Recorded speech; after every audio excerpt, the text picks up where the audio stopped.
Life once again. For the first time in 2025, the Digital Nürburgring Langstrecken-Series returns for round 2 of Season 6, the Goodrich 3-hour race. What a great 2024 we had. A great opener to this championship with another 3-hour race that ended in drama. Just 1 second between the Apex Racing team and BS Competition towards the line in SB9. It was a fantastic way to start off a new season. Well, it's time for round number 2 with myself, Ian O'Leary, and Suma Aurora alongside me this time around. Welcome, Suma. It's good to have you alongside me. 3 hours of racing for round number 2, going off the back of a great opening round in which 2 of the classes were separated by only seconds after 3 hours.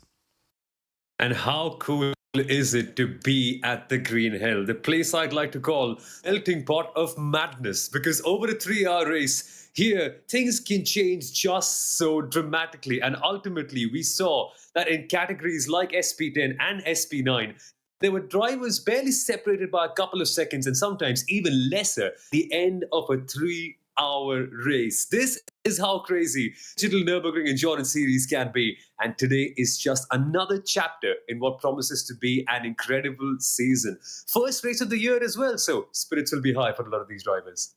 Yeah, they will have had an opening January, I suspect. Most of these drivers will have taken part in the Daytona 24 Hours on iRacing, I would have thought. But most of the cars on show here this afternoon are not in that race, and so they might be a little bit fresh going into 2025 and a new season. Of course, they've still got the nearly the whole of the season ahead of them here. 3 rounds to go, 9 hours of the 12, if you like, if you want to put it that way, still remaining in the season as well. So everybody's still got a lot to play for here. If you've had a bad opening round, it was actually very easy to put it behind you because you've had a long time since now and then.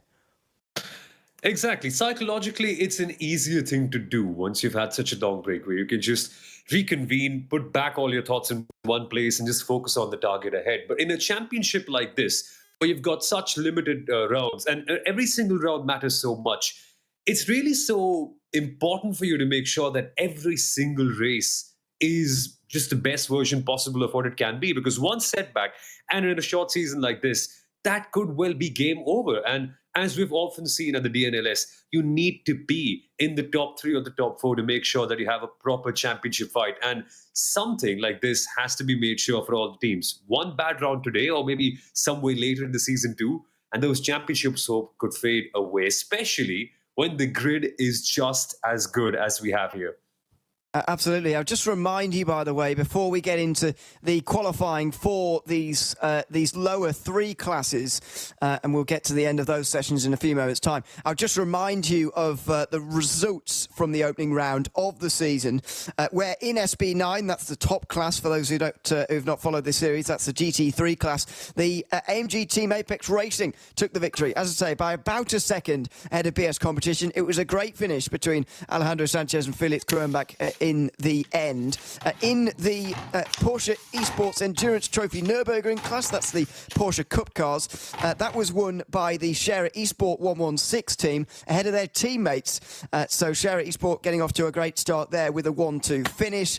In the GT4s, that's SP10 as we'll be calling it here, you can see in the pink on the left hand side of the tower there, that was won by AMG Team Apex Racing as well, ahead of CMRC and Volkswagen Sim Racing team. They overtook those 2 teams, did Apex right at the very end of that race. Scherer Esport SB3, that's the Clio Cup class, they were able to take the victory in the slowest of the 4 categories, ahead of Similia Esports Entropy in 277. So that is the race results from the opening round of the season. Now we're into qualifying, the final moments of qualifying here in the lowest 3 classes. The SB9s get their own session in a few moments' time, but the difficulty with these classes is that they've got to do it all together. And have a look at this for Maximilian Gulden. He's got a Clio Cup car right ahead of him, just where he doesn't want one.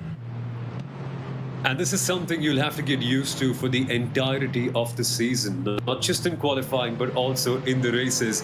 It's endurance racing at the Nürburgring. Of course, there will be traffic. Of course, there will be drivers just being there sticky at those really tight and blind corners where you don't really want them to be.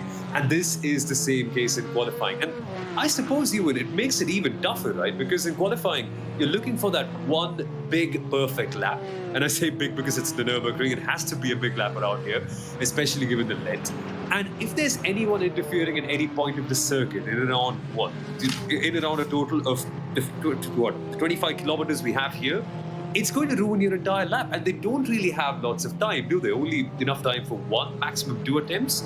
So here we are, kind of, right? For the drivers, it's now or never. And if there's someone like an SP3 car interfering, that could be a lap done. As seen there, Sven Winter there in the Scherer Esport SP3 car, just in front of one of the Porsche Cup cars there. But these cars, don't forget, do get a little bit more time than the SP9s. They do get a little bit more opportunities because of that. The SP9s, effectively, with the amount of session they'll have to go, probably 2 laps, and one of those will be started by staying to the right on the Grand Prix circuit and sort of doing a short lap, if you like, and then starting your lap from there. But that doesn't give you a very good run onto the front straight ahead of your lap. So you've got to be wary of that and get your 2 laps together in short order. We'll get to that, though, and we'll see who takes pole in these classes. First of all, it's the Apex Racing team who are topping 2 of these classes. What a start to the 2025 season they're having. First at the moment in the Porsche Esports Endurance Trophy Nürburgring Pro class, and first in SP10 as well. But look at the gap, 0.6 of a second in the Porsche Cup class, and only at 1/10 in SP10. What a race we're set to have in the GT4s. Yeah, it's unbelievable. The SP10s particularly are just so close. The last time we were going racing here at the Nürburgring for the DNLS first round of the season, the gap between the top 3 was, I think, within a couple of seconds by the very end. They were all just so tied together, and over the course of the entire race, yes, they had strategic variations, but they were always so close. The Apex AMG Racing, Apex Team Sim RC, and the Falcon Racing team as well. So here in qualifying, for AMG Team Apex Racing to have even the slightest of advantage of the Falcon Sim Racing team is crucial, because track position might not be everything over the course of the long race, but every advantage you get is one that you will take on. Right, so good to see them on provisional pole, but things can change here. They certainly can, although there isn't much time for them to change anymore, to be fair. Over the line for Marcus Deck. That is the PB Performance by Grid and Go driver. He stays in 9th by the looks of that time there. He's partnered with Simona Maria Marcheno. At least he was in the first round of the season, by the way. The World Championship competing driver as early as this time last year. As one of the Clios now makes its way up towards the line. This is 2.72. That is the Nürburgring car. Apologies if there's any Germans listening to me butcher that name. They're 7th at the moment in the Clio Cup class by about 7 seconds off of Sven Winter. It's a really noticeable gap, actually, at the front of the SP3 category now. 3.2 seconds. The 269 has just come over the line again there, and what an advantage they have. It's much different in the race, to be fair, because you've got the slipstream that helps keep the pack together. However, that's a real sign of things to come, that the Scherer Esport team have gotten so far ahead in that lap there. Yeah, they really seem to have worked on their qualifying. The last time Scherer Esports and FK Motorsport, they were so well tied together for the entire, not FK, it was Spiller Esports and Entropy, who were with them in 2nd place. Both of them were just so closely tied together for the entirety of the race. I mean, you could barely break them up, and they were all 20, 25, 30 seconds faster rest of the pack at a given point in time. For Scherer to come out here today and have a 3.2 second advantage in this first part of qualifying is unbelievable. It's like they've taken such a giant leap from where they were the last time out. But I wouldn't count the others out, though. I suppose there is enough time for a few more laps to come on in, so perhaps don't consider this to be the very end. No, there is still time yet. Just trying to research the last pole time in SP3. I think it was a 9:24, a mid-24 from Scherer on that occasion. They're in there again, so it's actually everybody else who seems to be a bit further away. These are your times. Scherer have gone a 10th quicker than they did last time to take the 2nd pole of the season here in the DNLS, ahead of FK Motorsport, as you say, ahead this time of Similia Esports Entropy, who are a lot slower than they were at this time a month and a half ago. Adopt Don't Shop are in 4th place ahead of Wolf Motorsport Sim Racing. Rings Visit Sim Racing are alongside them. That's row 3. And just notice how much closer it is in this midfield in terms of the individual gaps between the teams. Stubb Corkson team are in 7th ahead of Home of Sim Racing Esports in 8th. Then there's a few more SB3s. Thomas Enger Sim Racing, he retired very early on from the opening round of the season. Eiffel Racing by GTU and Race Sim Zone rounding out the Renault Clio SB3 category. So that is your grid for them. As I say, Sherry Esport last time around did a 9:24.6 in qualifying through the opening round of the season. So it's actually everybody else who've fallen away. Although having said that, Somalia Esports Entropy were 2.8 off that day. So they have gone backwards a little bit. But Sherry Esports are on pole position again here, looking to try and take the double once again, as they took the Porsche Esports Endurance Trophy Nürburgring round in the round 1, and they're looking to do the same with SB3 here today as well. Here, Sumal, that's a very big gap, but I'll say the slipstream is going to make this race very, very different to the qualifying.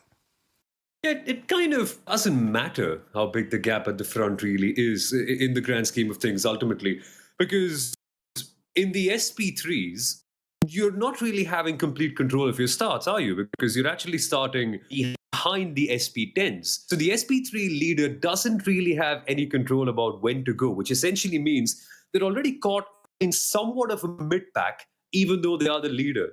That means that there's no room to breathe. There's no real space for them to accelerate and create out a gap. And as you mentioned, with the slipstream also coming in, it makes it very, very hard for them to break away unless there is some sort of chaos with all the cars behind them. So even though there might be a big gap, I think it's nothing to worry about for the SP3 teams. But in SP10, AMG Team Apex Racing have taken pole position by the slightest of margins, only 1/10 between them and the number 183 BMW of the Falcon Sim Racing team. Sim RC are close behind in their Mercedes AMG GT4, with only 3/10 of a difference between them and AMG Team Apex. But behind them, that's where the gaps really start to open up even.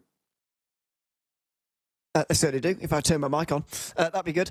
Yes, the rest of them outside the top 3, a little bit further away. Grid and Go leading that charge with Coanda Esports rounding out the top 5. Quite rare to see them in a GT4, but I'm enjoying it. Matt Backham has qualified for them. Door Esports Academy alongside with BS Competition then, 7th place. Bit surprising to see them down there in row 4. X-Racer alongside them. That's a good qualifying for them. Kari Kutsalainen has qualified that car. WSR Esports Bookkicker are just below the bottom of your screen. We'll scroll down in a second with Konstantin Stolzenberg, who qualified that one. Sasha Engelhardt qualified for Nürburgring Esports. That rounds out the top 10. The other Nürburgring Esports car is 11th, head of Team Heusingveld in the 12th position. One team I didn't mention, by the way, when we were going through SP3 was the D7 Racing.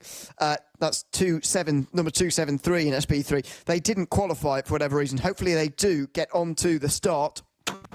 Because then we will have 60 to begin this race, and that would be fantastic to have if indeed we're afforded that luxury.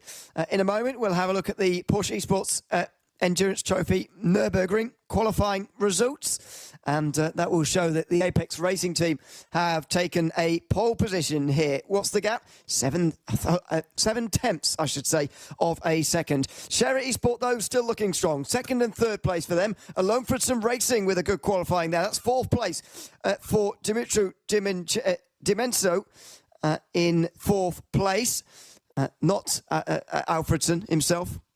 We'll see him later. Frozen Speed by Grid and Go took the pole position last time out. However, they are down in 5th this time. Coanda Esports alongside them. Door Esports led for a little while in the first round of the championship. They start 7th here with Team Nitro Falcon alongside in 8th. Then it is PB Performance by Grid and Go ahead of the R Sport team in 10th. As we just get some of the SP9s out onto the circuit, we'll talk about them in a couple of moments' time. R Sport, as I say, in 10th place. Then event. Team 75 Bernard by SimRC alongside Austrian sim racers, who are the first of the AM teams. Don't forget, this class is split into pros and AMs this season. The Austrian sim racers have taken that AM position so far. Team Sorg Rennsport, who retired pretty early on from the first round, to 13th ahead of Holden Motorsport, with Avia WNSE Motorsport, Photosec by VMS in 16th place, and that is your lot for the Porsche Cup class. So the SP9s are out there, and look at how busy it is already.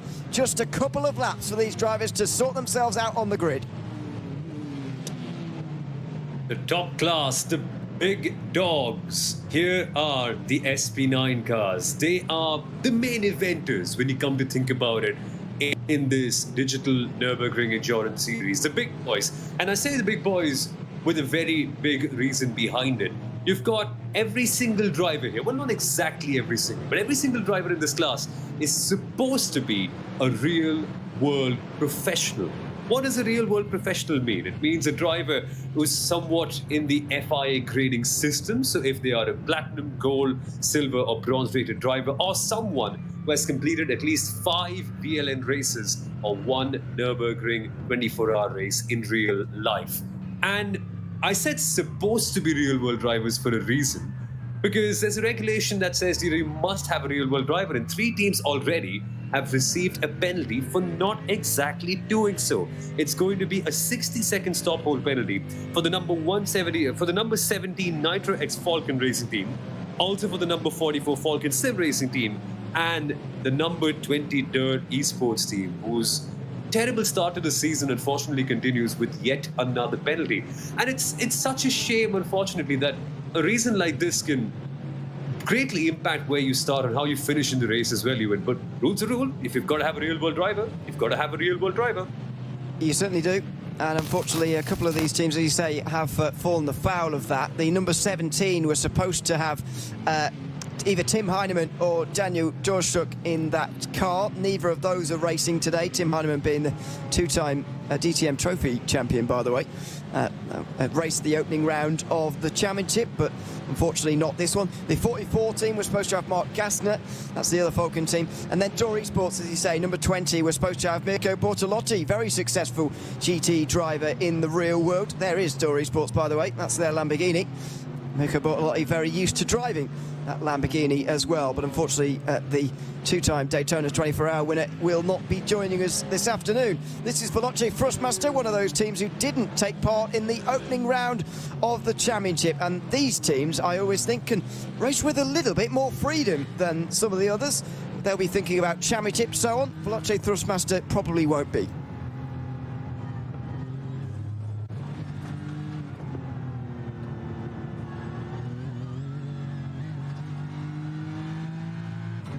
Out of the Hatzenbach section and on the run towards Flugplatz, over the bridge, and then up towards the rise. We ride on board here with the BMW. GT cars don't quite get so much air anymore on the way towards the fast right-hander. Patu Sipala at the wheel of this one at the moment, and makes his way down in towards Schwedenkreuz. Some of these drivers will have elected to go across the Grand Prix circuit first time round and do a shortened opening lap so that they get 2 goes. Some of them will have just decided to go right the way around, do a full out lap, and then do a 1 flying lap. I think RC Carshop Esports might have been the only ones to have elected to do a full out lap in their Ford Mustang. We'll see about that, but the drivers are out there on the circuit now doing their flying laps. Jan Philip Springhoff here is making his way down towards the Fuchsruhe and the Adenauer Forest section as well. He's turned 24, by the way, since the last race, so a very late happy birthday to him. And he is driving that M&J Downforce 2 car, Ford Mustang, hopefully to a good result here. He's qualifying them, but look how close they are. I mean, you'd be forgiven for thinking these guys are too close and they should probably space themselves out a bit, but actually they just don't really have very much time. Yeah, and that's the nature of qualifying with SP9s here. You just really don't have enough time. Maximum of a couple of runs, given how long this circuit is. And even within that, we saw a couple of teams actually swap drivers in the middle of their runs in SP9 qualifying. Like that is a great degree of confidence where you're just okay to have one driver go out for one lap and then just sort of figure it out. Again, you can't really do that all the time because in SP9 you want your real world drivers to be there and they need to qualify and they need to start this race. But interesting to see that these drivers are willing to also, or are able also to actually deliver under the kind of pressure that they have in these circumstances. And let's zoom out a little bit, right? Let's zoom out to figure out what can potentially happen here in qualifying. Because the last time we were here, it was Pole Promotion Esports and their number 33 who got a really, really important pole at the start of the season. Everything seemed all set. They were in good hands and potentially in a great position to go out and win that race. But they actually received a drive-through penalty for an incorrect start procedure. They were actually faster than the 85 kilometers per hour limit that you need to have at the very beginning of the race. And these are tiny little things that you also need to keep into account, apart from having a brilliant qualifying lap in the couple of runs you get in the SP9 class. So very, very small details that can cost you a win here, which means drivers need to be ultra careful in all stages of the race, not just in qualifying. Yeah, unfortunately, by the way, the 33 Pole Promotion Esports car you're talking about is unfortunately either left the series or at least they're not racing this round of the series. They're not here today, and in the briefing, it has them under the title Team Log Off, which I don't know whether that means they're just temporarily away from the series for this round or whether they are off entirely, but we'll see when we get to round 2, which, by the way, will be live same time, same place in exactly 2 weeks' time. So you're very welcome to join us on the 15th of February for the second of the races in 2025 and the third of these races in the DNLS this season. On board with Norby Kish, then, the BS competition driver who is a fantastic sim racer as well, by the way, as being a real-life driver. All of the real-life drivers, just to give you some reference, have to qualify their cars. And that's why it's such a severe penalty for not having a real-life driver, because it really does matter for your race. As I say, you've got to qualify, got to do 7 laps as well. You don't have to do 7 laps in a row, but you do have to do 7 laps as a real-life driver. But you're not going to be mad about Norby Kish doing 7 laps on the circuit. He's a very, very good driver indeed. And in the real world, he's a 6-time European truck champion, and he's won the last 4 seasons of that championship consecutively, including a really dominant 2024. He's a very, very accomplished driver indeed.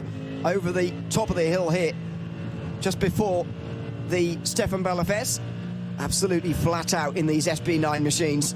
So fast these days, they just get faster every year. Remarkable machinery, so accessible as well to the wider motorsport public, which is fantastic. Relatively easy to drive, but difficult to master. It's the perfect way to have them. As we now make our way through towards Galvenkop and the first times on the board. Not expecting these times to be groundbreaking, world-beating, to be honest, first time round. However, we are expecting them to set a bit of a benchmark almost for themselves, a bit of a banker lap, just so that if anything goes wrong on lap number 2, they've got something there to fall back on. That's such a good point, and you need that banker. So many things can actually go wrong in your second lap here. Remember, not a normal circuit. It's not the GP layout. It's the Nordschleife. Over 24 kilometers, over 150 corners at this circuit. A small mistake anywhere could mean that your qualifying could be over and done with, which is why this first lap is just so crucial. And sometimes we've actually seen teams take pole position with their banker laps as well. So it's a possibility that this one could be the one and done lap time. But let's see what the AMG team, Williams team have in the bank with Sami Matti-Trogen. Here they come at the end of their first lap. And it's a very respectable 7 minutes 52.190. Already a couple of tenths faster than the BS competition team, which has Norby Kish driving over there. Already a very good lap, I'd say. 7:52 is a pretty decent place to be. It does. Absolutely. Let's see who else is going to come across the line challenge them. Marla Racing Team going to second place there. That's the number 10 car moving on up the field. That's being qualified by Phil Denez, who's competed, I should say, in the Italian GT Championship throughout 2024. This is Tobias Vasquez from Molnar Motorsport, making his way over the line now. That's an 8:04 from him. That's quite a few seconds off. He'll be hoping for a better second lap in that Porsche 911 GT3R.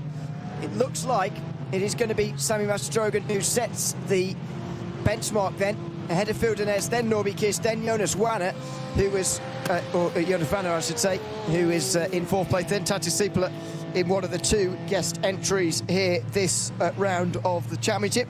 Falcon Sim Racing team is still quite away from the line, but as we've noted, they don't have a real-life driver, so unfortunately, we'll be counting out the Falcon cars pretty quickly this afternoon. Yeah. And we shall now see what comes up. It's the latter part of their lap at the Nordschleife. This section is the most fun one. You've kind of done everything right. You've stitched together an entire lap that spans 7 minutes. Now you're going full throttle. Now you have the opportunity to just sit and wait as you power through the Dottinger Höhe and hope that everything you've done before that is turning out to be a good lap. But interesting also to see the Ford Mustang. This is the Haupt Racing team by G&G, currently taking their first run in qualifying in the SP9 category. And how cool is this, Ewan? We get to see 6 different cars in the SP9 category, but none cooler than the Ford Mustang. Them at the Nürburgring, I think it's a combination made in heaven as it almost goes wrong for Finn Weibelhaus. Yeah, it's a great car, new to the iRacing service, relatively new still, but as you say, don't see it very often on the Nordschleife in real life. This is one of the great things about sim racing. We do things that can't be done so often or with the frequency that you can in real life, so this is fantastic to see. The Haupt Racing team by Grid and Go car is currently being driven by Finn Weibelhaus, I should say. Got into contact with the Falcon number 44 on the way down towards turn 1 in the opening round of the season. Their opening round was off to a bad start really before it even begun with that incident, I'm afraid. So they dropped out. Likewise for this car, actually, the Lion GP Ferrari, spun around by, I think, the Marla Racing team, BMW it was. They were rather stuck in the middle of a big gaggle going in towards turn 2, and unfortunately Lion GP were the ones who spun around. It was a relatively messy start actually to the opening race of the season. Hopefully we get something a little bit cleaner here this time round, because I've got to say, I think the NLS is one of the, and maybe this is a big claim to make, I think the NLS has got one of the best etiquettes as far as opening lap starts goes, and keeping them clean. You very rarely see lap 1 accidents in the NLS in real life, and it's hopefully we can start to recreate that a little bit in the Digital Series.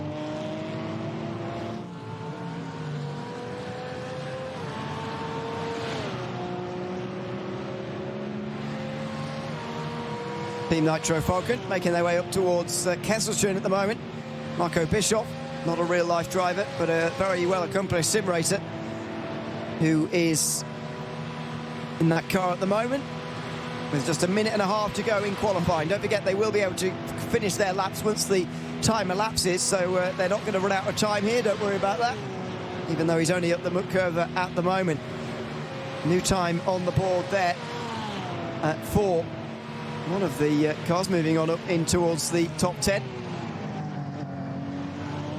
As makes his way through the Styles tracker in number 17. Then the carousel, the most iconic circuit, or corner on this circuit, I should say. Make sure you get inside that banking there and don't fall out of it.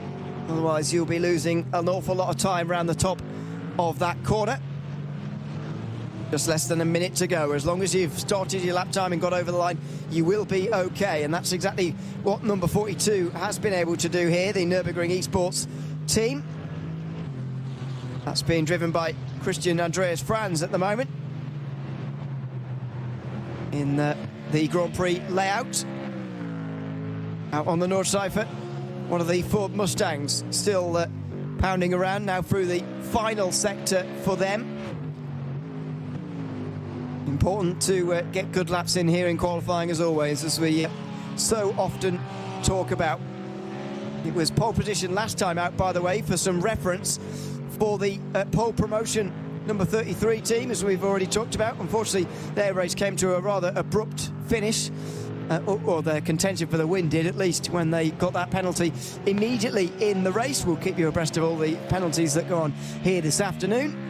Already noting that we've got 3 of those stop-and-hold penalties for Team Nitro Falcon Sim Racing Team and Door Esports, all for not having a real-world driver this weekend. The time has elapsed then. The laps will be allowed to finish, but this is a really condensed qualifying session for the SP9s. Not very much time to get your lap on the board as Marcus Fisher makes his way into the final real corners here at the North Cypher.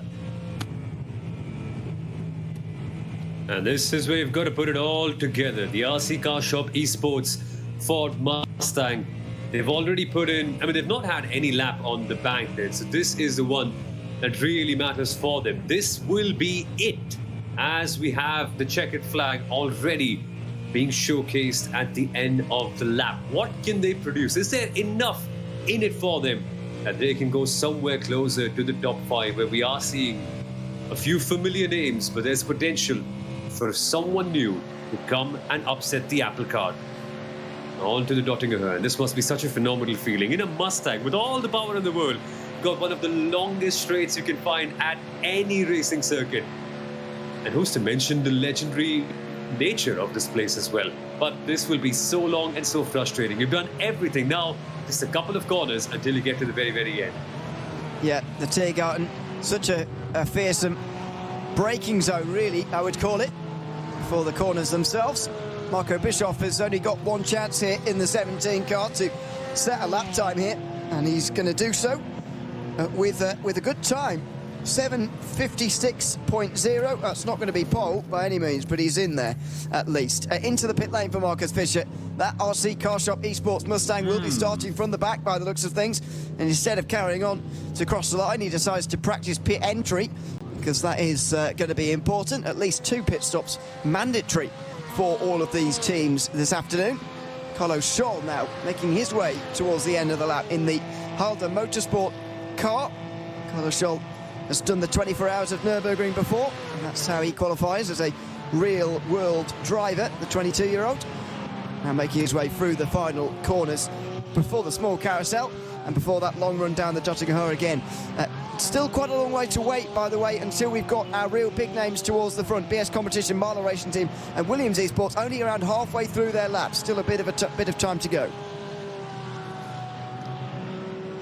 Indeed, and a couple of new names there as well. The Veloce Thrustmaster team doing a very impressive job. Find themselves in P6 with Datu Sipula. Their very, very first appearance of the entire season. So even the newcomers are shaking things up in this championship. But so little between the top 3, only 1.5.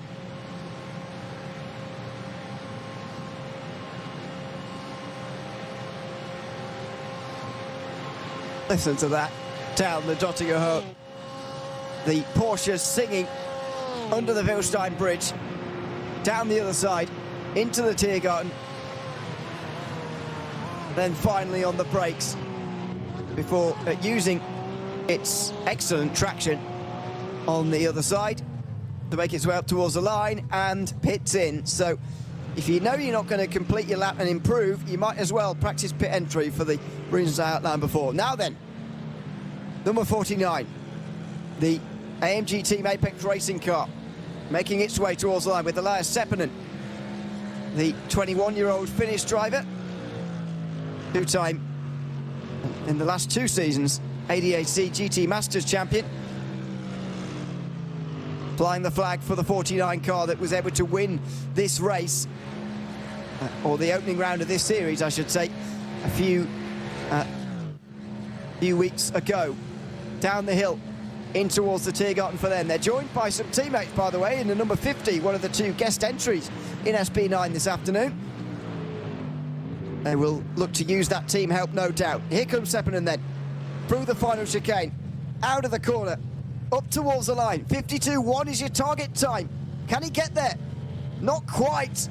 It's a second or so away for Elias Seppänen. He's going to be on the 3rd row, I think.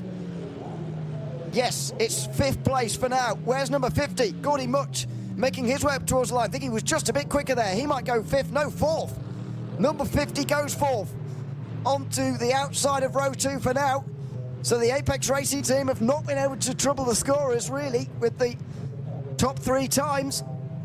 It's going to be between Williams and BS Competition in their various guises, who take on the pole position, perhaps. Impulse Racing will be over the line pretty shortly as well in their Ferrari. We'll keep you updated on that time, as well as Trogan, Denez and Norby Kish. But the Apex Racing team, 4th and 6th position. We will see how pleased they are with that. Now then, slipstream for Sami Trogan. Surely this seals pole position here. They've had a long run down the Jotting Horn, they're big slipstream as well. As long as they're not too held up through this final chicane, it should be pole for Trogan, you'd think. In towards the Tiergarten. Look how close these 2 Mercedes get. Out of the corner now for the AMG Team Williams driver. Surely this is going to be pole for Trogan. What's the time going to be, though? It could be quite phenomenal. Over the line. Oh, it's only slightly improvement. It's a 52-1. What about from behind? Can the Marla Racing team go any quicker? In the background, yes, they can. The 7:51.9, the only 7:51 in the session, looks to have taken Marla Racing team to the pole position. And how have they stolen it? Right at the very, very end. It seemed like AMG Team Williams would have to jump. They would have the improvements to take them back up into P1, but at the very end, being held up ever so slightly by the BS Competition team. And this means that Marla Racing have provisional pole position. It clearly seems like the Liberty Esport team is not going to trouble them with the lap time exceeding 8-minute mark. It's not going to be an improvement for them, and they are going to stay at P11. But my, oh my, Ewan, the way things have changed at the very end, and just how. It's so hard to tell, right? Because at that stage, it seemed like such a well-strung together lap from the AMG Team Williams team. But the BS Competition car there, just possibly at the worst time, coming in front of them. Unbelievable. Did that cost them pole or not? That's going to be an argument to be made a little bit later on, as Tobias Vasquez makes his way over the line. He'll stay 15th with this lap. In fact, doesn't even go quicker this time around. Jan-Philipp Springorb is 9th in the M&J Downforce Mustang. Can he get into 7th place or higher to become the best place Mustang? The answer to that is going to be no. He can't improve this time around in the M&J Downforce car. Nürburgring Esports have yet to got a time on the board, as have 6 of the SP9s. They're one of them. Can they do it this time round? 7:59.0 is what it says. Does it count? Looks like it will do. Andy Gulden makes his way over the line as well. That's a slight improvement for him. And Nürburgring Esports will be 13th and 15th off of the start, but they're not going to be in likely contention for the race win this time round. It's likely going to be between the Marla Racing team, Williams Esports and BS Competition as well. Wow, what a qualifying session that was, and what a great lap from Phil Denez. Fantastic driver, of course, long-time sim racer is the 25-year-old. And by the way, where he is in the world at the moment, I think he's in LA at the moment, he's certainly from LA, it would be 7 minutes to 4 in the morning. An extraordinary lap to be pulling out at that time in the day. That is phenomenal stuff. That's the spirit of endurance racing right here on display at the Digital Nürburgring Endurance Series. What a qualifying we have just witnessed. Marla Racing team taking pole position from the Williams Esports team by just 1/10 of a second. Phil Dennis pulling out a stunner of a lap right at the very end. This means we have such a fun race lined up for you, because look at the top 4. Marla Racing team in their BMW. It's Mercedes AMG Esports team Williams in second with Sami Trogan. Then in third, you've got Norby Kish for the BS Competition team in their Mercedes, and the AMG team Apex Racing team with Gordon Much in P4. You've got 4 proper all-stars right here at the very, very top. And I'm not even counting Dirt Esports over in 5th, because they have a penalty to serve because of not having a real-world driver. But look back down in P6 as well. It's the AMG team Apex Racing team, the number 49, that won the last race, and they're only good enough for 6th here today. I mean, this grid, the way it's all mixed up today is just, it's all coming together for a really exciting race. It certainly will be. To continue on from that, the number 4 Help Racing team by Grid and Go-Car has gotten into 7th. That's the best place to the Mustangs, with Veloce Thrustmaster alongside them. 9th place will be M&J Downforce, Jan-Philipp Springhob, and also Philip Gokolok has got himself into the top 10. That's for Impulse Racing, the only Ferrari inside the top 10. Then we've got the first of the Porsches. That is Liberty Esport in 11th, head of Team Nitro Falcon, Marco Bischoff. Nürburgring Esports and Line GP share row 7 ahead of the other Nürburgring Esports car. And then the 5 teams that didn't set representative times particularly. Molnar Motorsport in 16th, ahead of Halder Motorsport 17th. Falcon Sim Racing Team, MJ Downforce number 11, and Aussie Car Shop Esports didn't set times. Hopefully the 4 teams, along with one of the Renault Clios that didn't set a time, do get on to the start, because then we've got a 60-car grid, and what a fantastic prospect that is for this 3-hour race. Yeah, 60 cars. It's going to be properly stacked up. I mean, traffic is going to be a big issue. Concentration will be something for the drivers to keep up as well. And over the course of the entire race, you're not going to find any period where the SP9s don't end up facing lots and lots of slower cars. By the time they get to lap number, I think the lap traffic barrage will just begin for all of them, which means only one real calm, peaceful lap, which won't exactly be calm and peaceful, would it be, Ewan? Because you've got so many cars fighting with each other, and especially if you're the leader. Imagine having AMG Team Williams, BS Competition, AMG Team Apex Racing, Durr, and another AMG Team Apex Racing car right on your back on the first lap. And I'm not even counting all the other cars behind them, just that are so good as well. It's going to be madness for everyone. And the way this race will evolve and the way it simmers up with strategy, I think will be such a fun thing to watch. I don't think we're getting bored in any way whatsoever. No, it will not be boring, that is for sure. Just to explain for those of you who've not seen this series before, or you need a reminder, the start is split. So the SB9s at the front will get underway, and then 2 minutes later, the Porsche Esports Endurance Trophy Nürburgring teams will get underway after that, as the rest of the grid goes through on your screen, by the way. Then 2 minutes after that, SB10 and SB3 will get underway together. So that's another 2 minutes further behind. So effectively, they start at least 4 minutes behind the SB9s. As you mentioned, the Clios are a lot slower than the SB9s, so they will be caught pretty quickly. Their best lap times, 1 minute and 50 off of 40, sorry, 1 minute 40 off of the SB9s. That is a lot of time. So effectively, yeah, I think they, well, to go on from what you're saying, I think they might get 2 laps, the SB9, but they won't get more than that, and then it will be on from there. The first run through SB3 traffic is normally quite busy, but last time, to be fair, round 1, the field was already quite spread apart in SB3 before the SB9s got there. And I found that to be weird, because SP3s are normally the kind of class where everyone sticks together. It's like a lovely pack of animals. But in SP3, sometimes the start can be just so chaotic that people just spread apart. And that's what we saw last time.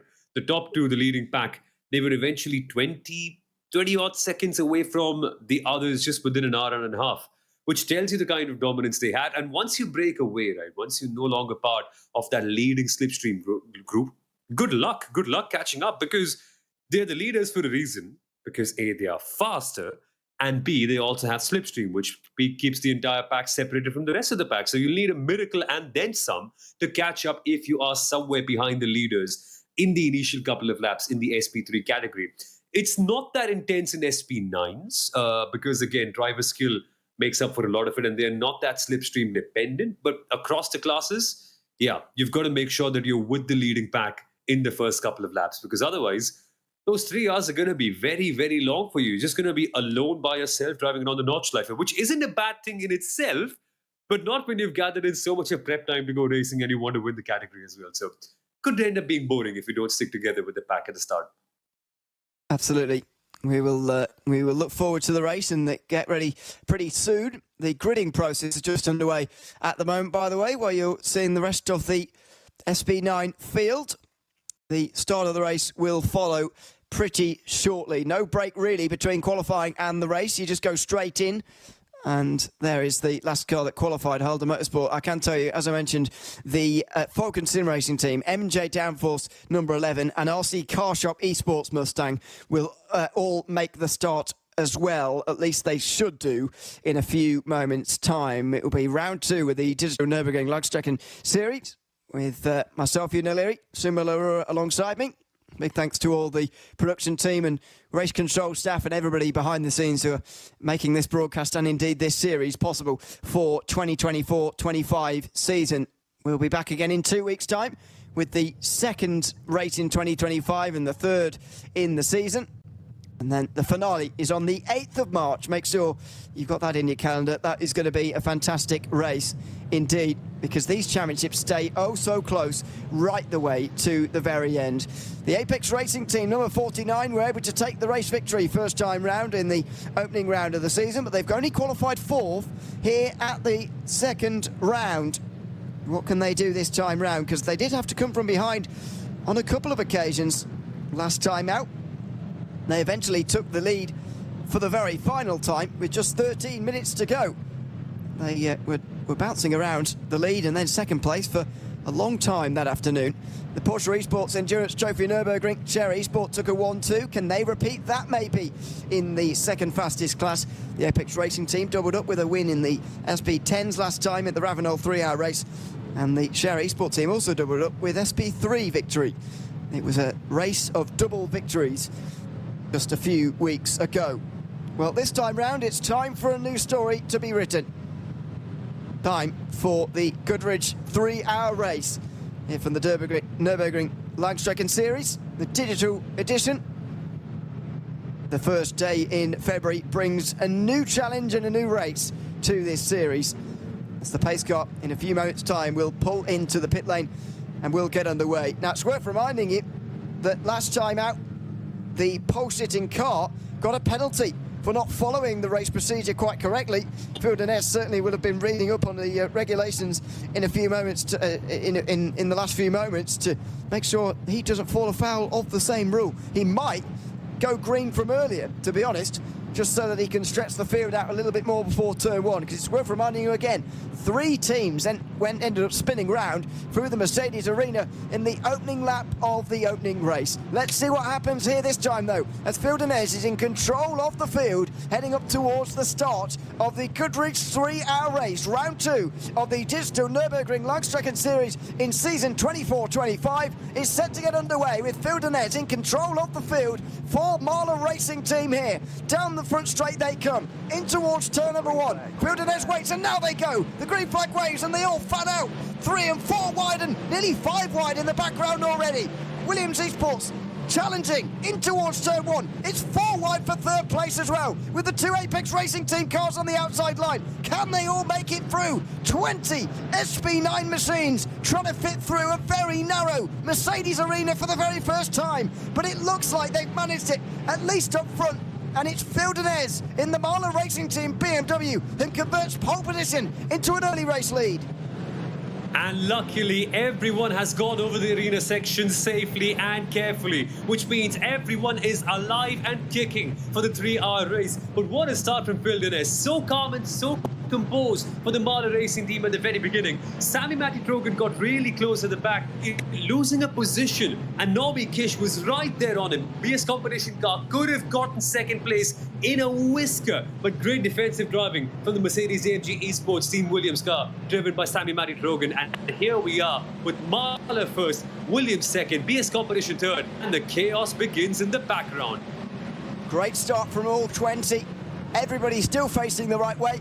Everybody off to a good start. Phil DNLS leads ahead of Sami Trogan, Norby Kiss, Jonas Banner. Then it's Gordy Much, Elias Seppänen, who's in 6th place. Great start from Mutes Volt as well, by the way, in the Liberty Esport car. They're up to 7th place already, ahead of MJ Downforce. Then Veloce Frostmaster, who've dropped back a little bit, and Impulse Racing, who have maintained their top 10 from the qualifying session. We'll let them get out onto the Nordschleife as the Porsche Esports Endurance Trophy Nürburgring looks to get underway. Out through the final corners, and the Apex Racing Team are going to be in control of this field. It's Luca Kita who is at the wheel of that one. Relatively new Apex Racing Team driver, as he now gets in control of the field, waits for the green flag, and the Share Esport team will for sure try and come over him. Look at that already again. 4 wide in the background again. There's something about these starts that just creates these moments. And Share Esport looking on the outside line for victory here. On the outside for the second round in a row. Can they do it in towards turn 1? It's a late braking manoeuvre from Luca Kita to hold on to his lead that he earned in that qualifying session. A good start from him, but he's got the Share as Porsche's circling through the Mercedes arena. Into turn 3. 117 hangs on at least to 3rd place. That's Julian Raymer ahead of Alexander Teeb in the Door Esports car, who's looking to get down the inside of the Alonfredson machine. That is Roland Alfredson this time round, starting in 4th place, already down to 5th, I'm afraid. And now he's got Coanda Esports right behind as well. Following on from Coanda, it's Frozen Speed by Quinn & Go, the pole sitters from round 1. Then PB Performance and Marcus Deck, who is at the wheel of that one. And then side by side for 9th between Team Nitro Falcon and Team 75 Bernhard through the Grand Prix circuit. They're still side by side on the way towards the fast chicane. Somebody's going to have to yield here. Good move around the outside from the Team Nitro Falcon car though, in the asymmetric livery. And they make their way up to 9th position. So, in SP10 and SP3, we're ready to go as well, as the Porsche Cup cars are underway. No change, by the way, at the front of the SP9s. You're not missing anything there. This is SP10, now set to get underway with the SP3s. This is group number 3, if you want to call it that. And they all get underway together here in this one. It's a very big clumping of cars to be getting underway together, but that's the way of the series. Here we go. The Apex Racing team on the front, ahead of the Falcon Sim Racing BMW. The green flag waves and we're underway again. The pole sitter not off to a very good start at all here. Falcon Sim Racing already out in front there. What a great start from Lucas Muller. On the inside, he's going to go on the defensive as Sim RC get down the inside of Apex. There's a slight bit of contact. I think Coanda got into the back of Apex there briefly.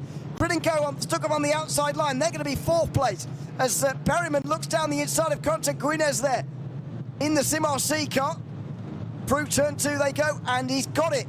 So the Apex Racing team, Peter Berryman's back to 2nd at least, but he has lost the lead to Lucas Muller.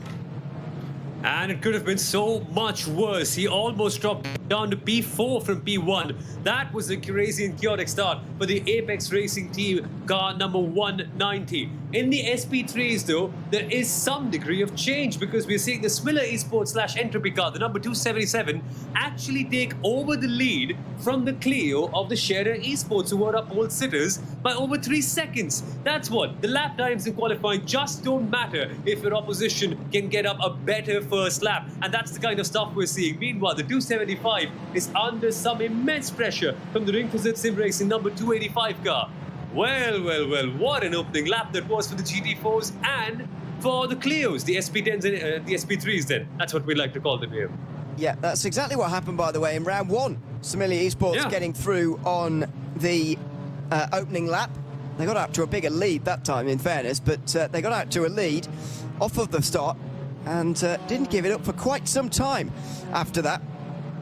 It was a 3-second lead by the first pit stop cycle, the end of the first pit stop cycle, but eventually Scherer came back to the lead with 1 hour and 24 minutes remaining, and they took the lead all the way home from there, as onto the Hatzenbach they go for the first time. The SP10s led by Lucas Muller at the front. We've got Maximilian Gulden already back to pit lane, I'm afraid, in the Nürburgring Esports car. Not sure what's happened to them. Hopefully we'll get a replay a little bit later on, but so far that is the only casualty of the opening lap, I'm pleased to report. So, as I say, Lucas Muller leads for the Falcon, then it is Peter Berryman for Apex, Corentin Guinet for Sim RC 3rd, Sven Haase for Grid & Go 4th, and Mac Backham for Coanda in 5th, who's retired from professional sim racing, by the way, Mac Backham, but he's still got it. He's in the top 5, just ahead of PS Competition, Thomas Laboutelet, who is in 6th place. Look at this, side by side, and that very close to going off the road for Tour Esports Academy. My goodness me, that was Max Scheider, by the looks of things, going very close to a huge moment off the circuit. X-Racer may have, and Alexia Loma may have been slightly spooked by that, went a bit wide. Dory Sports Academy back through as the SB9 leaders get onto the Dottinger. It's 4 for the lead in the slipstreaming train. And all is good for the Mahler racing team, but this is where things can start to unravel. Remember, the lead is probably not the most favorable position to be in if you're an SB9 car, especially in the lead pack, because the car that's at the front of the train is the one that's consuming the most amount of fuel. The cars behind can sit back, lift a little bit, and maybe then have a shorter pit stop when we go stopping in around 50 odd minutes time. So at this case, it's a good place to be for the Williams Esports team, for the BS competition, and not so much for Dirt Esports because they're expecting a penalty. But for them, it's okay to be in that pack, it's okay to save, and there's no real need to attack the Mahler racing team car at the very front. If anything, for Phil Diniz, it's a matter of plain sailing, making sure that you're first without pushing too hard and without consuming too much fuel. That's the kind of balance they need to work on. I don't suspect the others will try to attack him a bit too much at the beginning. So surprising that the Apex Racing team are the ones who have created this gap. And look at this, Nürburgring Esports on the defensive from Harder Motorsport here. On the outside line in the Porsche, that's very late on the brakes from car 42. Goodness me, that is...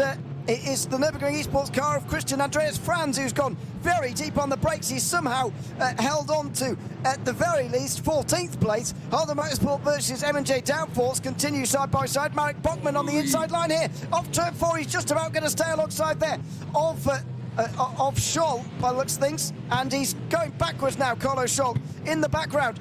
Falcon Sim Racing come through, as do Lion GP. That's the danger you make when you try and make one of these passes early on in the race. You can, if it goes wrong, go backwards. Indeed you can. This is where the race is at its most volatile. Cars are closer than they will ever be to each other, and drivers have tempers on their heads given the pressure-filled scenarios that we have. Penalties already though. This is the car number 120. This must be in the Porsche Esports Endurance Trophy class. And it's a drive-through penalty for the 120. This is the Dirt Esports team. Let me just get back to you on what exactly has gone down for them. But that's not an auspicious way to begin. As we see the two Shader Esports cars heading way too close to each other, they don't need to fight against each other. They need to work against their common opponent, which is the number 119, the Apex Racing team. And look how they're closing up as we head towards Tiergarten. Scherer already on the outside. This could be the lead for them even before we get to the left-right-hand kick. And they've done that. Yeah, this is exactly how they took the lead in the second stint of round 1 when they were taken over through the pit stop phase. They're now freight training past the others, and there you go. Scherer back to 1 and 2, just like they were in round 1. That's a great pass. That is teamwork on show for everybody to see. They are going to be so hard to beat this season once again. They are indeed, and that in the background was the number 120 car of Alexander T, the Dirt Esports, Porsche Esports and George Trophy machine that was in the pit lane. But Apex once again trying to make a move up to be second.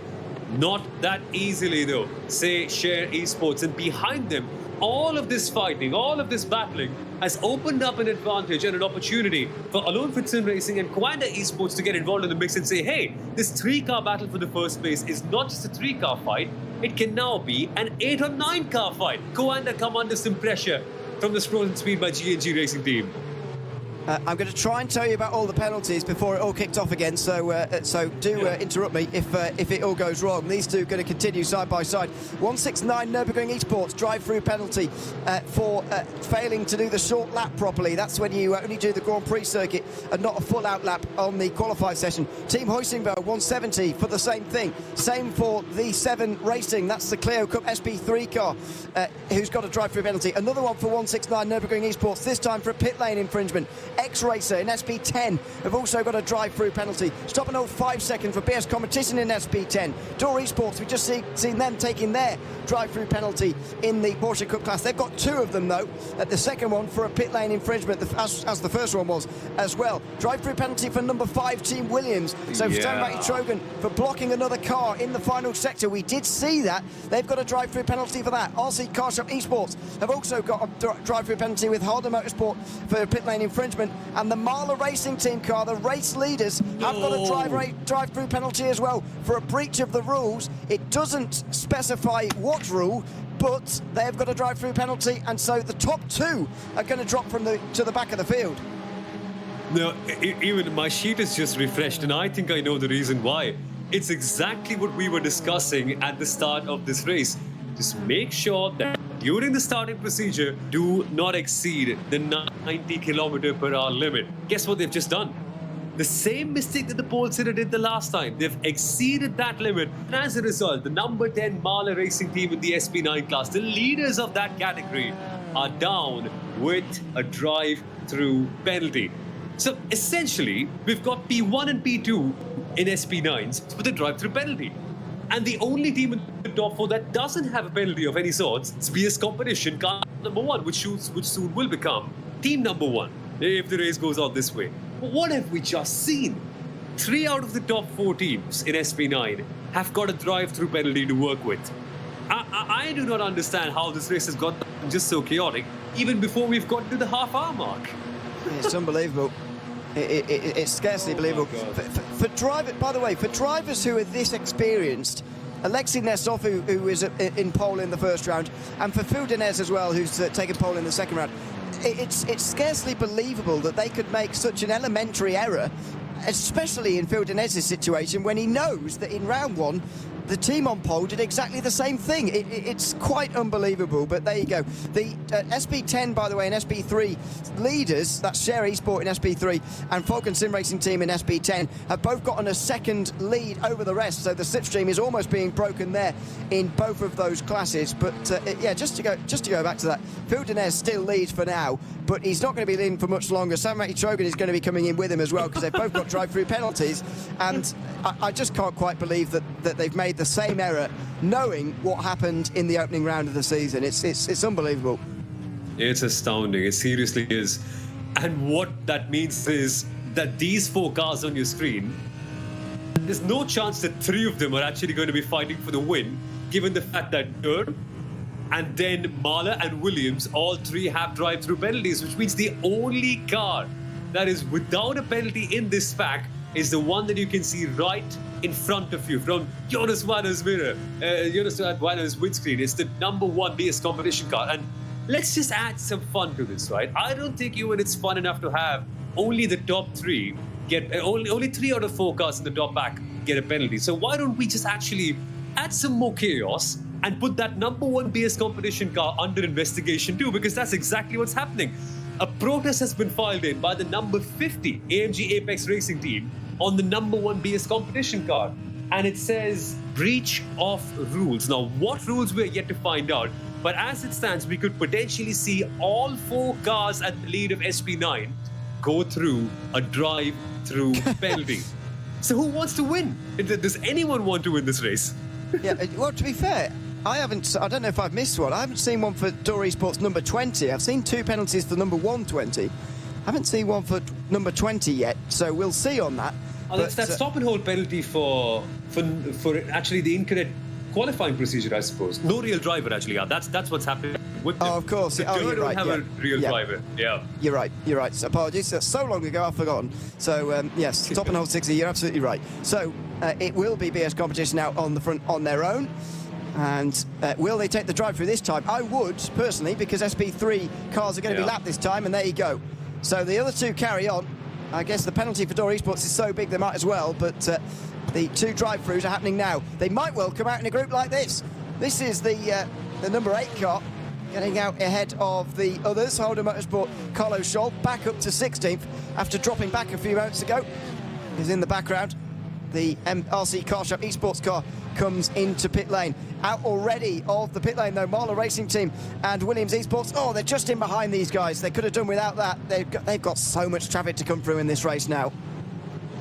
Yeah, exactly. And they're kind of nowhere in the top 10, come to think about it. Mahler and Williams have cycled out in 17th and 18th. And they're not even in this shot. They'll be right at the very back of the shot. That's where they are. And this pack that you're seeing right now, it's the 2 Apex Racing cars, the number 49, driven by Elias Sebanen, and the number 50 by Gordon Much. They are 3rd and 4th as it stands. But provisionally that could be P1 and P2 given the penalties that the cars ahead have in BS competition and Dirt Esports. Meanwhile, SP3 action is mad as always. It's the number 285. That would be the Ring Fit Sim Racing team right on the back of the Wolf Motorsport Sim Racing car, the number 275. They are battling for P4 in this class, and it's a three-way fight, dare I say. And I love this, right? They are in a hunt to try and close up with the two cars ahead of them, because this battle, as entertaining it might be, they really need to make sure that they're with the top two, because the moment they break away, the slipstream effect is just so powerful on these cars that they won't be able to catch unless the top two make some sort of mistake. And given what we've seen from the last round from Scherer Esports and Spiller Esports / Entropy, I don't think they're going to make a mistake at all. I think they're just so good. So you need kind of a miracle for FK Motorsport and the rest of the pack behind them to close up and be in that slipstream with them. Speaking of which, by the way, look at this in the Porsche class. Scherer Esports are ahead of the rest by some distance, and they're pushing each other as well. There's a bit of disorganisation back here. Frozen Speed by Grid and Go are back through on the... Oh, and they're trying to confront Apex. They're not quite going to manage it there. The slipstream is still in play, but Scherer are getting organised, and they're throwing down the question to everybody else. Can you follow us? So far the answer is yes, but if they get a bit disorganised, if they fight amongst themselves, this is going to be a Scherer Esports 1-2, and they're going to be bumping each other to victory if everybody else is not too careful.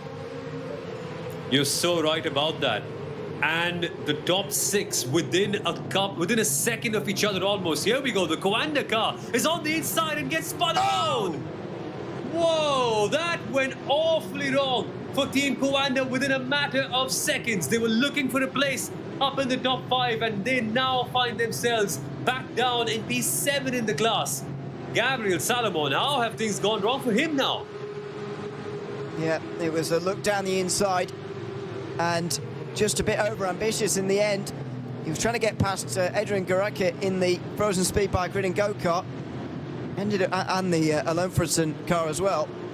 But it's locked up, spun round at turn 1, and I'm afraid that is terrible news for Coanda. And I've got to say, they have been struggling in recent times in this kind of race. In the opening round of the season, in this class, they managed 5th position. Not to say that's a bad finish, but it is lower down than you'd expect to see them, and it was 7th place in SB10. They're maybe not quite the team they used to be at the moment, as the battle for second is on. If this comes on a bit too quickly, then the 116 could be away from the rest. This is a replay of what happened down at turn 1. Gabriel Salomon looking for the inside line. It just is so tricky there, especially with these Porsche Esports Endurance Trophy cars that are just right on the very edge of it all. So easy to lose it under braking, especially when you're under pressure, not trying to hit the car in front of you. And that's exactly what happened with the Coanda folks there. But as it stands in the Porsche Esports Endurance Trophy, Scherer Esports with a commanding 1 and 2. But what's going on here? The 116 has actually pulled up a slight gap ahead of their teammates in the 117, essentially acting like a rear guard, protecting them from the Apex Racing team and all the other strong cars behind them. In the meantime, there are some potential swaps around for position in the SP10 class. This is the battle for the last place on the podium. Sim RC, 3rd place in the SP10 category, currently under pressure from the gridandgo.com Esports DNLS GD4 team, with Sven Haase, a familiar foe, right behind, and all of them together are battling for P2 to P4 in the SP10 class. Falcon Sim Racing have sort of run away with it, haven't they? 1.9 seconds already. That's a good place to be in, mind you, with 20 minutes into this race. Yeah, and you don't see it very often in SP10, to be honest. It's very often. It's pretty close together after a long time in this class, but Falcon Sim Racing team have managed to really get away from the rest early on this time round, which is great news for them. Early on, they were able to take the lead only after the first pit stops in the opening round of the season for battling away for the lead for the rest of the race. Eventually lost out to Apex and SimRC to finish 3rd, but it's the same top 3 again here with Falcon on the front of it. Lucas Muller, who is on the front of the field at the moment, though. 2 seconds, and the gap has actually extended this lap compared to the last one. He did a 25.4. These guys did 25.8s. So he's actually, despite being on his own, stretched out the advantage over the rest. Yeah, that's precisely what you need to do in this opening stint of the race. Try to make sure you have a big gap that gives you potential variations that you can play with when you go to the first set of pit stops. Let's take a quick look at a replay of what's happened to Team Nitro X Falcon. That's Marco Bischoff behind the wheel of that Porsche, and it goes awfully wrong also quickly. Wow, that was a snap. I wonder what went wrong there. Maybe just a bit of an aerodynamic vacuum that they found themselves in, or the car getting a bit too loose. Whatever it is, Marco Bischoff, his team have a lot of work to do in the next 2.5 hours. Whoa, boy. Pretty sure they clipped the curb on the inside at the Moot curve there, which you can't get away with. And so that's how they ended up spinning around and into the wall very quickly indeed. So that's a shame for them. Meanwhile, this is for third, I think, in SP3, the Clio Cup class. It is indeed FK Motorsport, just ahead of Wolf Motorsport Sim Racing, I should say. And then Rings Fizzer Sim Racing and Adopt Don't Shop, the final car in the group. But they are very much battling away here. The top two seem very focused on each other. Share Esport versus Similia Esports again. But the battle for third is an interesting one, and they're just willing to battle it out, which the others maybe are not. As there's a look at the traffic. Jonas Vanna is trying to go for the lead here in SB9. They are going to be very soon into the SB3 traffic, and Vanna knows that going through now is pretty important, so he does go and take the lead. We'll get back to that battle because the SP3s are seeing some more fighting within them. It's the 275. They touch and they bang against each other. What are we seeing here? The Wolf Motorsport Sim Racing team have some advantage over their rivals, but Rings and Sim Racing now under pressure from the Adopt Don't Shop team. This is the battle for P5 in the SP3 category, and it's calmed down a bit. But let's shift our attention to the SP9s, because over there, Der Esport, that number 20 Lamborghini, has taken over the lead, but only provisionally, because remember, they have a 60-second stop-and-go penalty for not fielding a real-world driver. At this stage, if you're the number one PS competition Mercedes car behind, you just let them go. You let them go ahead. You sit behind them. You save fuel, because at the moment, what's Der's problem in life? They want to make sure that they have a big gap between them and the rest of the pack, so that when they come for their stop-and-go, they don't sort of emerge in traffic and they're as close as they can possibly be to the leaders. So they want to go fast. In the same time, PS Competition, the number one, are the only real car in that top 4 and top 5 that don't kind of have a penalty. Their competition, the Apex Racing Team cars, are far behind. They're 5 seconds away. So it's in their best interests to just stay behind their esports, save fuel, tag along, and make sure that they're able to extend their realistic lead over the rest of the pack. Because remember, Dirt are not going to keep it when their penalty comes around. And to make things even sweeter for that BS competition team even, they've been cleared of any wrongdoing. They are not going to be given any penalty for any breach of rules like we discussed that was potentially going to happen at the start of the race. So, number one BS competition, this race is properly falling into their hands. They just now need to be calm and composed, not make any unforced errors, and just take it to the very end. I think they should be in a good space. Yeah, I think it's perfect. I think it's perfect for PS competition, for Dory Sports to go through there and clear the way. They'll be taking the slipstream and saying thank you very much, because they will be leaders of this race a little bit later on, that is for sure. This is the battle, meanwhile, for 4th place. Gordy Much is not quite able to stay with his teammate Elias Sepinen, although it's not far away, as you can see there on the margin. There is the gap between 3rd and 4th. It will be 2nd and 3rd a little bit later on. This is the number 11 M&J Danforth car a little bit later in the field. And they are just in behind Liberty Esport. Just behind them is about 6 seconds behind Marlow Racing Team and Williams Esports, already back up to 13th and 14th in this race as traffic begins. Here we go then, 30 minutes in, the traffic paradise has begun for the SP9 cars. It's never going to be quiet now. It's never going to be calm for them. Every single lap that they face from here on will be full of smaller and slower cars being caught out in random obscure spots. I mean, you could end up finding them in a blind spot at the mud curve as well, and that's the scariest thing you can ever have in a really rapid SP9 car. So things are going to get crazy. SP9 drivers, I think they need the patience of Superman to survive everything. And look at this now. At the Ardenau first, a slower SP3 car right in the middle of the apex. And what does an SP9 car have to do just to get a clean lap? This door, here's where they could be under some pressure. And look, within that traffic, they've created quite a big gap between themselves and the number one BS competition car. Not that it matters in the grand scheme of things, because the number one BS competition car is ultimately still your realistic leader. But you don't want that gap emerging now, do you? You want to be in that slipstream and save fuel as much as you can. And it's not that the number one has had a bad run through traffic, actually. It was that Jonas Vanna was absolutely silky smooth through the traffic. Great job through the SP3s for the first time. So that is how he's extended the lead, because he's not only extended the lead over BS competition, but he's actually extended the lead over everybody, which is pretty impressive to achieve. And the Apex Racing team in third and fourth are now together then. You can see that in the background there of these SP3s. Here they come through the pack. And that's exactly what traffic can do. It's actually allowed Gordy Much to get a bit of breathing space over young Philip Springop in the 22 car. And there you go. 49 goes through. Here comes 50 as well. Oh, hello. That was a bit of miscommunication. What is that, man? Look at the madness. It's like a Monday morning commute in the middle of the city centre. There's nowhere for anyone. And we're not even factoring the GT4s and the SP10s and also the Cup cars, which could also be somewhat in the mix later in the race. Not with the SP9s, but among themselves especially. This open piece of tarmac might be just so beautiful for the number 20 Dirt Esports who just want to get going and want to create as much of an advantage as they potentially can. But it's not going to be quite for anyone. I think we even are in the best seat possible, because we don't have to deal with slower cars. We don't have to deal with faster cars coming in and scaring us on the right of our car as well. It's all nice and pretty here. I'll go through a few penalties, by the way, that have come through, because there have been at least one more decision. Yes, just the one.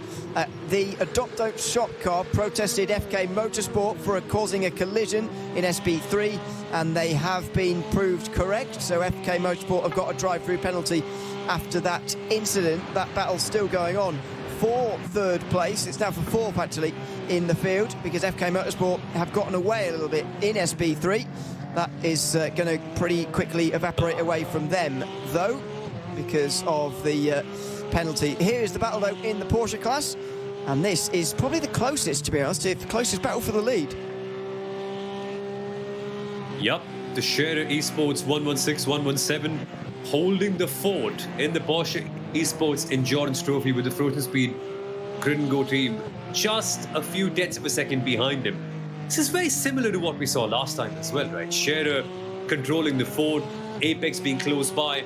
Frozen Speed by GNG didn't quite have the best of races, but it's good to see them here now in P3 and having a very, very solid start that gives them the foundation to build and do some fun stuff later on. But there are some more penalties we need to talk about. For instance, number 44, Falcon Sim Racing Team. Yeah, stop and go penalty that we spoke about earlier for not having a real world driver. That's been further enforced. And that's the same case for the number 17 team, Nitro X Falcon team as well. And that'll also be the same case for the number 20 Dirt Esports guys we've now seen on our screens as well. So SP9s, lots of penalties to be taken. PS competition are your ultimate leaders. But it's not going to be an easy day. But I think it's a good time to give a status update on our other top drivers as well, right? Because after their forced penalties, Mahler Racing Team and the Mercedes-AMG Esports Team Williams team are down in 13th and 14th. So they are making a bit of a recovery. It's just coming at a slightly slow pace. Yeah, and it's going to take time. If they can get to the top 8, then they can start to score more points. Just a word on the scoring system for this series, by the way. If you finish the race, then you get a point. That's, well, I was about to say that's for free. Obviously, it's obviously not free. You have to earn it. You have to drive for 3 hours, but you get the point. Then if you get 7th place, it's 2 points. Then 6th, 5th, 4th, that's or to 5th, sorry, that's 1 point gained each time. That makes 6 points for 4th, 8 for 3rd, 11 for 2nd, and 15 for 1st. So that is your system for the series. If they can make their way into the top 7 in that case, those two, then they'll be pretty pleased with their afternoon, as Falcon Sim Racing Team will be as well. They've got to take a minute's worth of a stop and hold in a few moments' time, but that's not going to stop them from moving past the Nürburgring Esports Mercedes here in SP9. Nürburgring Esports and Andy Gordon certainly knows about that penalty and doesn't fight it as a result. They'll be having their engineers and their spotters giving them all the information that they possibly need about the teams and drivers that have a penalty around them. And this is the kind of stuff you need, right? Because when you're driving in a high-pressure, tense endurance race like the DNLS, you don't really have time to think about much else in which car has which penalty. Because remember, you're busy thinking about strategy, about fuel saving, about managing tires, about just surviving at the Nürburgring amidst all the traffic and the chaos as well. That's why you need a really good set of people to be a calming voice in your head to tell you that this driver has a penalty. No point fighting them. But there is a point fighting this fight, because this is the battle that we're seeing in the SP10 class, and that's between the Grid & Go Esports DNS GT4 team, who are in 3rd, and the Sim RC team in 4th. So we have seen some swapping around, because the last we saw them at the start of the race, Sim RC were holding the advantage here. Now, Grid & Go have moved up into 3rd. Good start to the race here in SP10, although it's nowhere near as close as it was this time last race.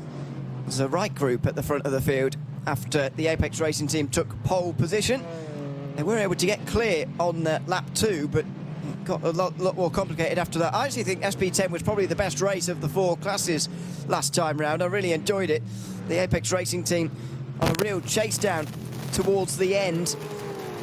They made that pass on the Grand Prix circuit on the very last lap, and they were able to take the victory in the end. But it's certainly had to be a very different race so far in SP10. They're trying to chase down Falcon Sim Racing Team at the moment, as the Porsche Esports Endurance Trophy Nürburgring make their way out onto the Dottingher, I should say, for the next time of asking. Nearly 35 minutes into this race. This is the Pro class, of course, and the top 5 are all still together. On board with the 5th we go.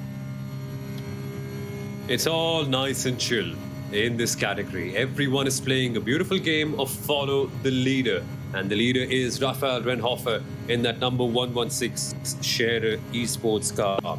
Again, they had quite a race last time out as well, getting a 1-2 in the exact same order, with the 116 ahead of the 117. But in the Porsche Esports Endurance Trophy, you can't really tell who's going to win until the very end, because there are so many options for strategic variation. Teams can go shorter in the last stint. Teams can maybe push a little bit harder as well. There's so many options with fuel saving too. And with this car, the way you drive can have a huge impact on the tires too, which ultimately decides whether you have that crucial grip when you're going around the outside on that final stint of the race. So lots to play for still. There's a bit of argy-bargy there going on between the GNG Frozen Speed car and the Apex Racing team as well. But clearly, no real urgency to get up in the lead. Everyone's okay being where they are, because it's a long game. It is. We're going to see a lot of fuel saving here in the Porsche Cup class early on. It used to be called Cup 2, of course, and I'm holding myself back violently from getting it wrong. Anyway, they're second fastest class, of course, and as I mentioned earlier, I'll touch on it again, they are split into Pro and Am this season, whereas they weren't previously. The top 5 are all pros. The first of the AMs is the Team Sorg Rennsport number 100 car. Unfortunately for them, they retired after just a lap. After lap 1 last time out, they were out the race, so this is already going better this time round, and they're leading the AM class. But as I mentioned earlier, the AM class had a very long time leader early on, with the I think Avia W&S were leading for quite some time, but it was Fosasek, who were leading for most of the race last time out. But then all of a sudden the lead went round like a hot potato in the last hour, and it was all over the place. So it's still very, very early days, especially in that AM class. Let's go back meanwhile up to the SP9s. This effectively is the group for second place. The 2 Apex Racing team cars, then M&J Downforce here, who are just ahead of Veloce Frustmaster. Yep, last time M&J Downforce, they found their way up into P7 with the Ford Mustang in that number 11 class. The number 22, they had a much tougher day. They were in P14. But today for them, it's been quite a recovery, finding themselves up in B5. They had a good qualifying and they were really able to benefit from all the chaos that all the leaders had at the very start of this race. And good to see them in this position because they are now fighting with the team that's just made their way into this championship starting from this round. It's the Veloci Thrustmaster team, and good to see Tatu Seepola, a name we've seen so often in the sim racing world, contesting very high without having the experience of racing in this championship in the very first round of the series. So if there's one way to make an introduction, a top 6 finish would definitely be that. Meanwhile though, Mac Backham, did he just say retired sim racer Mac Backham? Because that just sounds so odd to listen to me, like Mac Backham retired, those words just don't go together for me. It's from professional sim race, full-time driving, he called it at the time. He said, I'm retiring from full-time driving this time round. He actually took part in his last real-world event in Sweden in November of 2023 as a full-time sim racer. He said at the beginning that he knew it was going to be his final year when it began in 2023 and that he's too old for it. No, come on, Mac. I know. Yeah, come on, Mac. Not entirely true. I don't know how old he is actually, but he's not certainly not too old. He's been there for a long time though. At Coanda, over 10 years, and still clearly does a bit of driving because he can't have just picked this car up and just gone this quickly with it without any practice, surely. Although maybe it's still just muscle memory that it's still in there for him. Yeah, exactly. I mean, I remember listening to his name when I got into esports right at the very beginning. I mean, I'm talking about 2016, 17, and I've heard he's been there for a few years longer than that too. I think one of the OGs, wasn't he, Mac? Back in 14, the iRacing, in the World Championship days at the very beginning when you used to have the single-seater ones. Oh God, he's seen everything. He's seen everything there is to see and do as well. Yeah, such an experienced driver, Mac Backham. Although that's what he would call old, I suppose, judging by his Twitter feed. But never mind. I'm going to say experienced. Certainly a very useful ally to have in this Porsche Coanda SP10 effort this season. He is driving this season with, I think, well, it's supposed to be Tristan Iglesias and Antonio Cubina. We will see who gets alongside him this time round, because he actually isn't in my entry list at all. Clearly he is in a new entry list that I've not got at the moment. But yes, he is driving and starting that SP10 machine as we go up to SP3 on board with the Clio Cup battle for 9th place. It's going to be 3rd place at the moment. I need to update my timing screen. FK Motorsport versus Wolf Motorsport Sim Racing with the Don't Shop, the team we're currently on board with at the moment. This is not quite matching up with my timing screen, I must admit. So I'll look into that. But yes, this is a battle for 3rd place, and already look at the time gaps on the left-hand side. They are growing to share Esport out front. This is what I love so much about the Digital Nürburgring Endurance Series. When we're done chatting about the penalties and the strategies and the chaos and the real-world drivers and everything around, we just get to sit down and focus on a couple of Clios battling each other at the Nürburgring. Is there anything cooler than that? Like, I think that's what the spirit of racing is all about, right? Just sit in a touring car, get your way in, the cheapest form of motorsport, and you can just go all out with each other. And these things are proper tanks. You can rub with them, you can just bash each other as well, and they will survive. And there's no need to sit on setups and variations for 8-10 hours at a go. You'll be okay. It's the driver ultimately that matters the most in this particular category, which is why I love it so much. And look at how leery the car gets at the rear end as we come towards the final couple of corners and towards the Kleines Carousel. It almost becomes a tricycle even. That's the beautiful part. A tricycle on a racetrack. It's phenomenal. It's a great machine to have in this series, and as you say, a very bizarre one as well in so many ways. Front-wheel drive, the only front-wheel drive car in this field, and the rear wheels are basically there just to keep the car from scraping along the ground. It doesn't really do anything. As you say, you can really float the car in, slide the car in, but don't. I made this fatal mistake in front of somebody back when I was racing a long time ago. Never counter steer in a front wheel drive car if you're on the power at the same time. You will snap violently back the other way and likely crash into someone like I did. It's a very particular way of driving, and something very weird to get used to. When you start to slide, your first thought is, I better steer the other way. But actually, you've got to override your muscle memories, and you've got to sort of just floor it instead of actually counter steering. It's very weird to get used to. That's what it's kind of inconsequential what you do. That it's disconcerting in a way, because in this category you've got to let the car do your thing, and it's weird. Right? I find it amazing how you've got to let the car go. But hey, what's happening here though? In the Porsche Esports Endurance Trophy class, there is a big change for the lead. Frozen Speed Grid and Go Racing, they've passed two cars. Both the Scherer Esports cars have been passed in one go, and suddenly Frozen Speed are in the lead in a matter of half a lap. Things have changed big time here, and Apex Racing wanting to make a change and wanting to dent into Scherer Esports category.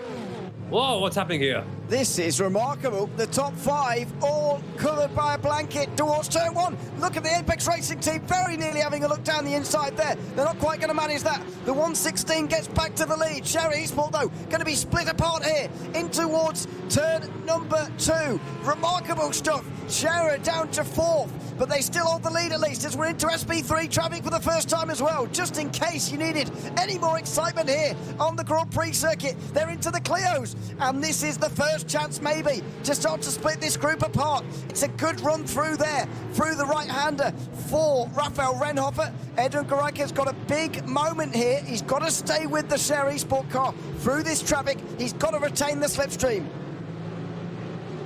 And this is so crucial. If the 116 Scherer Esports gets any advantage, if they're able to break away, it's going to be so hard for the Frozen Speed car to catch up. Remember, they're just so quick. They've got so much experience. The winners of the last DNLS race were that number 116 car and the drivers inside as well.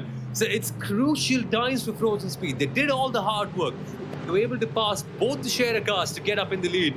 But as is the nature in the Porsche Esports Endurance Trophy, one tiny error or one corner where everyone gets bunched up, and suddenly you could find all that hard work being put to waste. It's not exactly entirely wasted, because a big part of that mission would be to split up both the Scherer Esports cars from 1-2, which has happened. But still, the big one, the 116, is yet to be overcome properly. Things are going to get spicy here in the Porsche Esports Endurance Trophy now. They certainly are. We're in for a great race. Onto the hats and back. The Roland Alfredson, by the way, in the background, has just lost a bit of time there. 5th place. Needs to get back in the slipstream here. He's in danger of losing it. And Raphael Renhofer's in danger of getting away from the wall at the moment. Can't overstate how important this is for the race. Into Flugplatz. They get a little bit off the ground here, these Porsche Cup cars, of course. A little bit of a narrow line there from Renhofer means they'll lose a little bit of time. Just keep an eye on that gap on the left-hand side. We will monitor it for you as well as we go back to the SP9s. Look at this, Marler Racing Team and Williams Esports already back into the top 10.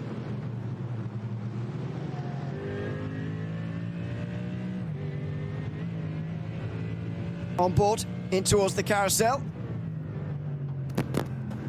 And it's going to be some recovery drive for them, right? Marler, Williams, both of them suffering a big penalty each for procedural errors at the start of the race. They rejoined in around P16, P17. To see them now at P9 and P10 respectively is a sign of good hope, and it shows just how fast they can be and just how much potential they have in this overall category. But come to think about this, that penalty hasn't quite been just a dent in this race. It's also a big dent in their championship hopes, because in the DNLS, you don't have 10, 15, 12, 9, 8 rounds. You only have 4, which means that if you have a bad performance here today, that could be a 4th of your entire championship going wrong in one go.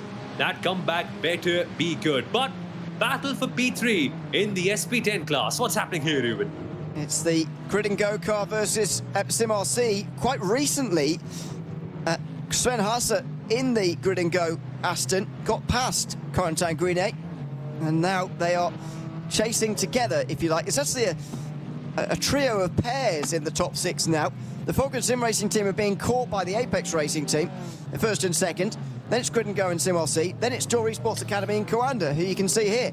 So it's, as I say, a trio of pairs in the top 6, with WSR 7th, as you can see in the background there. But a decent start to the SP10 race. I suspect they may only have 1 or 2 laps left of their stint here. They should be able to do 7 laps, but no more than that. And that's going to mean it's quite tight for them to make it on just 2 stops here today. We will see whether they do. They should make it, but it normally just gets quite tight, as it does for the SB9s as well, which we now go back to. This should be a pass for Marla Racing Team and Williams. Both of them have got real-world drivers just about as comfortable in an esports rig as well. It's Phil Dennis for the Marla Racing Team and Sammy Matty Trogan for the Mercedes AMG Esports Team Williams. The comeback better be good. Currently in P9 is the Marla Racing car. That could very well become P8 in a matter of seconds.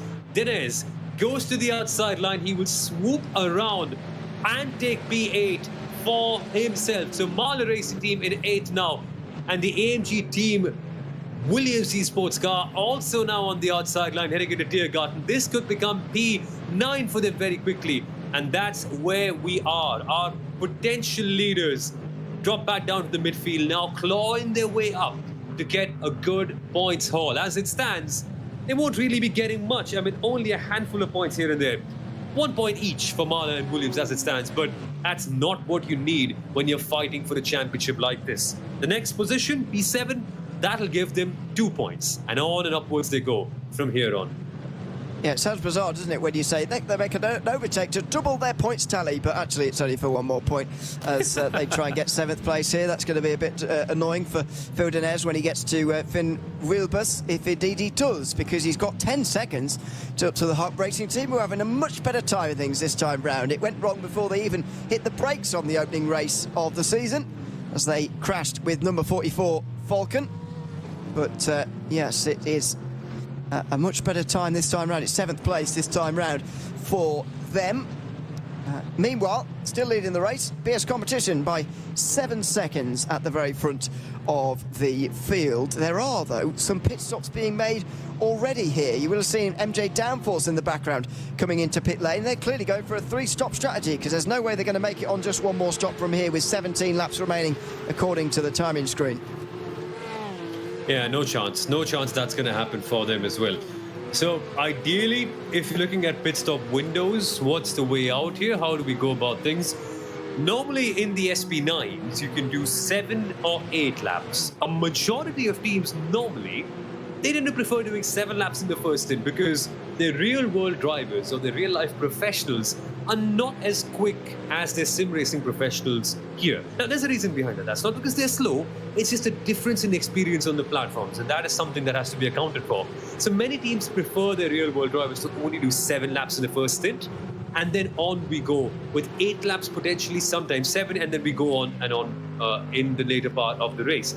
Currently, we are on lap number 7, which means that some teams might just elect to come down for their first pit stop in the SP9 class. So keep an eye out on that. Teams like BS Competition, who have drivers like Nobby Kish, who are already good, regardless of whether they're real world or sim, they might just end up staying out for longer. But I suppose we should focus on the Porsche Esports and George Trophy now, because Scherer Esports and their 117 car, they have made a bit of a comeback, and they are up a position ahead of the Apex Racing Team. But Coanda battling in the background. So much happening here. It is, yeah. Gabriel Solomon is on his way past Mark Bowser here, and he's banished it in the background. Scherer and Apex ahead of Ron Alfredson. So the front of the Porsche category has split. Somebody asking, by the way, in YouTube chat what PEETN class is, and if it's all Porsche class. It is indeed an all Porsche class, using the modern day Porsche Cup car, which in my opinion is too quick, but that's besides the point. It's it is the all Porsche Cup class this time around. Somebody else asking whether the weather is dynamic. Well, yes, but it's not going to rain, in case that's what you're asking. The weather conditions are going to be about 71 degrees Fahrenheit. I don't know what that is in Celsius. I think it is 30s, somewhere in the 30s Celsius. Not that warm. It is only February after all. Humidity between 40 and 70%, etc. It's relatively low winds, but no chance of rain, absolutely none. The weather is able to change, but it won't rain this time round. We're still yet to see rain in the Digital Nürburgring Langstrecken-Series, to my knowledge. Well, if we're answering questions from the chat, somebody better put up a question asking who's going to win an SP10? Because that'll put both of us in a proper pickle, wouldn't it? Like, just look at the gaps there. Falcon Sim Racing, AMG Team Apex Racing, separated by just under 1/10, which sometimes can get up to 2/10 and here thereabouts. But it's amazing. It's amazing. 50 minutes into this race, and there's nothing to split them, and also nothing to split the leaders in the Porsche Esports Endurance Trophy car. And also now here, look at Apex Racing Team. They are now chasing the Scherer Esports 117 car. It's all so chaotic here because Apex lost that position on the last lap, somewhere around the Dottinger Her. Now have got a lot of work to do. And suddenly this one beautiful Porsche Esports Endurance Trophy pack, which we were saying is the best thing to happen in this category, right? 8 and 9 cars fighting for the lead. That's gone. That's completely split apart now. So there's two different packs. There's Scherer 116 in the lead and the Frozen Speed GNG car in second. Then there's Apex Scherer 117 and Alon Fritzen Racing. Then there's Coanda Esports and Team Nitro, who are fighting for P6 and P7 respectively. So it's all a bit split up, it's all a bit opened up, but wait for the next 10 to 15 minutes because that's where things will change in every single class. SP9s will make their pit stop soon. The Porsche cars are coming around for the last couple of laps before they make their stops as well. And the GT4s will go longer, but yeah, the things will change big time as cars will make their way down pit road and get some fuel and tires potentially. Yeah, not sure if it is going to be this time round for the SP10s or whether it will be next time, but they've only done 6 laps, or they will have only done 6 laps at the end of this lap. To continue on by taking comments from YouTube, and you're more than welcome to offer us your thoughts on the Nürburgring YouTube channel or the Nürburgring Langstrecken-Serie YouTube channel, which we are broadcasting on this afternoon. Someone asking, how do we follow the series? Not really sure what you mean by that, but I guess the best way is to either subscribe to the Nürburgring YouTube channel or the Nürburgring Langstrecken-Series YouTube channel and come back again, same time, same place in 2 weeks' time, because that's when round 3 of the Digital Nürburgring Langstrecken-Series will be taking place every season for 6 seasons now, in between the end of the NLS series in real life and the start of the new series in NLS in real life. We've taken on the Digital Nürburgring Langstrecken-Series traditionally, as I say, for the last 6 seasons. We'll be taking our final race on the 8th of March, which I believe is 1 or 2 weekends before the first round of the NLS in real life. So make sure you join us for your winter fix of the Nürburgring. Great racing around here, even if as the famous saying goes, even if the cars aren't real, the racing certainly is. And that's what we're enjoying here this afternoon. 2 hours 5 to go in the second round of the series. This is the Goodrich 3-hour race, as the SP10s do, after just 6 laps, make their way into the pit lane. This is surprisingly early. Look at that, Peter Berryman. Oh, wow, nearly getting alongside Lucas Muller, and he realises there's not going to be space for 2. They both pull into the pit lane. Wow, that got close, and there's barely anything to separate them, even still, as they head towards the pit lanes. Only 6 laps. That's interesting to see in the SP10 category, where the leaders have been so close to each other for such a long time. I'm not sure if the other cars with them are going to jump as well, but that we should wait and see. But also expect the SP9s to come down on pit road this time out as well. So there will be action, there will be chopping and changing, and the face of this race will change a lot over the course of the next 5 to 6 odd minutes. So in the SP10s, it's Coanda Esports that have assumed the lead with SimRC currently it's second, but even they have got to the pits. Couldn't go to Dior Esports Academy. I get a feeling everyone apart from Coanda Esports are in the pit lane in the SP10 class. Things are rapidly changing here. Yeah, driver change for Lucas Muller. He's out. Benedict's Hits is in. Then John Aylen is replacing Max Scheider. in that car.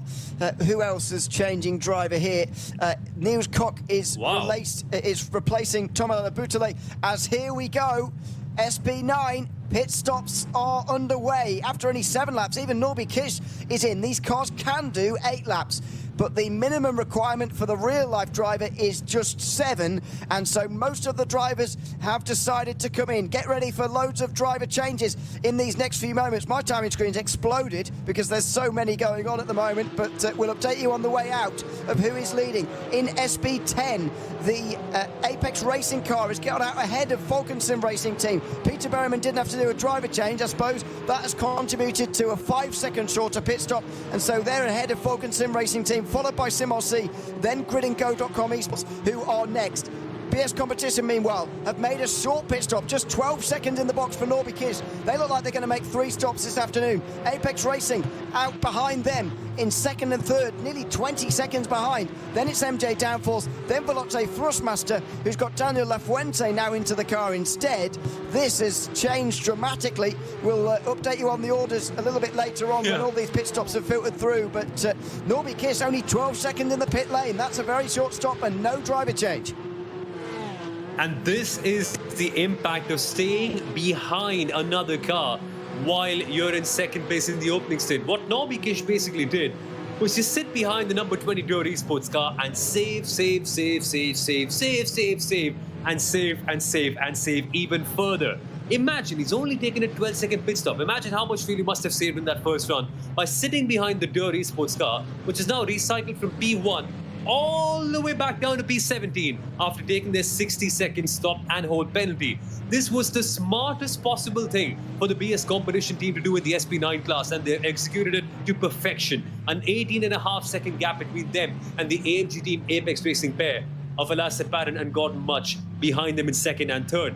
This is a good place to be. 19 seconds, and plus you've taken a short stop, which is only, what, a 12-second difference. So effectively, we're seeing like a 7-second realistic advantage countering the short pit stop between BS Competition and Team AMG Racing, Apex Racing right now. So a very, very strong position to be in for BS Competition, as there is change in the Porsche Esports Endurance Trophy. Alone Fritzen Racing getting 2 cars in one straight. That's phenomenal.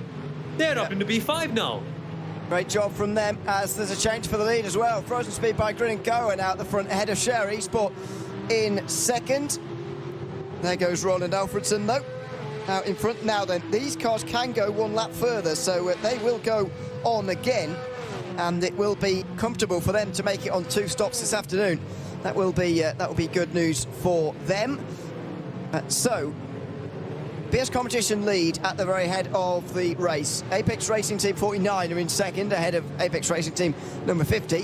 MJ Downforce the 4th, ahead of Veloce Thrustmaster. Then it's Marla Racing Team up to 6th already, ahead of MJ Downforce. Then Impulse Racing in 8th place, ahead of Hulk Racing Team. Williams Esports, Vasilis Palatziotis has gotten into that car. That rounds out the top 10 in that class. In SB10, we're still waiting for Coanda to come in, but other than that, we've seen the Apex Racing Team come out first, ahead of Falcon Sim Racing Team, then SimRC, GridandGo.com Esports, WSR Esports, Puttkicker are just ahead of Nürburgring Esports and Door Esports Academy. That's the battle, 3-way battle going on for 6th place, ahead of X-Racer and BS Competition. It has all changed, especially in SB9, where we've seen such a varying level and length of pit stop. Should we try to break it all down? Because there's so much to do here. Okay, I think we should do that. What's happened in SB9 is essentially BS Competition making great advantage of the fact that there was nobody else in their pack who didn't have a penalty. So they've stayed behind Dior Esports and saved a lot. So they've taken a shorter stop, which means they have a 19-second gap.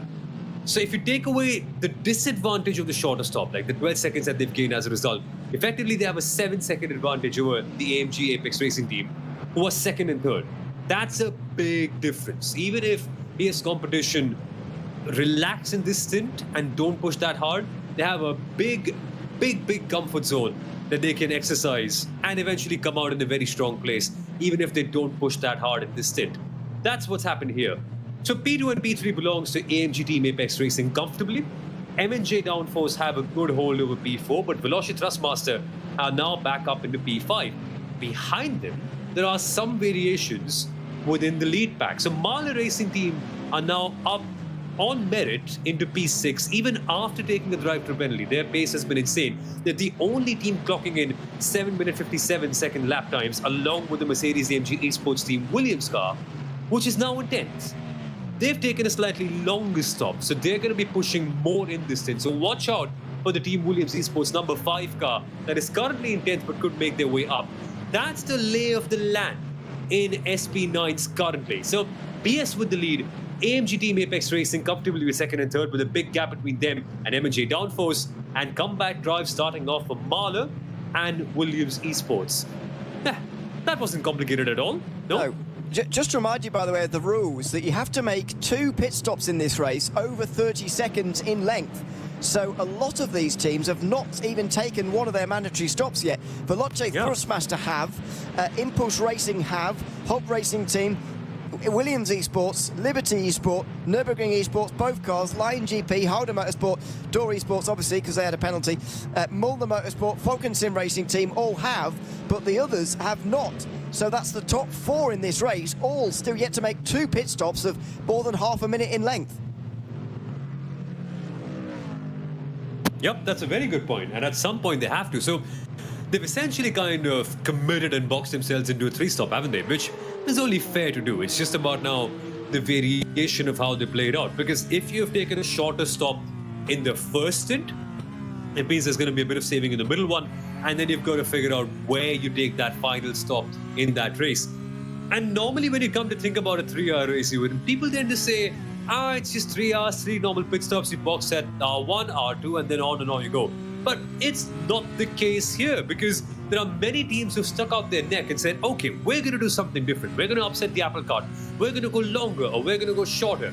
And that then in turn impacts when they stop for the second time as well, which then impacts when they stop for the third time. So in a way, we're playing a gigantic game of catch the mole, and we're trying to hammer down as commentators what strategy is going to work out, where I think in all honesty, even the teams and drivers aren't 100% sure of how things work out. So we should just sit back, relax, watch it all unfold, and just try to tell you what exactly is going on, because trust me, a lot is happening in this race here. It feels like we're the ones being whacked on the head with the mallet at the moment, to be honest with you. Exactly. It's a bit of a headache. Oh, here we go. Oh, listen to that. Renhofer barely using any throttle on the way up towards the book over there. He did not want to go through on frozen speed by Grid and Go. Now, I must admit, last time on the way towards the Tiergarten, I was very surprised about the willingness of Grid and Go to actually take the lead here, but Raphael Renhofer has just shown the exact opposite. He wants to stay behind. Instead of really pushing those two on, he wants to save fuel, as M&J Downforce, meanwhile, are straight into the back of number 50. Here is the battle for second place on your screen. Number 49 has gotten away from a bit from Gordy Much in number 50, and Jan-Philipp Springhoff is looking to push number 50 back into line. That Mustang has caught up so quickly, and whenever you see a Ford Mustang in your mirrors, there's a good reason to be scared, be it in the real world or on a racetrack, especially when that Mustang is off the M&J Downforce team. What a drive it's been so far by Jan-Philipp Springhoff. Is there an opportunity to make a move heading down into turn number 1? I suppose they'd be a little bit far, but it's a good place to be, right? Attach yourself with the faster pack, and then make sure that you keep on going faster and faster and closing up to the leaders. So good to see here what's happening with the M&J Downforce team. And Mahler Racing team, their comeback keeps on getting stronger and stronger. They are now only a second and a half behind the 5th place Veloce Thrustmaster team. So happy days for Mahler, given the context that they found themselves in at the start of that race. Yeah, they are not out of this at all. Absolutely not out of this at all, the Mahler Racing team. So watch out for them in the next round, or the next, I should say, 2 hours of this race. Let's say round of pit stops. We've just had one. Although I can't imagine Norby Kish is going to be able to go very much further than 2 laps, to be honest, on his fuel. 40 seconds of fuel will give you about 8 laps at most. What's that? 5 seconds of fuel is 1 lap then? I'd say probably 2 laps, maybe 3 for Norby Kish in that case. But probably 2 laps, to be honest with you, of fuel has been put on to that car, and we'll see what happens when he decides to come into the pit lane. But yeah, this is very interesting indeed as we go on board with one of the SP10s now, still leading this class, now having the Coanda car made its pit stop. Apex Racing Team on out front by 8 seconds ahead of the Falcon Sim Racing Team, SimRC and Grid & Co. And then this is going on for 7th place. Sasha Engelhardt on the defensive from John Aylen. As they now make their way towards the Nordschleife from the GP circuit. This is most fun part of the entire circuit. When you've come off the wide open GP circuit into the narrow and the daunting Nordschleife.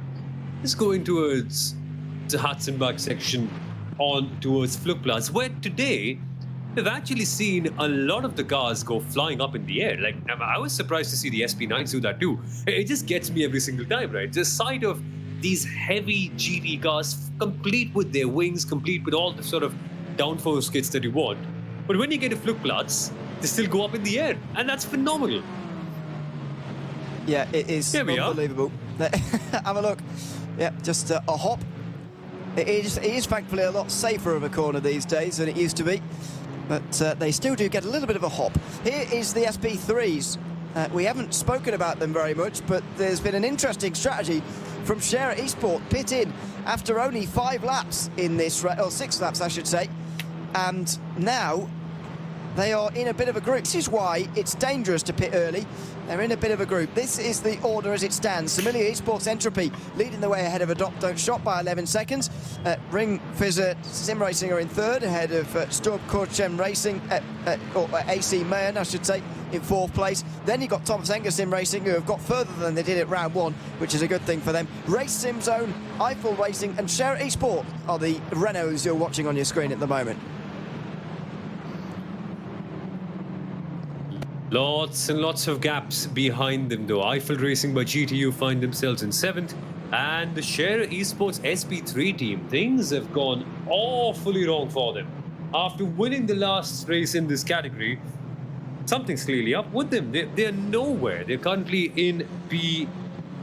my apologies actually. Wasn't it the 263 that won the last time, not the 269? So I'm getting confused somewhere slightly, but let's get back with more on how the 269 has eventually ended up having such a tumultuous race in P8.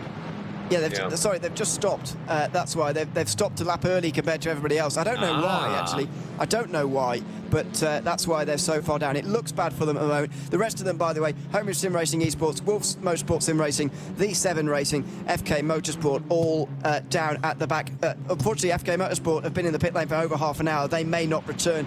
And unfortunately, V7 Racing were in for a 7-minute pit stop. But yeah, an early stop for Scherer. That's why they're 8th.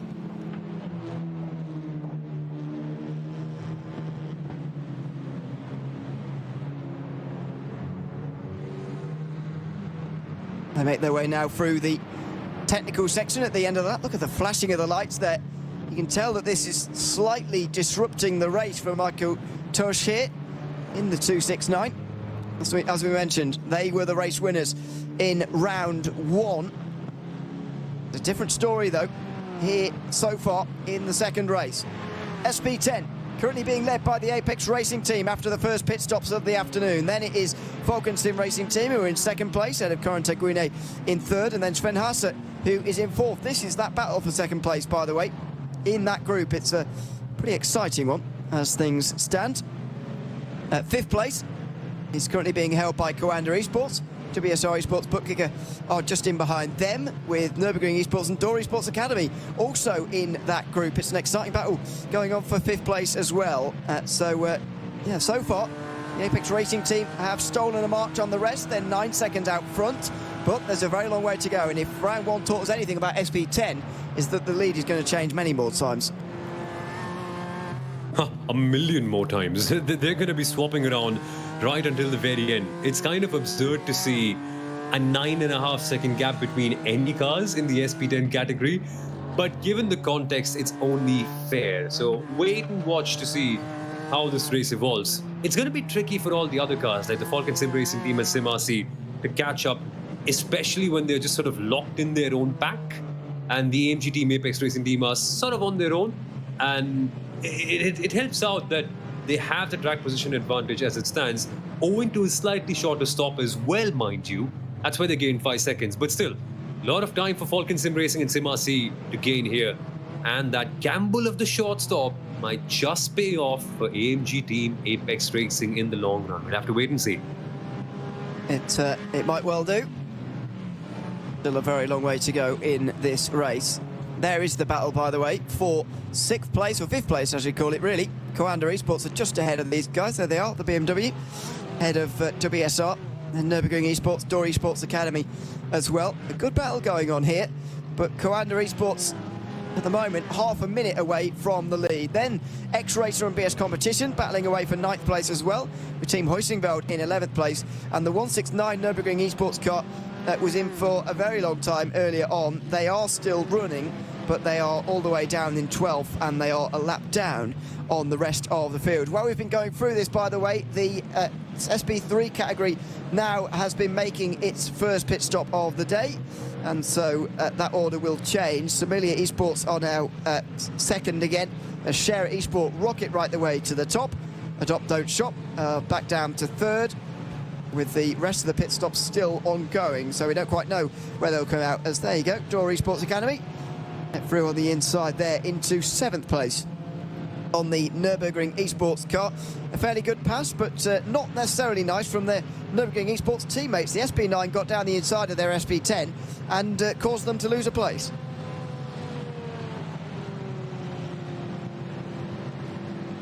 Yeah, things can get rather chaotic here, the Nordschleife, over the course of a long race like this. So easy to just lose patience and sometimes composure and end up making small errors like this here and there. But the back is pretty close by. In the Porsche Esports Endurance Trophy, it's a great sight. The Alone Fritzen Racing, alone at the very top. They find themselves in P1 after having made a shorter stop compared to the rest of the cars in this class. Shera Esport 116 and 117 are pretty close behind. The 117 has gotten ahead of the Apex Racing team, but is still a long way off from their teammates who are 4 seconds ahead. Behind them, Apex Racing in 4th, Team Nitro X Falcon in P5, and Coanda Esports having a slightly, let's say, what's the right adjective to describe it? A slightly scruffy day in the Porsche Esports Endurance Trophy category right here in P6. But still, lots to play for, lots of strategic variations, particularly what the Alone Fritzen team will do with Roland Alfredson, the man himself, now driving that car to the very end. Should be good. Alone Fritzen Racing, by the way, is a team name that came about when he was doing, as you might suspect, lots of races on his own, which he's not allowed to do if he wants to be classified. I believe he's even done, I'm not sure if he's quite done 24-hour racing on his own, but he's certainly done a lot of racing on his own. I've heard he has. Yeah, I've heard that story. I think Daytona or something, and they disqualified him. Well, maybe Daytona. No, sorry, not Daytona. Maybe Nürburgring 24. I reckon maybe he did the Toyota GR86 category in the Nürburgring 24-hour race, 2024, maybe, and that's where the team name came from. I don't know. I would ask him, but obviously he's occupied at the moment. He is driving in the lead in this race, so I can't quite ask him for now. It very much seems, though, in this class at the moment, top 6 are the ones really in contention. Top 6 covered by 17 seconds, considering there's been such a difference in pit stop strategy. That is quite remarkable. Yeah, and that's the interesting part. I think these gaps should come down even closer by the time we come to the end of the race. It's just so hard to tell how that'll happen, right? And how the shorter stops or more saving will ultimately impact where people stop and how they come out towards the final part of this race. But it's a beautiful thing to wait and watch, which is what we are going to do all together in the Digital Nürburgring Endurance Series. But in the AM category, Avia WNSE Motorsport having a firm advantage over all other AM cars. The Halder Motorsport team over 10 seconds behind. In fact, 12 seconds is the gap, if I can calculate it correctly and I can do justice to my sort of average math. So here we are then. It's an interesting top 3 with Avia WNS in P1, Halder Motorsport in 2nd, and Austrian Sim Racers DNLS in 3rd in the Porsche Esports Endurance Trophy category. But the gaps are so wide open, to the point that the Avia team are closer to a Pro car they are to another AM car, which is beautiful in my opinion. And I think that's what the spirit of Pro-Am racing is all about. The Yams eventually becoming so fast that they sort of end up mixing in with the pros and saying, well, we're not amateurs anymore. We're right on your level. Yeah, it's absolutely. So that lead is going to change again, I would suspect, in AM. It was such a topsy-turvy opening round that it is likely to happen again. Team Sorg Rennsport were leading earlier, by the way, but they've just had a 1 minute and a half pit stop. 1:35 in the box. That's way too long, I'm afraid, for them.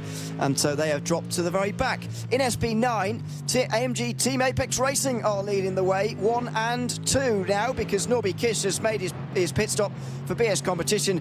That car now is being driven by Felix Quernbach. That is the first of their 2 mandatory stops. They'll make another stop over 30 seconds a little bit later on in the day. Into third is M&J Downforce 2, number 22 that is. Marla Racing Team already recovered back to fourth. What a recovery for them after their drive-through penalty earlier on for the start infringement.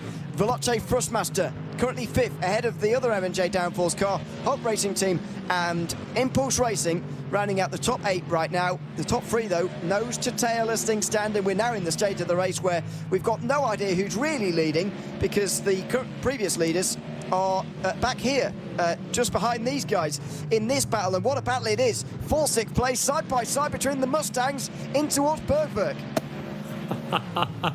This is more like it. What a battle we're seeing in the SP9 category. Both the Mustangs, the Hawk Racing Team car and the number 4, up against the number 11, the MJ Downforce car behind them, and a couple of other cars as well. The Ferraris there, the Mercedes also right in the mix. Chaos and Williams Esports in this whole pack, trying to get ahead and trying to make sure that they can get ahead and get up into P6, given the nature of how topsy-turvy their race has been so far. But they'll have to go through 2 Mustangs first, and 2 very determined and very big Mustangs first to get past. And here's the first one. The attempt is made by Vasilios Belitziosis, but again, good driving and good blocking by Marek Bachmann. Oh, this Clio is about to have a very nasty time, I'm afraid. Into the carousel. There you go. They all just about get through. And the Clio, I guess, lifts off just to make sure it can get into the carousel properly. So Impulse Racing are down to 9th behind Williams. Then it's Liberty Esport in the Porsche. You might have just been able to catch a glimpse of in the background there in the Porsche. They're just ahead of BS Competition, who need to make that pass quite quickly if they want to be contenders for this race win. Then it's Nürburgring Esports, who are 12th, ahead of their teammates. Line GP are 14th, with the first car over a minute off the lead, being Halda Motorsport. They're 15th, ahead of Tour Esports. And I'm very interested to find out where the number 20 can get to at the end of this race, because they're clearly quick, but they've had a minute stop-go penalty, which is going to hold them back for obvious reasons. Yeah, they're actually very, very fast. In the opening stint, them and the number 1 BS competition team were able to pull off quite a gap to all the other cars in this category. It's just that this penalty has come in and really spilled water over all the efforts that they've done. And this is something that they knew would be coming all the way, since they did not have a real-world driver. And I wonder, right, will there be lots of regrets for the Door Esports camp at the end of the season? Because look at the lineups that they've got. Look at the pace they've got as well. In the last round, they had Mirko Bertolotti in that car, and they had penalty after penalty after penalty. Something went wrong. I think some technical issues, some infringements with the procedures as well, a couple of crashes if I'm not mistaken. There's lots of stuff going on there. Follow that up with an incredible performance in qualifying, and then them leading the race on merit, only to have it all taken away by a penalty. This could well have been a championship winning team, given the pace and potential it has. Just 1 or 2 incidents here and there at crucial times can completely suck away all momentum that you've got and make a potential championship winning team someone who's just struggling in the midfield, which the results table will never really tell you that. You're just going to watch the race to understand what the true story of it is. There's the 3 leaders, by the way, just staying in line. They know that pace is more important than position at this stage in the race. Yeah, it's a shame for Door Esports. I was just trying to find out where Mirko Bortolotti is this weekend. I don't think he's racing at Bathurst, though. So I don't know. But anyway, he might be doing something else. He is meant to be the real-life driver for Door Esports. That's what they've got their penalty for. A stop and hold 60 earlier on in the day. So just under 100 minutes to go here in the second round of the Digital Nürburgring Langstrecken-Series for 2024-25. This is the Goodrich 3-hour race on the either Nürburgring YouTube channel or Nürburgring Langstrecken-Serie YouTube channel. You're very welcome. Good to have you with us this afternoon. The first day of February 2025. We'll be back again in a fortnight's time. Same time, same place for round 3. So we get to the halfway mark of the season after this round. Can you believe that?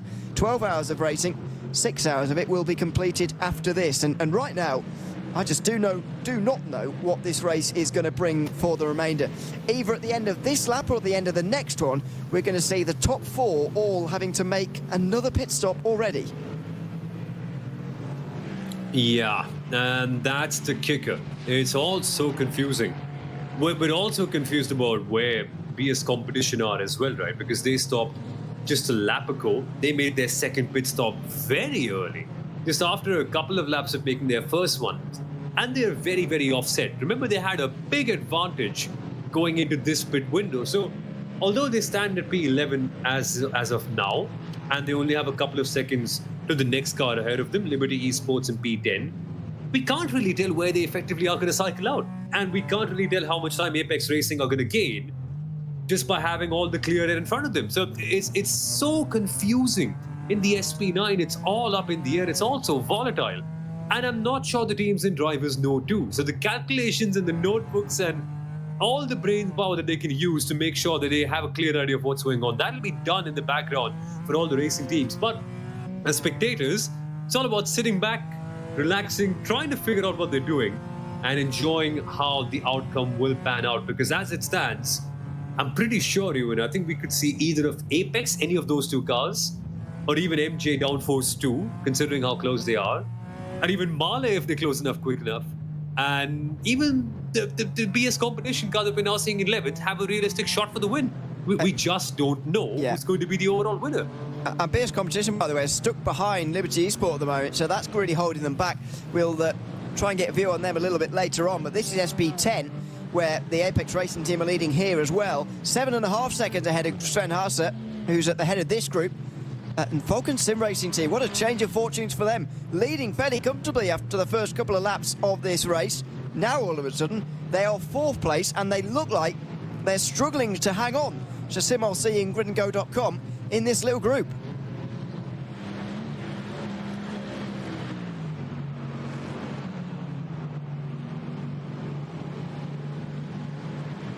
There goes one of the SP9s through on the outside.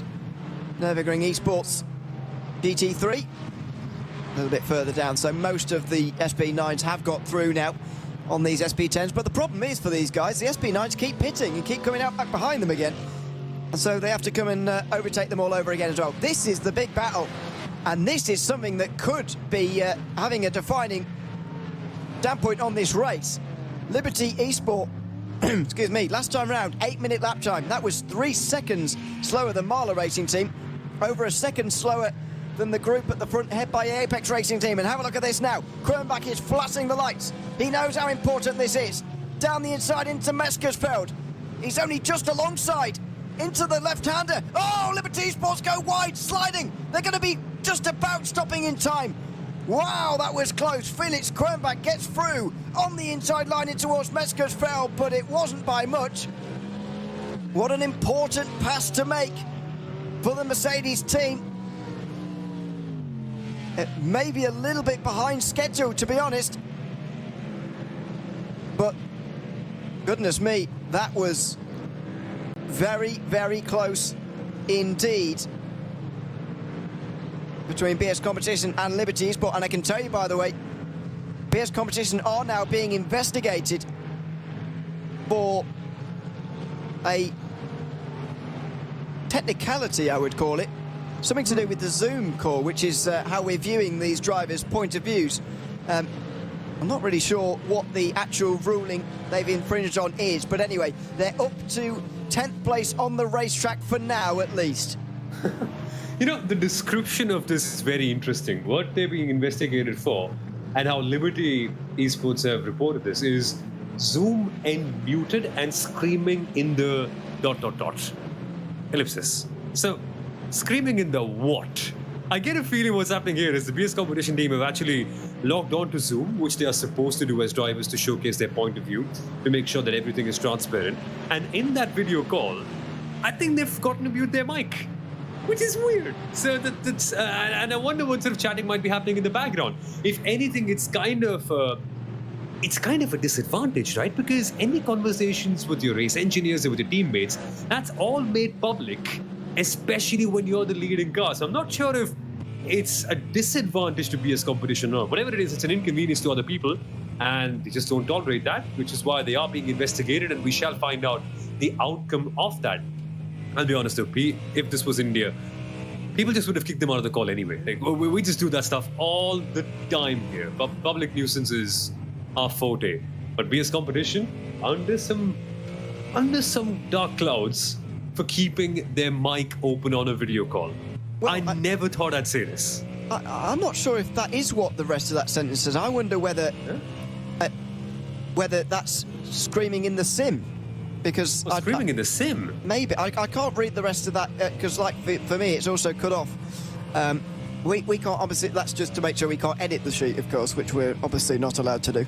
We are not race control. But we're just looking at it. I mean, it is very bizarre. As I say, I described it as a technicality because I don't really know what else to call it. This is Jan-Philipp Springhob, 24-year-old now, driving in third place, I should say, for M&J Downforce in the Ford Mustang.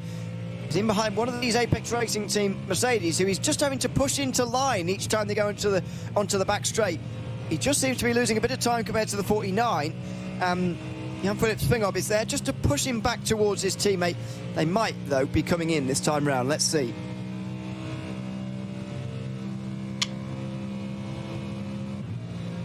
On the Dottinger Herb, Jan-Philipp Springhob with no real pressure to try and get ahead of the AMG Team Apex Racing car. As it stands, being in the draft in the slipstream is good enough.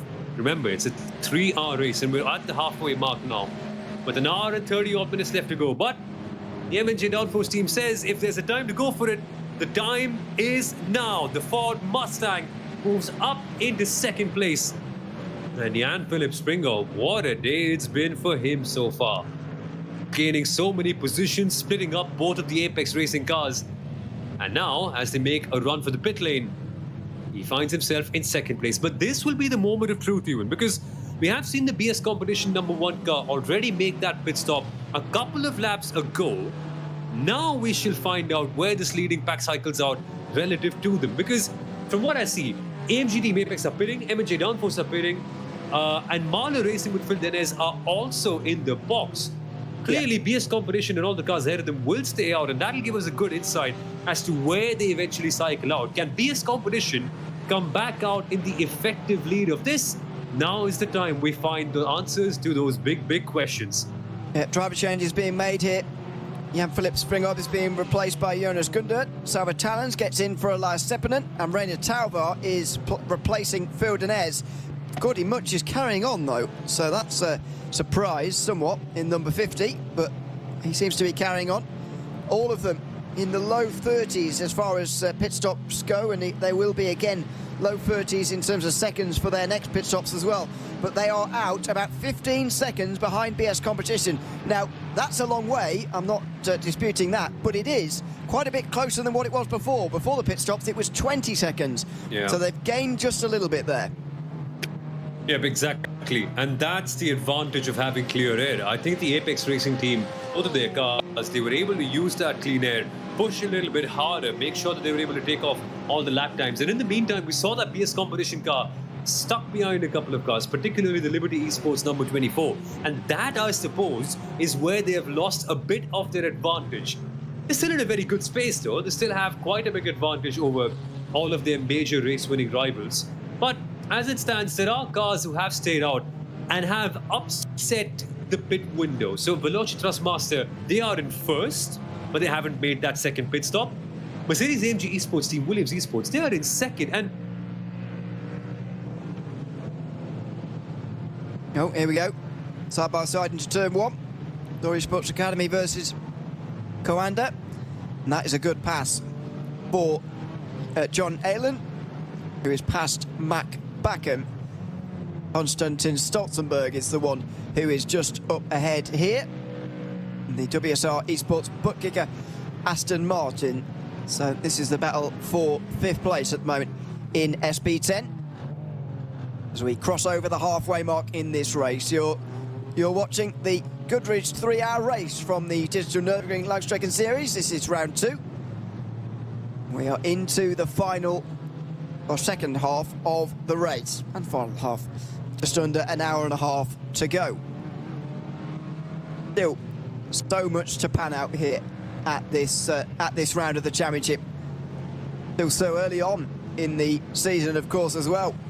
Only one round down so far, and only 2 teams were able to take victories over the course of the 4 classes.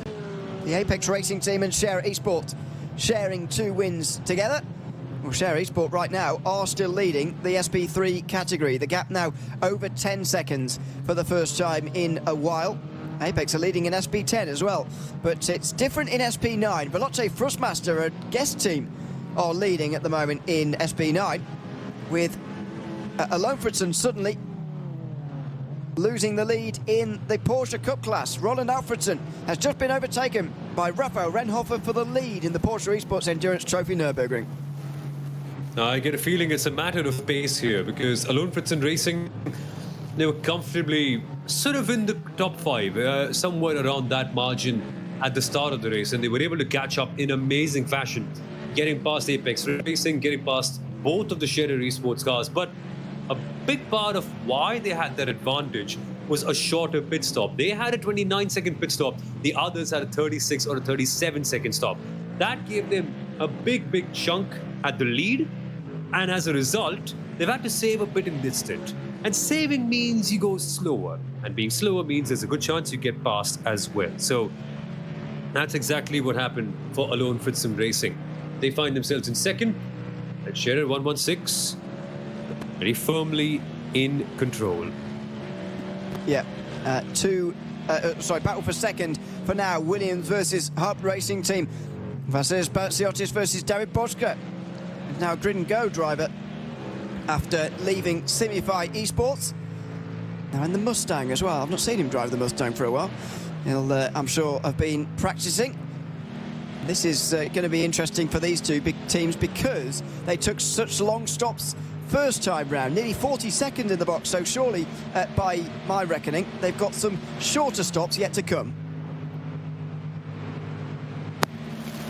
Yep, that's going to be the case. Once you go for a longer stop, eventually later on, you can save a little bit of fuel in that run and go for a shorter pit stop. Essentially, it's so hard to tell, right, what the teams and drivers are doing in the car, because we don't have access to their telemetry and their live data, so it's hard to tell when they're saving or when they're attacking.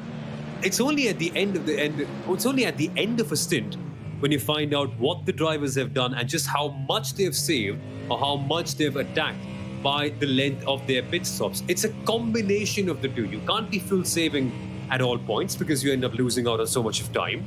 But you can't also be on complete attack all the time, because then you'll have to spend a lot more time in the pit lane. So it's this fine balancing act, and also a matter of knowing when to save and knowing when to attack.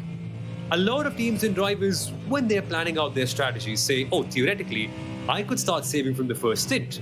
And that means saving from the first lap, and eventually that will mean that I go for a shorter pit stop when the others are going 10-15 seconds longer. But in that crucial first couple of laps, when track position is vital, imagine if you're saving. Imagine if you go from P4, I don't know, back down to P12 or something.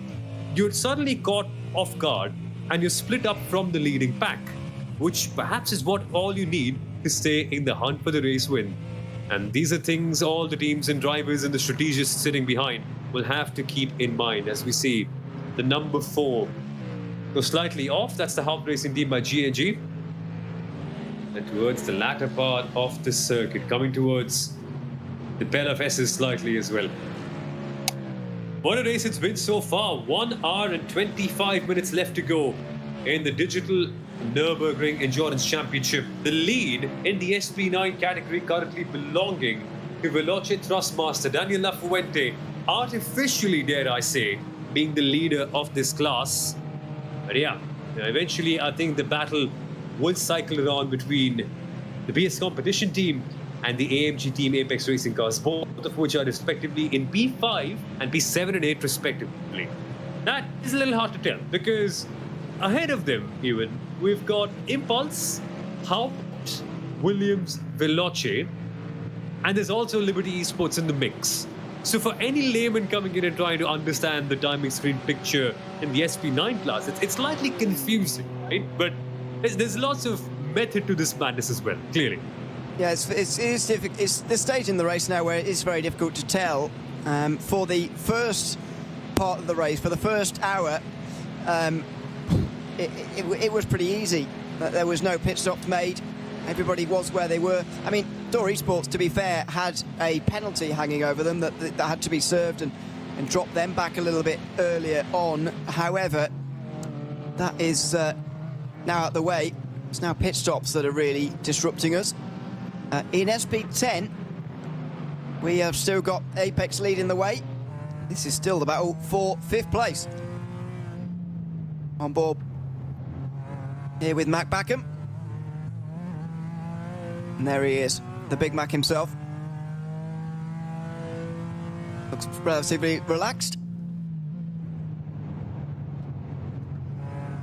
Now through the fast right-hander, over the rise there at Flanscotton. Through this blind left-hander to come here. No bollard there like there is sometimes in real life to tell you where the corner is. You've got to work it out for yourself. Through the Stefan Belafes. Short bit of lifting off there, but nothing more than normal. Backham looks to maybe save those few millilitres of fuel that can bolt you up the timing screens by the end of a pit stop, especially in a category where the strategy is so uniform like SP10. Now through Gavinkopf and the final corner before the Dottinger itself. There's just a little bit of that grass on the left-hand side, almost just a bit of an exit curb to help you run onto the long straight. Backham takes a drink. Well, the great advantage of this circuit, you can just reach down to the left, take a bit of a drink, continue on with your day, feel out the neck muscles, wipe your face, take an itch, and now get back on with it again. Under the Bilstein Bridge, here comes Door Esports Academy. Through on the right-hand side, Stotzenberg can't do anything to hold them back, and that is a very amicable change for 5th place. Nice and calm in the SP10 category currently for Coanda Esports. And things are going to get trickier from here on. I think we are seeing our former leader in the SP10 class come into the pit lane. Aaron Vasquez, for the number 190 AMG Team Apex Racing Mercedes, has made a pit stop. So he's gone from P1 to provisionally P8 or P7. Somewhere around that is where he will recycle. And he's taking a full service, from what I can tell, a proper 46.5 second pit stop. So it's all fresh for AMG Team Apex Racing now. They're fully fueled up. They're ready to go for this one last stint. And I wonder how hard he'll attack from here, because he really has to now. Being in P9, by being the former leader, right? There's a lot of work to do for Aaron Vasquez now. And yes, a lot of cars in front of him have to stop. That includes most of your leading pack. But still, there are other cars like BS Competition and the X-Racer team that Aaron Vasquez and the Apex Racing team have to get rid of in the next hour and 20 minutes. So the hard work begins now for them. Yep. It certainly does. Also a change, by the way, the overall lead. Veloce Thrustmaster got their lap in the lead. Now they've pitted in and dropped down towards the back. They're behind M&J Downforce. Let's have a look at the Porsche Cup category. This is for the lead. Alon Fritson versus Scherer Esport. And Scherer managed to get back in front. Raphael Renhofer just a few seconds, 6 seconds ahead of Julian Raymer, who's in the other Scherer Esport car. But Roland Alfredson is doing such a great job. He has had his shorter pit stop first of all, though, and that isn't great news. If someone has caught you up who's had a longer stop, it's never great news because it means you'll have to take a longer one later. But he's going for the battle regardless at the moment. Down in towards turn one. This is for the lead in the category with 80 minutes remaining. goes for the cutback. That's a nice line through turn 1 for Alfredson. He's on the outside line now for turn 2. Here he goes. It's a long way round here, but he needs to stay there for turn 4. There's a Clio there, though, and Alfredson's not going to be able to do it. The 277 running its race prevents him from making that move. The perils of lap traffic. That's the reason why Lone Fritson Racing has to wait for a couple of more corners to try and bounce on that leading car in the Porsche Esports Endurance Trophy. It's the number 116 Scherer Esports car. And I think they've just broken away. They found that small gap and that small margin. And I don't think they can be attacked for a very long time now, because in a couple of corners, these cars will take a sharp turn left and go to the Nordschleife, where your real overtaking opportunities don't come for, almost half the circuit now. So it's going to be plain sailing for a little bit for the Scherer Esports 116. But they have to be mindful and they have to be on their tippy tender toes, because if they make even the slightest of errors, there's a giant white 992 Cup car in their mirrors, and Lone Fritson Racing will be right there to snatch the lead of this Cup car category from them. But more action otherwise in the SP9 category. The Mercedes-AMG Esports team Williams are in the lead of this race. And it's hard to tell, because this is the very same team that was taking a drive-through penalty just an hour ago. They fell back down to P17. They've climbed up a lot since then, and yes, they're coming towards the end of their stint and are just one lap away from making their third pit stop. But even then, they are setting the pace, they are controlling stuff, and it's just sort of a very comfortable place for them to be in. There's a 24-second gap between them and BS competition. It's pretty decent, actually. From what I can tell, they'll cycle out somewhere around P8, P9 if they make that stop. Yep. It's going well, yep. That's about where they were before the pit stops, by the way. They've recovered quite well.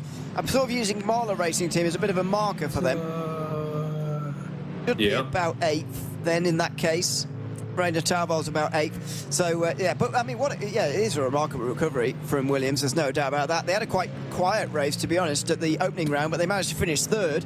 It's probably the best way to do it. If you're getting podiums with barely ever getting on camera, it's probably a good thing, really. You're staying out of trouble, staying out of incidents, and they managed to get a podium. I can't imagine they'll be on the podium this time, but I'm not willing to count anything out just for the moment. Mahler Racing Team are now ahead of M&J Downforce, by the way, in 8th place. That was 3rd earlier on. It's not going to be 3rd later because BS Competition are ahead of them. It gets all very confusing. But effectively, they are moving on up, and Rainer Tauval's catching the 2 Apex cars.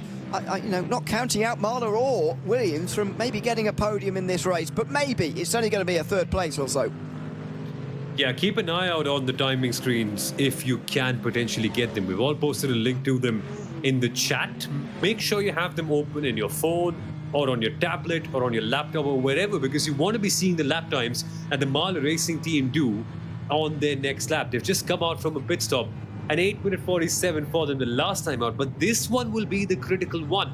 They need to be lapping somewhere in the low 7-minute 50s, somewhere around a 56 or a 55 to make sure that they can close up, because as it stands, P8 isn't the perfect recovery drive for them, but they want more and they need proper good pace for that. That's what we're getting to see with Rainer Tauval behind the wheel, and the 2 cars ahead of them, familiar faces mind you, the number 49 and number 50, both the AMG Team Apex Racing cars. Salva Talents and Gordon Much are now behind the wheel of both of them respectively, and as it stands, they would probably be 2nd and 3rd overall, which would mean Mahler's 4th overall. I mean, provisionally, right? That's wow. I mean, doing that from a drive-through penalty is insane, and the fact that they're not far behind the Apex cars and they could very well make that a 2nd overall provisionally is just baffling. They have been consistently lighting up the timing screens, and when they go past Tiergarten and into the GP circuit across the finish line one more time, we'll find out just how quick Rainer Tauval has been in his very first lap in this car. In case you're wondering, by the way, Rainer Tauval is Estonian, by the way. In case you're wondering why he didn't start the race what was about 2 p.m. his time over in Estonia, where I believe he is at the moment, instead making Phil Denez start at about 4:30 his time, or whatever it was in LA at the time, it's because the real-life driver and the qualifying driver has to start and the real life driver has to qualify. So you sort of have to do it that way round. If you were running this race without that rule, you'd never run these two drivers that way round, because that would be absolutely madness. But your hand is very much forced in this series as far as who you can put in when, and that means that Reiner Tauvaart has to be in the car second of all, and now he is putting in the work, just coming to 4 o'clock in Estonia, I believe, at the moment, and he's doing a very good job, just sat behind the Apex Racing team. He's done the catching. Now he's got to do the fuel saving behind them, in my mind, but maybe he won't do that. Maybe he'll just try and go straight past them. That could well be a prospect, you know. He's actually gone all out the entire race. Might as well carry on that momentum and make sure that the P7 eventually ends up becoming a P5. It's doable. It's genuinely doable, and the lap times are astounding. On the last lap, Reiner Tauvaart was roughly 2 seconds faster than both the AMG Apex Racing Team cars ahead of him. Naturally, he'll have to fuel save a little bit more on this lap, but even then, 2 seconds faster than both the Apex Racing cars. Mahler have been on fire today with their lap times. It's just that drive-through penalty. A very... what's even the right word to describe it? It's a very trivial or a frivolous drive-through penalty that they got by just exceeding the speed limit at the start of this race, even before the green flag was dropped. And that's put them down in this position. I can genuinely say, with a hand on my heart, they would have won this race had it not been for that. They could well do that, you know. But on the other hand, PS Competition and Felix Kornbach, they've clocked in a 7-minute 54.802. For context, people around are doing 7-minute 55s, 757s, 756s. Only Mahler, only BS Competition and Williams are clocking in lap times that are that quick. Felix Kornbach, Vasilis Vinitsios, everyone, they're just all responding to all the pressure that Mahler and Apex Racing are putting on them and delivering in style. This SP9 battle, it's up in the air, it's up for grabs. Anyone could have it. But while that's the serious stuff, we can sit back and relax and maybe enjoy the more chill stuff. SP3s and the Clios.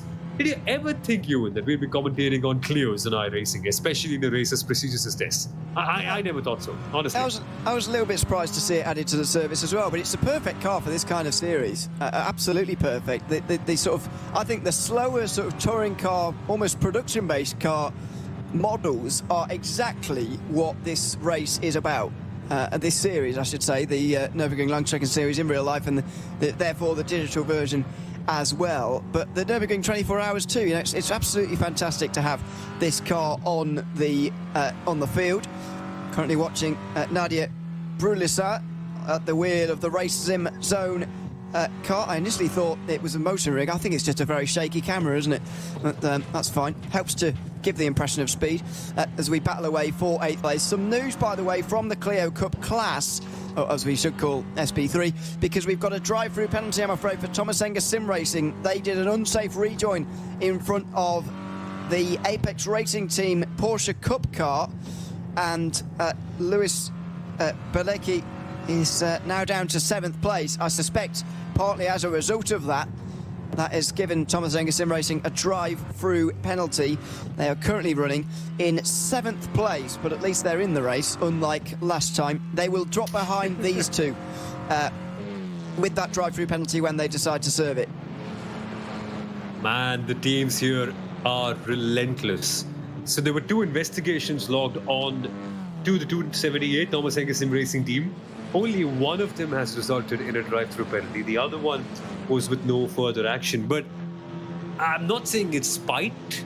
It's just a great commitment to making sure that the racing is balanced and is totally even. But teams will report 2 incidents if they see 2 incidents. Not like they'll let them go with just one. Like, okay, you impeded us twice, we'll report 1 and just let it go. If you've impeded us twice, we'll report you twice. I love that. I love how every single team and driver is committed to fairness in every way possible here. Nobody wants to give anyone an inch, even if it's drivers and teams from across categories, where it just makes no advantage to them to both the other team. But we want fairness, we want a great championship, which is what exactly we have on hand with the Digital Nürburgring Endurance Series. And that's why I think this championship is so prestigious. That's why people want to race in this. That's why people queue up to sort of join this championship, because of the officiating. It's all so clean, all very transparent, very clear. The racing's phenomenal. The teams and drivers are of a very high quality. Cars are immensely fun. And the level of preparation that every team and driver puts forward to this is just immense. So nobody wants to joke around a bit. Everyone wants to seriously go and have a good race. And if in the middle we can have some fun, sure, why not? But yeah, this sort of a race in iRacing, I think we all relish that. Look at this side though, dude. The RPM just stuck at 6,000. I find it funny. It's hilarious watching the Clios down the Tottinger Road. Only just over 200 k's an hour as well, by the way. Yeah. Not particularly fast in a straight line. Not even touching 140 miles an hour there. Or barely touching 140 miles an hour if they do get to it. So it's... if I can jump in there even. Imagine 200 kilometers per hour in a Clio in real life though. You would be scared to bits. Oh, of course. Yeah. No, you're not wrong about that, that's for sure. It is a scary prospect in real life.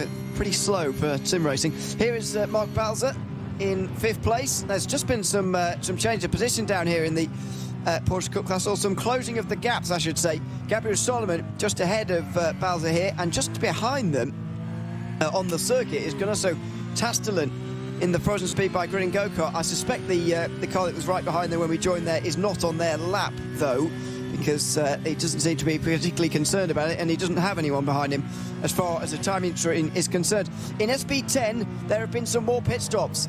Sim RC are now leading the way after Apex Racing had a 46-second pit stop. That's quite long, and that has allowed Aaron Vasquez to get into that machine. He's in behind Lucas Muller, with Gabriel Streitmatter just in behind, and the Falcon Sim Racing team just up in front. So it's all change in this class, with Sim RC now leading the way. But there will be more changes before the end, that is for certain. And they're all slightly offset. AMG Team Apex Racing, the number 190 in the SP10 class with Aaron Vasquez, they're the ones who've gone longer on fuel, which means they're going to be pushing a lot more than any other car in front of them. On the other hand, Falcon Sim Racing team, they've just stopped in on this lap. Shorter stop, 38 seconds, which means they don't have enough fuel. Don't have the same amount of fuel, which means maybe, I'm speculating, this could well be wrong, but maybe they have to save a little bit more. Maybe they've already accounted for that in the first part of the race. We don't know. It's all up in the air. There is no clue about what each team and each driver has done in terms of their fuel management. What we do know is that the AMG Team Apex Racing car needs to get a move on if they want to win this race, because they're so close and they're so tied up with that Falcon Sim Racing team in P4 right now. But that's not where they want to be. They want to be right at the very top, and they can be at the very top. Sim RC will eventually cycle out as your leaders with BS competition, and the Coanda Esports car will box very, very shortly. But then it's all on merit, right? That'll be Sim RC, Falcon, and AMG Team Apex all bunched up within, I don't know, 3-4 seconds of each other. And Apex will have to be on the attack, same as Falcon. And then Sim RC will be on the defensive. And they've taken the shortest pit stop of the entire lot, although not by a big margin, but yes, they have. So that final R in the SP10 category is going to be full of chaos.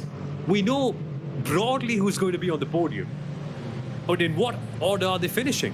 Remember, in the SP10 class in the last race, the AMG Team Apex Racing car passed both the cars in the top two on the last lap to go from P3 to P1. It's all up in the air. It's all possible. Just do not place a bet on anyone right now. And if you want to, go ahead and do that. There's a good chance you might just end up losing your money, but who am I to say anything? Yeah, it's so unpredictable as of right now. As is SP9. This is now the battle for second place. So, BS Competition are coming up to the end of their 6th lap on this stint. I reckon they'll do one more. These guys will then do 3 more after this one. And in what order are they even going to be when they get to that stage? Because René Talvar is looking quick right now. He's taken a lap to get past Gordy Much. I suspect it will take him another lap to get past Salva Challenge. But what's going to happen after that? Does he then get on the chase to BS Competition? The pit stops, by the way, for these guys will be about 10 seconds shorter, so that while the gap is 20 seconds to the lead right now, I suspect that could be halved in the pit stops. Yep, that's a genuine possibility. And you might just end up seeing a couple of teams take shorter pit stops at the very end. Because if I remember correctly, I think Apex have gone for full-size stops every single time. I don't think they've actually gone for a shorter one yet. So maybe this could be the time where they do that and eventually end up catching up to BS Competition, who, remember, had only a 12-second stop at the start of this race, at the very beginning, when they made their first run. So it's all up in the air. We don't really know what the realistic gap is. I think though BS Competition might still have the lead at the end, just with a much shorter margin that they have right now. Yeah. Let's see. I think that would be correct.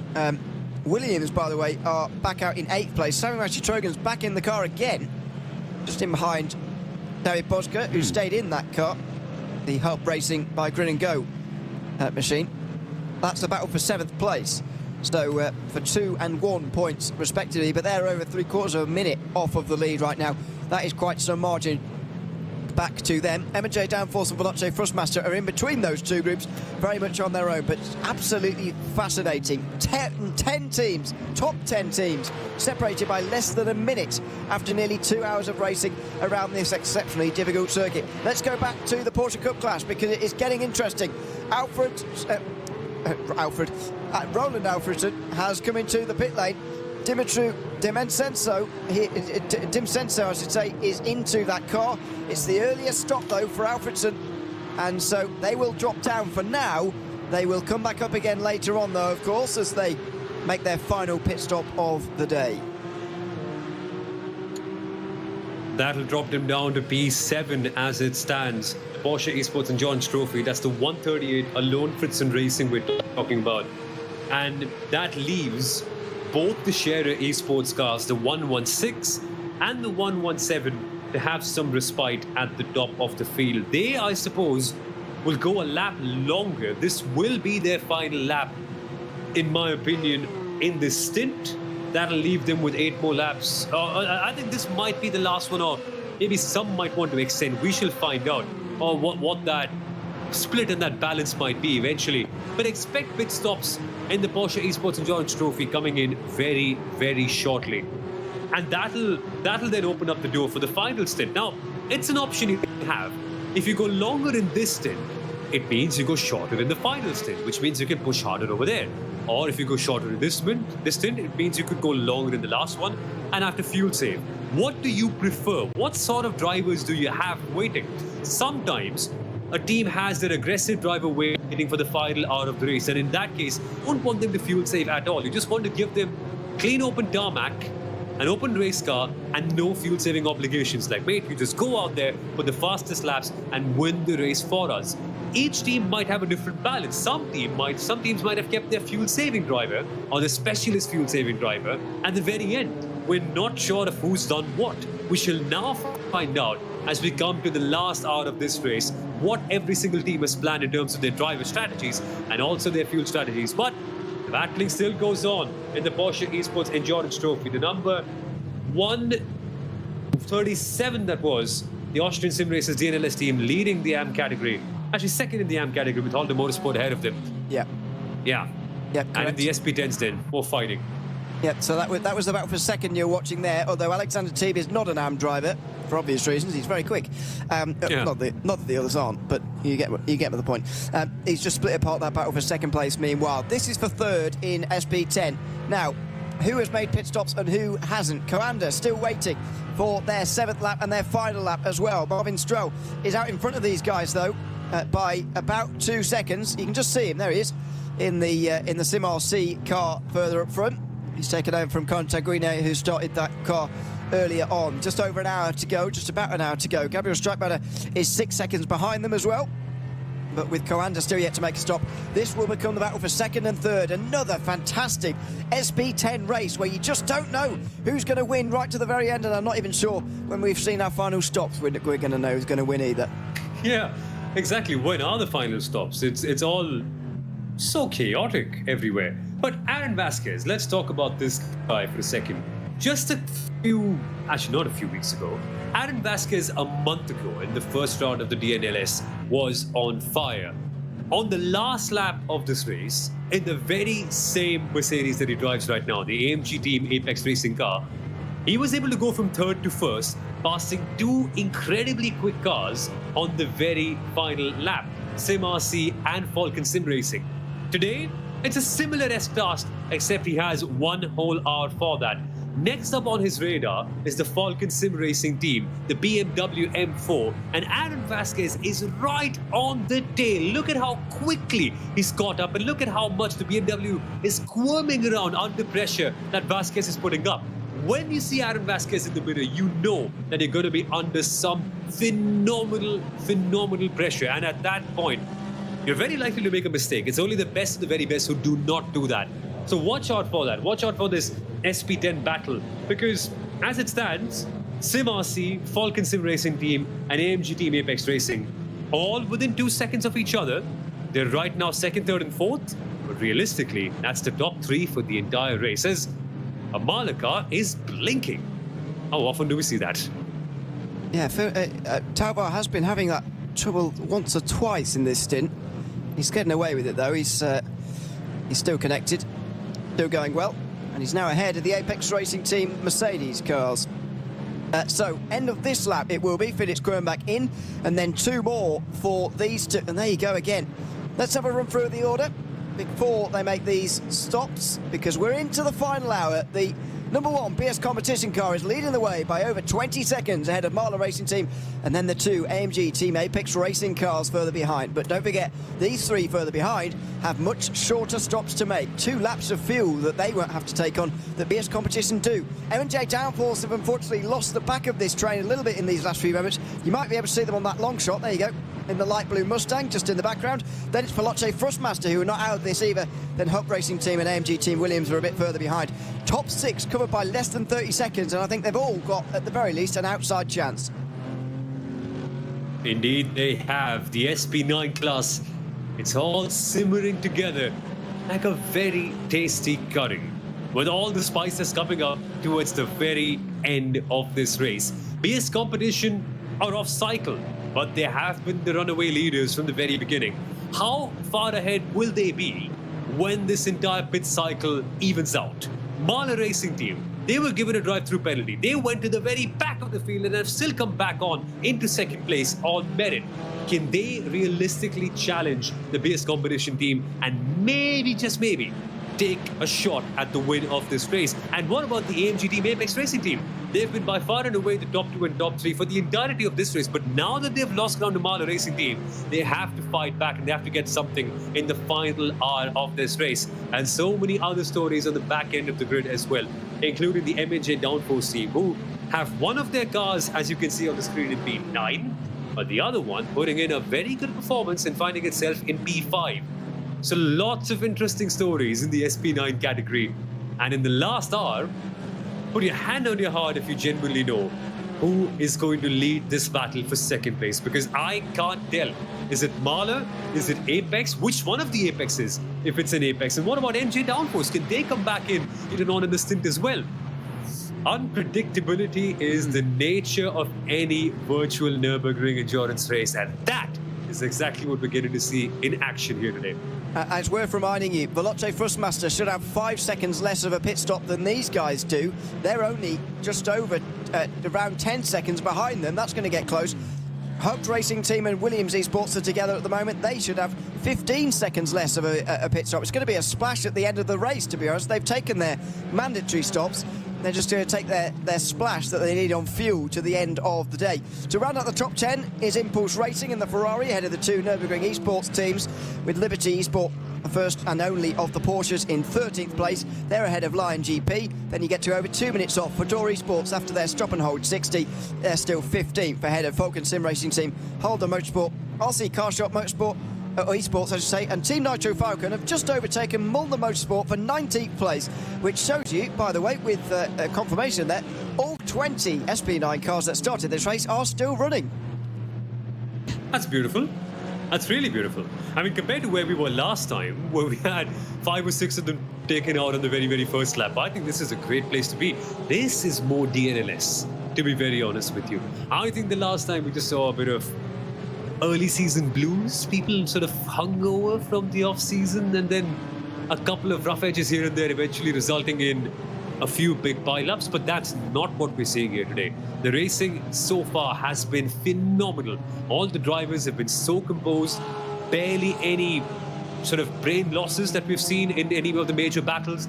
And yes, the stewards have been busy, but they've been busy with some interesting things to solve out. But the racing, on the other hand, has been phenomenal, and none better than what we are seeing in the SP10 class, where Falcon Sim Racing Team and Sim RC are literally tied up together at the very top of the field. But while they're together with a big margin to AMG Apex Racing Team, that car has the potential to close that gap up in a matter of minutes. So watch out for Aaron Vasquez in the number 190 AMG Team Apex Racing car. He could be closing up the Sim RC and Falcon Sim Racing Team over the course of this stint. And just like last time, we could have a three-way fight for the win on the very last lap. That is what I'm really banking on.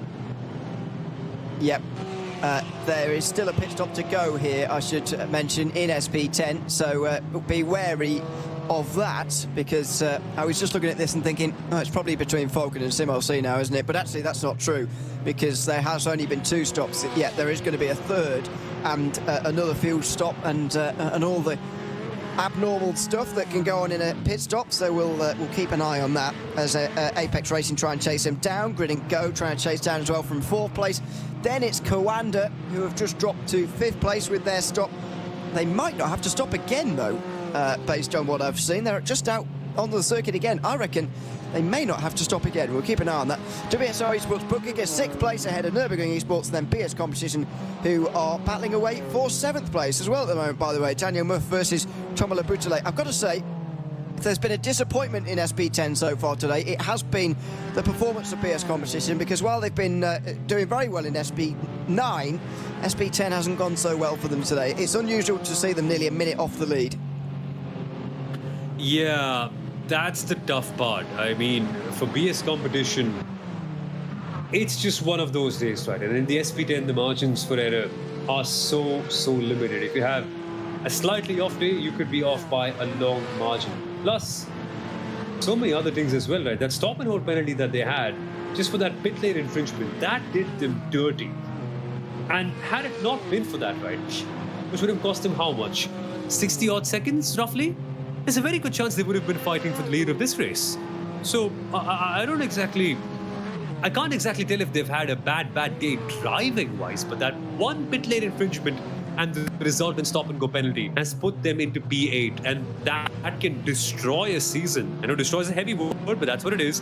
It can destroy a season in one go, because this is 1/4 of the entire DNLS season, and you're only going to get 1 point as it stands for finishing here. It's a tough pill to swallow, it really is. They're searching for that 2nd point, which you get if you finish in 7th place this afternoon. Meanwhile, X-Racer are behind them by about a few seconds, actually. It's not very far away. Dory Sports Academy are 10th. In fact, you can see them in the background. Dory Sports Academy round at the top 10, then Team Hoisingveld. Nürburgring Esports are a lap down, and that has been the case for a while, but still, no retirements in this class either. In case you think we've missed the Porsche Esports Endurance Trophy Nürburgring, they're halfway through a pit stop phase, so we're not going to go through the lineup just yet. We'll do that in a few moments when they finish their cycle. But BS Competition looking threatening here. Down in towards Callenhard. Looking again on the inside there with Abutale, but not quite able to do it. I know they're racing elsewhere in iRacing this afternoon, by the way, so they'll be splitting their efforts across a number of different drivers. Got a good bank of reserves and a good, I don't mean reserves as in their worst drivers, reserve drivers, but you know what I mean. They've got plenty in their lineup, plenty of drivers to choose from, and a few of them being put to good use, especially at the front of SP9 as things stand. To give you an update on SP9, by the way, while we're going through this, we have seen the pit stop now for BS Competition. Felix Kronbach is on his outlap right now on lap 16, so we'll go back to SP9 in a few moments time and have a look at that again. But Felix Kronbach's got a big race on his hands here, 36 seconds behind Marlon Racing Team, who are going to be making their pit stop in a few moments time, and we'll give you updates on that when we get there. 50 minutes to go in the 2nd round of the Digital Nürburgring Langstrecken-Series. This is the Goodrich 3-hour race on the Nürburgring Nordschleife. 2 weeks away from our third round of the season. They come thicker and faster as we get towards the end. 4 rounds, 12 hours of racing overall, and we'll be at the halfway stage of it at the end of this race. Here comes BS Competition on the way towards the McCurve, looking up the inside. No, still not able to do it. Maybe now. No, the Boutelet is going to find this quite frustrating. And off they go though. The BS Competition car on the grass. My God, that really got nervy there for the number 161, Thomas Le Boutelet, just nearly making a big mistake. That could have been race over for the BS Competition team there. Fine margins, but our attention must shift over, to my opinion, the most fun class on the entire grid, the SP3s and Smiller Esports / Entropy. /X, what do we call it? Okay, Smiller Esports X Entropy. That sounds better. The number 277, that is. They have had a really, really beautiful day. I mean, there's no other way to put it. The last time out, they were having a tough fight at the top of SP3. They were really having to work hard to make sure that they could stay up with the Scherer Esport SP3 car, the number 269. But today, it's plain sailing. It's all of them by their own. Nothing doing, no fighting with other cars, no sort of artificial battling, no need to do anything that's really tiring for you. Just keep on driving at the Nordschleife. And the pace is so good, nobody can keep up. Adopt Don't Shop are 20-odd seconds behind. However, it'll be interesting to see how things work out because Scherer Esports have just made their pit stop and Smiller Esports X Entropy will eventually also do so. And ideally, a stop can cost it on 56 seconds. So it looks beautiful for now, but we'll have to wait and see where they cycle out. And Scherer might just eventually end up being in the lead. So it's a beautiful day for now, but might just have dark clouds at the end of it if they cannot hold on to their lead. Nonetheless, though, lots of variations in this category can be expected, with other cars like Adopt Don't Shop also having a good day in second place. I think Scherer Esport are looking good for a race win here in SP3. They are not looking like it right now, obviously, because they've just made a pit stop, as you say, but they are third for the moment. So just to give you a rundown, Smiller Esports first, ahead of Adopt Don't Shop, then Scherer Esport, then Wolf Motorsport Sim Racing, who have just made a stop as well. Rings Fizzer Sim Racing are still yet to make their final stop. Eiffel Racing have just made their final stop in 6th. Race Sim Zone have just made their final stop in 7th, so have Home of Sim Racing. Thomas Enger Sim Racing are having a stop right now. They're on their way back out again. The Staub Kurchen AC Mayen car is in pit lane and has been for over 10 minutes now. They're 2 laps down. FK Motorsport had a very, very, very long stop earlier on. I'm not sure they're even still driving, although they might be. Oh no, they are driving, excuse me. They are still out there on the circuit, so that's good news. But unfortunately for the 272, that's over 11 minutes in the box, and I'm not sure we're going to be seeing them again here this afternoon. Now, final stops in the Porsche Esports Endurance Trophy Nürburgring, and here's the rejoin. The Scherer Esports car on the back straight. Luca Alper just ahead of Bruno Heinrich. Up in front is Frozen Speed by Grin & Go and Coanda Esports. The Alone for Some Racing car is quite a few seconds behind them at this stage, with Holder Motorsport just in between. They're yet to make their final pit stop as of right now. Where is Grin & Go going to be? They look like they're already on their way here. Grin & Go look like they're on their way out on the circuit. Are they in front? They look like they are. Could they spring a surprise? The pole sitters of round 1. Ganoso Tastelen has got the lead with 46 minutes to go, and he's got Luca Alper, who's going to be chasing him down all the way. The gap is about 3 seconds on the rejoin. It's all or nothing now. All the pit stops are away, and off they go for this crucial last stint. Frozen Speed by Grid & Go currently hold on to the lead, but it's only fine margin. It's only 5 odd seconds between them and the Scherer Esports 116, and then further behind the Scherer Esports 117. But a big stint can be expected. Tires will be slightly cold for the Frozen Speed by G&G car as well, and as a result, they might just end up losing out some time on their first lap. How much harder can Scherer Esports push? They've already been out for 1 more lap. They already have some pace in their bank, but can they take out more? Because as it stands, this 4-second gap won't be enough for them. They need to get up there, and they need to make sure that they're in contention for a win. They need that double. Scherer, if they can win today, they can more or less secure the championship. Remember, we're almost at halfway stage in this championship. But Frozen Speed, if they can hold on to what they're doing right now, that really opens up the door for a very exciting season. As a neutral, I say game on. Keep fighting against each other. I just want more of this action. I think it's going to be interesting, but I think Scherer will take this, to be honest. If they were to sort of be offered the result now, they would take it championship-wise. Obviously, they want to win the race, and Luca Alper is going to do all he can to chase him down here. This is not over. It's only 5 seconds. However, Frozen Speed by Grid and Go finished 8th in the first race, so they only scored 1 point. They're 14 points behind the car that's currently chasing them. Now, they will gain 4 if it ends right now, but that is still a big advantage for them to have. Let's go through the order now they've done their stops. Frozen Speed by Grid and Go. First position by, as I say, 5.2 seconds as things stand. Scherer Esport in second and third. Again, having a good day. They're just ahead of Alfredson Racing. It's not Alfredson anymore, Roland Alfredson. It is his teammate, Dimitru Divincenzo, who is in fourth place. Then Coanda Esports, who are fifth. And the GT4 Coanda car's just gone off. They're back on again without trouble. Team Nitro Falcon are sixth, ahead of PB Performance by Grid and Go. Then the Apex Racing team. That incident for the Apex Racing team earlier on, when Thomas Enger Sim Racing rejoined right in front of them, has really set them back, I'm afraid, in this race. They're now down into 8th position, 45 seconds off the win after leading earlier on. It's such a big hit. It is such a big hit. It takes so much time for you to come to terms with things like this eventually.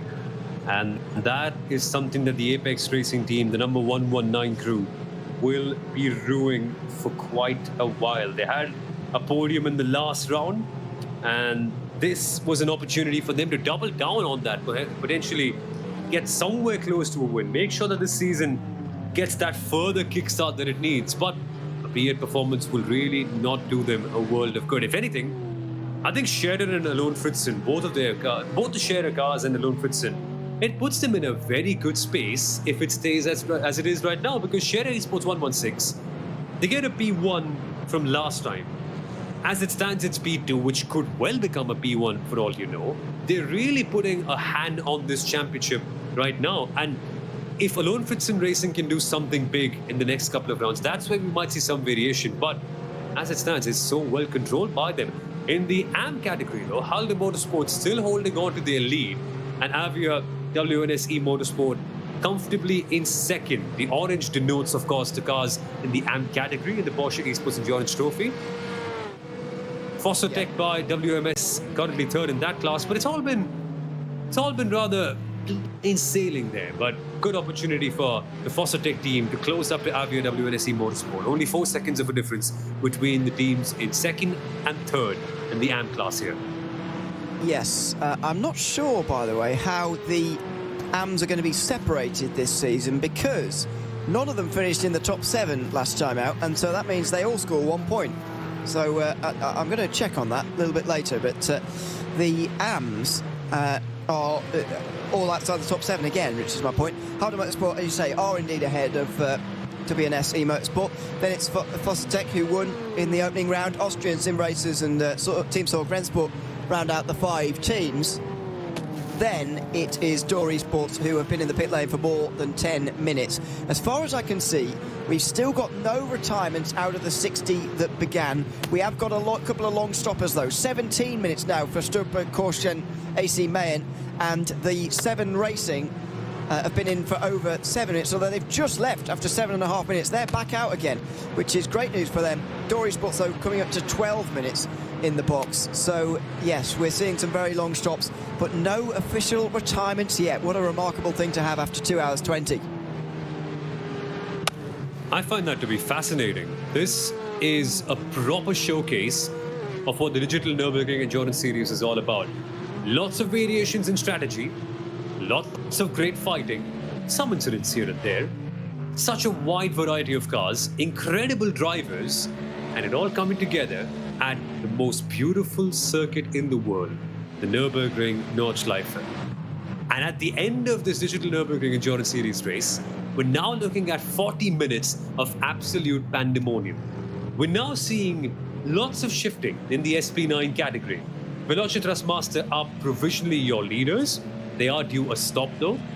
And I think the same can be said for the Mercedes-AMG Esports team Williams as well, because they're slightly off cycle. They're on their 4th lap as it stands. And ideally, there'd be 6 more laps to go. So at some point, the Mercedes-AMG Esports team Williams team have to make a pit stop, which means they won't be second anymore. They'll drop back down. Perhaps around 8th, 9th, somewhere around that vibe. We're not 100% sure. The same can also be said for the Haupt Racing team by G&G as well, which means effectively you have BS Competition as your leaders. Mahler Racing team, who are currently in 6th, will cycle out as 2nd. And then you have the AMG team Apex Racing duo of Salva Talents and Tom Reicher. But even then, so many cars are close by, like the MG Downforce team. Apologies. That's bad news for Haupt Racing team on the top of your screen there.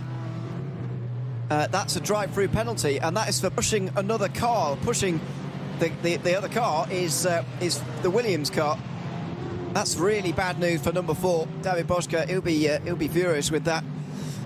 By the way, you are correct. It is BS Competition ahead of Mahler Racing team, then the 2 Apexes. But the cars who pitted later, so Mahler and the 2 Apexes, they didn't gain anywhere near as much time as I thought they were going to in that final pit stop. And so the gap for BS Competition does look quite comfortable to those guys. I think it's actually about 20 seconds. Yeah, BS Competition, I suppose, are the only comfortable team in the SP9 category. Even then, they've got to go past lap traffic. They've got to make sure they don't make any silly errors. Just don't put a wheel on the grass. Don't pass any lap cars. Just be okay. Don't be aggressive at all. It's kind of like being a monk here.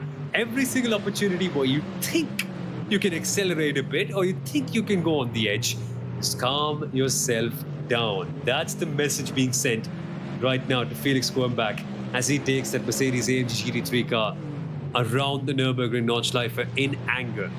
Just don't do it in anger, Felix. Just make sure you are chill with this, because the slightest of errors, and that could be a potential win for BS Competition down in the dumps. Here's to hoping that does not happen, because we don't want to see any team that's worked incredibly hard drop it at the very, very end. But on the other hand, as a neutral, I'm here for some fighting. I want to see some battles, and there are some battles on offer here, because the battle between the Mahler Racing team number 10 car and then the 2 AMG team Apex Racing cars, number 49 and number 50, that is truly opened up though. There's only 1 or 2 seconds between Mahler and the first of the Apex cars, and then the 2nd Apex car is only 6 seconds behind that. So if there's one place of volatility, I think that will be there. But the Porsche Cup cars, there seems to be some battling going on here. This would be the Alone Frentzen Racing team, the white number 138, that is currently in pursuit of the number 117 Scherer Esports car, that is 3rd in category. And over there, well, Frozen Speed by Grid and Go, I think they've properly got a lead in this race. They really have established it so well. 3 seconds between them and the first of the Scherer Esports cars.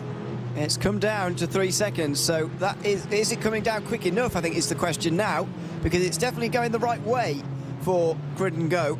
36 minutes remaining on the Nordschleife, and the question really is about how many laps have these individual classes got to go. Could still be quite a few for the Porsche Cup drivers. We'll get back to that in a few moments' time. Velocitrustmaster about to make their way over the line now. 8-minute lap times, very nearly. Means that it should be 5 laps to go. Means that these drivers in the Porsche Cup class have got 5 to go when they get to the line. They're only just starting another lap, so it's effectively 6 laps, including the one they're on, still remaining in this race. This is Coanda Esports, because David Williams has just gone ahead of Jonas van Druten in the Team Nitro Falcon Cup entry. And that is for 5th place. They're very much on their own here. They're unlikely to catch those ahead or be caught by anybody behind, but David Williams has gotten Coanda now back into the top 5, which is roundabout where they've been so far in these opening 2 races of the season. Is it just me, or will the Porsches actually have to make another stop? I don't think any of them can potentially go as long as 8 or 9 laps, right? And most of the leaders, especially the Scherer cars, they're on 2.3 laps. Alone Fritzim on 3.3. We've got 6 more laps left to go. Can they make it? Will they have to go for a quick splash and dash somewhere in the middle? Have they calculated things slightly wrongly from what they initially thought it's going to be? I don't know. I get a feeling most of them will have to do that, right? Because the stint lengths on the Porsche are somewhere around 7 to 8 laps, aren't they? I think they can do 9, actually. We'll see. I'm just going to recheck the balance of performance because you can have restricted fuel for some of these classes, even if it's not a multi-car class. So the Porsche Cup cars are not limited to 95% of fuel. Normally, as I say, they can do 9. In the 24 hours of the Nürburgring, for example, you see them do 9, but I'm not sure with that 5% knocked off they can. So maybe 8 is the limit, in which case the Alone Fritzim racing car would be the only one who would run out. They'd need 9 laps of fuel at the end here. I know Roland Alfredson mentioned in YouTube chat earlier, I'm not sure he's going to be messaging us, no, we can't make it on fuel, but I'm just saying, you know, they're the only car I've got a question mark over at the moment, and put it that way. And for the others as well, I think this might be a stint of great fuel saving because most of them are on course to finish lap 3, plus 6 more laps left to go. So, I mean, they can do it, but how much will you have to lift and coast? 5 at the line, so it'd be 8 5 for at the them. line, yeah. So 8 6 for including them. this one, 5 at the line, yeah. Yeah, it's not going to be plain sailing for any of them. They're not going to have their foot on the throttle all the time. There's going to be lots of lifting and coasting. And as a result, drivers who find themselves in a pack would love to be in a pack because that's where you can really take your foot off the throttle and have it not make any major difference to your pace, but have a major difference to the amount of fuel you consume. Interesting times then in the Porsche Esports Endurance Trophy Grade, among the others too. If my eyes serve me correctly, I think Falcon Sim Racing have opened up quite a gap to Sim RC. I don't ever remember that gap ever being over a second and a half or something in the SP10 category, but now the number 182 Sim RC car in SP10 is 3.2 seconds behind the 183 of the Falcon Sim Racing team. That's good. That's remarkable work by Lucas Muller, and that gives them breathing space, which the SP10s normally never have. But if you think about the first stint as well of the race, he was able to get away on his own at the very start as well. Yeah. So this is down to Lucas Muller, really, who's had a fantastic race here today. He's got this car absolutely nailed, and he's putting some real time into Marvin Strel here as Grid and Go and Apex battle for 3rd place, and we follow this battle for 7th place between the Nürburgring Esports car and X-Racer as well. That's Kari Kortelainen. You can see up in the top left, I believe, for X-Racer. It is indeed. And he's going to be following this Nürburgring Mercedes very closely, I would say, through this final sector, but not getting alongside. Maybe waiting for the long back straight before he can make his move in this X-Racer machine, which finished, by the way, in 9th place in the opening race of the season. So this would be an improvement, and they might even be able to get an extra point if they get this overtake. Always an extra motivation to get that done, but there's slightly tricky ways to do so. The X-Racer car just getting on the grass, and that lost them a little bit of momentum, but again, not enough to rule them out of this battle, which means we now go towards the fun parts of this circuit with more fighting to do. Around the YouTube corner then, I'm not exactly sure how to say his last name, but the X-Racer team driver, Kadri, he has a job to do now. 31 odd minutes fighting up against the people who know the circuit better than anyone, the Nürburgring Esports team. How about that for a battle, huh? Take on the masters and take on the people who live here. Magic's quite... Odds are certainly not stacked in their favour. I'll put it that way. For Kortelainen, Kari Kortelainen. Meanwhile, there we go. That's nicely done. Thanks. I'm only guessing. It's I've probably anglicised that a bit, really, but never mind. Battle for 4th place, SP3 on your screen. This is Ring Fizzer Sim Racing versus Wolf Motorsport Sim Racing. They've got over half a minute in front and behind them. That's one of the Clios coming out the pit lane that has been in the pit lane. They are not involved in this battle. In fact, they're just making their way back out onto the circuit. The 7 Racing, that's in the 273 car. They are a lap down on these two at the moment. Sorry, go on. Yeah, I've just spotted something. I think a lot of SP10 cars are making it to the pit lane. That includes SimRC, our former leaders. That includes the AMG team Apex Racing, which has Aaron Vasquez behind the wheel, a driver who was excellent and got the team the win the last time out. And that also includes Lucas Muller, who has been the standout driver of that class today in the Falcon Sim Racing team. So things are really changing. The SP10s down for their last stop, which I would imagine is a quick splash and dash. No, they are going longer. Falcon Sim Racing team, they have gone for a 38-second stop. 38 seconds with 30 minutes to go. What's going on here? Have they gone on extreme fuel saving in this last stint? That is quite a long stop there. Let's see. Marvin Stroud did a similar thing. The Apex Racing team, similar as well. So, I mean, tyres is the only thing I can really think of. Would they take tyres? But, I mean, surely they would just forget about them with 29 minutes to go.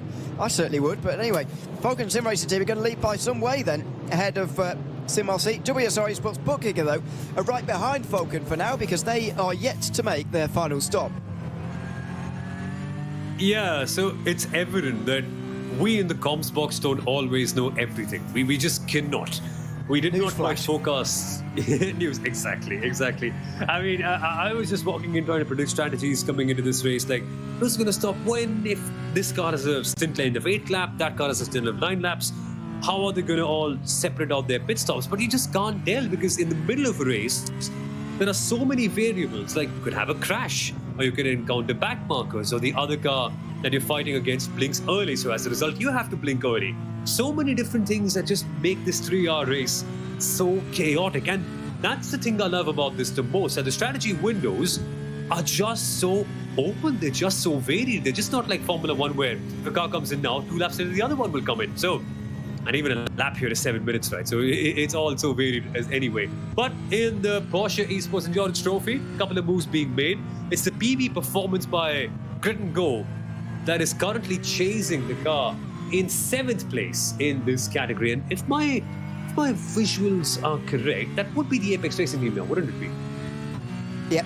Yeah, Luca Quito. Yep. Wow, 7th for them. Exactly. I was just about to say, that's why it's so surprising, because that is Apex just up ahead, but they've had so many troubles today after their incident with Thomas Enger Sim Racing in SP3, the incident we still haven't seen there. They've dropped a long way back, I'm afraid, and that is why they're battling here. But yeah, it almost makes you check again, double check, doesn't it? Really, are they 7th? But yeah, that is true. That is Apex in 7th place, legitimately. And they've had such a topsy-turvy day. They've been involved in another incident with Thomas Enger Sim Racing as well, for which that team, the number 278, got a drive-through penalty. But even then, it's just a tumultuous day. Nothing's really gone right for them, which is huge when you consider the fact that they were our pole sitters in the Porsche Esports Endurance Trophy. And that is just everything going south for them just so quickly. They'll need a bit for their season to come back on track. But right on cue, we have some great Clio Cup racing for us, right as they have a faster SP10 car go past them. This, if I'm not mistaken, would be the number 202, correct, fighting with the 270. The 202, well, I'm trying to find out my names here. They're so far back down on the timing screen, aren't they? 292. 292. Yep. I need to get my spectacles checked. That's the 292, the race sim zone. Meet Muller currently in 7th in that class, figuring out a way to keep the home of Sim Racing Esports team behind them. This fight for P7 in the category, both of them are alone in the woods, a long way away from any car in that train, and a long way away from any pack as well. Which means they've got 2 to tango, and that's normally the fun way out. But a cup car is on the grass trying to pass them. Oh, that got nervy. That was close. The Clio there was all over the place, but just about gathered it up in time, and now the Porsche Cup car is going to just race through on the right-hand side. Look how much quicker it is. My goodness. This is the beauty of the Nürburgring and multi-class racing around here. The Digital Nürburgring Langstrecken-Serie into the final half an hour for round number 2 into Metzgersfeld for this battle. Back to the Porsche Cup class. Meanwhile, this is down the field, I think, between Austrian Sim Racers and Fossatec by WMS. It certainly is. Up ahead of these guys, WNS Motorsport and Holder Motorsport are 1st and 2nd, but this is the battle for the final place on the podium. in the AM class of the Porsche Esports Endurance Trophy Nürburgring.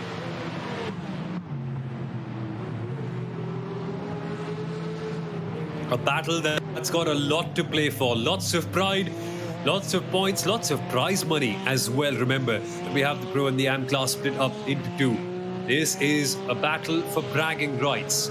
P3. In the AM class, they normally go under the radar, don't they? Because we're all focusing on the leaders in their category and then the overall leaders of the race as well.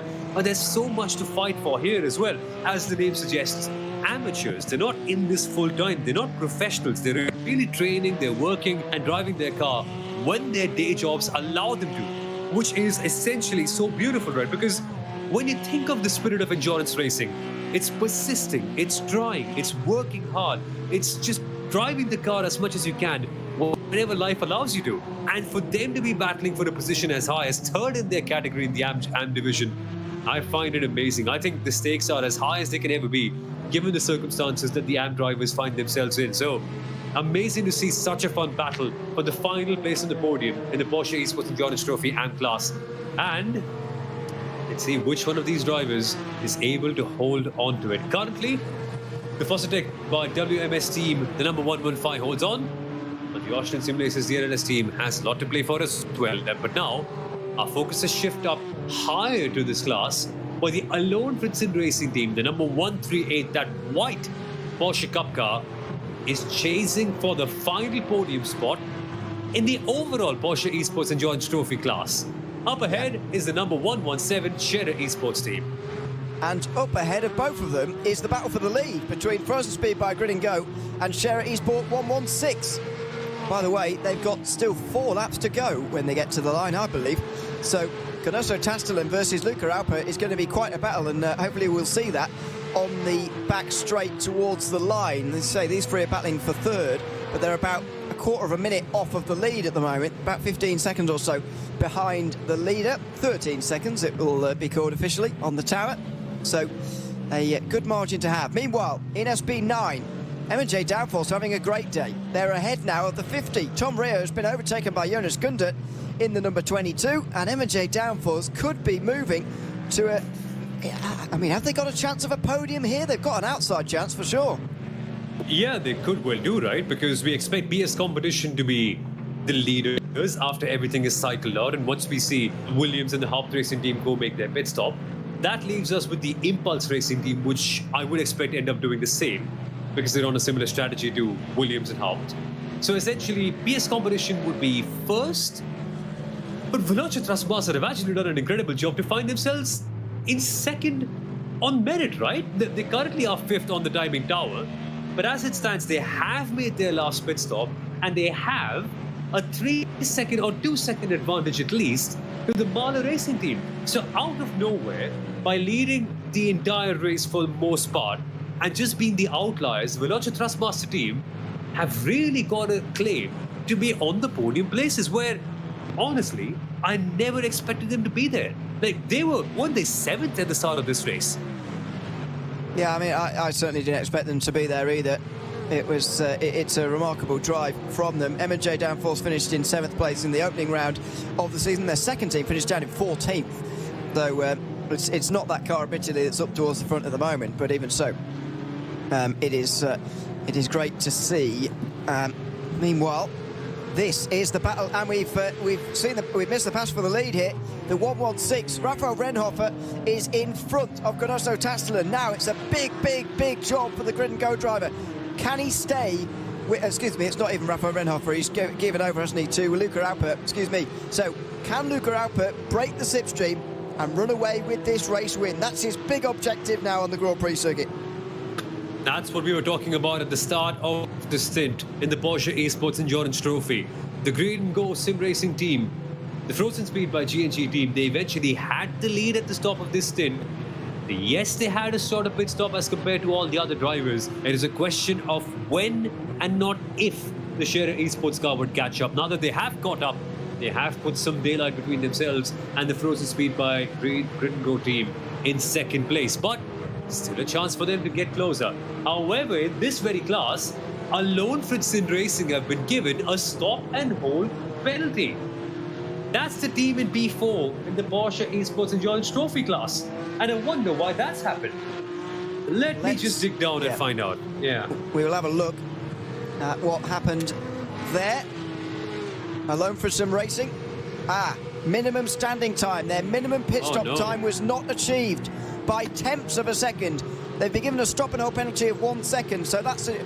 By the way, to give you some context here, when you do go under the minimum time, you always are rounded up, if you like, to a second. Otherwise, you'd effectively be given an extra second. So they might have missed it by 0.1 of a second, but that rounds up to 1 second when you are given a penalty. As we've already commented, a drive-through penalty for the number 4 car as well has been has it been? No, it has to be taken, I think, by David Božka still. So we'll watch out for that when it happens. But yeah, that's a shame. That's going to seal the podium, likely the double podium for Share Esport. Yeah, it's a shame it has to end this way, but here we are. It's a good thing for Share, right? Do everything right, make sure there's no mistakes, and when the opposition does something, you're there in the right place to pounce on it and maximize your results. Amazing to see. That's what endurance racing can be about at sometimes as well. You don't always have to be the fastest. You don't always have to be the most daring. You don't always have to be the most efficient. You just have to execute your race properly. And that's what I find remarkable, right? Whenever you see Max Verstappen win a race, you hear Gianpiero Lambiase comment to him on the radio saying, "Nicely done, Max. That was a well-executed race." This is the meaning of executing a race properly. No mistakes, doing everything properly, hitting all your check boxes and ending up as the winner. That's what you want from a race as long as this. And Share Esports on course for that very much in the Porsche Esports Endurance Trophy. Yep. So out onto the front straight for these two, by the way. So I was just distracted by the battle between the two Nürburgring Esports cars. 42 passing 41 there, just ahead of M&J Downforce, number 11. Meanwhile, this is the number 4, is it? Yeah, it is, just ahead of Impulse Racing. So they've come in. David Božka served his drive-through, and they're now right ahead of Impulse Racing. Just in behind them is Veloce Thrustmaster, who have made their stop, and they are out in what could be second place. 16 seconds behind BS Competition, but they could well be in second place. They can't really afford, though, to be stuck behind these two. No, not one bit. At this stage of the race, that's the last thing they want.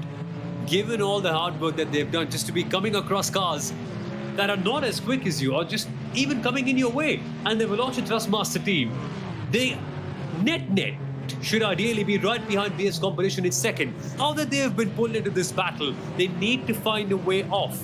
And these cars, the Hawk Racing Mustang and the Impulse Racing Ferrari, will stay with them for the rest of this lap. They are ideally going to be boxing at the end of this lap, which means that the Veloce Thrustmaster team is bound to lose a lot of time. And look at this. Ryan Alvar in that Mahler Racing number 10 car is only 6 seconds behind. When you're stuck in a battle, when you're losing time that rapidly, 6 seconds can become 1 second in a flash. Stay careful, Veloce Thrustmaster. P2 could well be yours. Just don't make any mistake. Just don't get sucked into the dirty air. And don't go on the grass. This could be a remarkable second place if everything is just done properly at the very final part of this race. Dot the I's, cross the T's, and a podium could be coming your way. Some regulation passes need to be made, but other than that, it should be about bringing it home here. The Veloce Thrustmaster. And they're a guest team, by the way, in this series. Guest starter here this afternoon is what it's called by Race Control.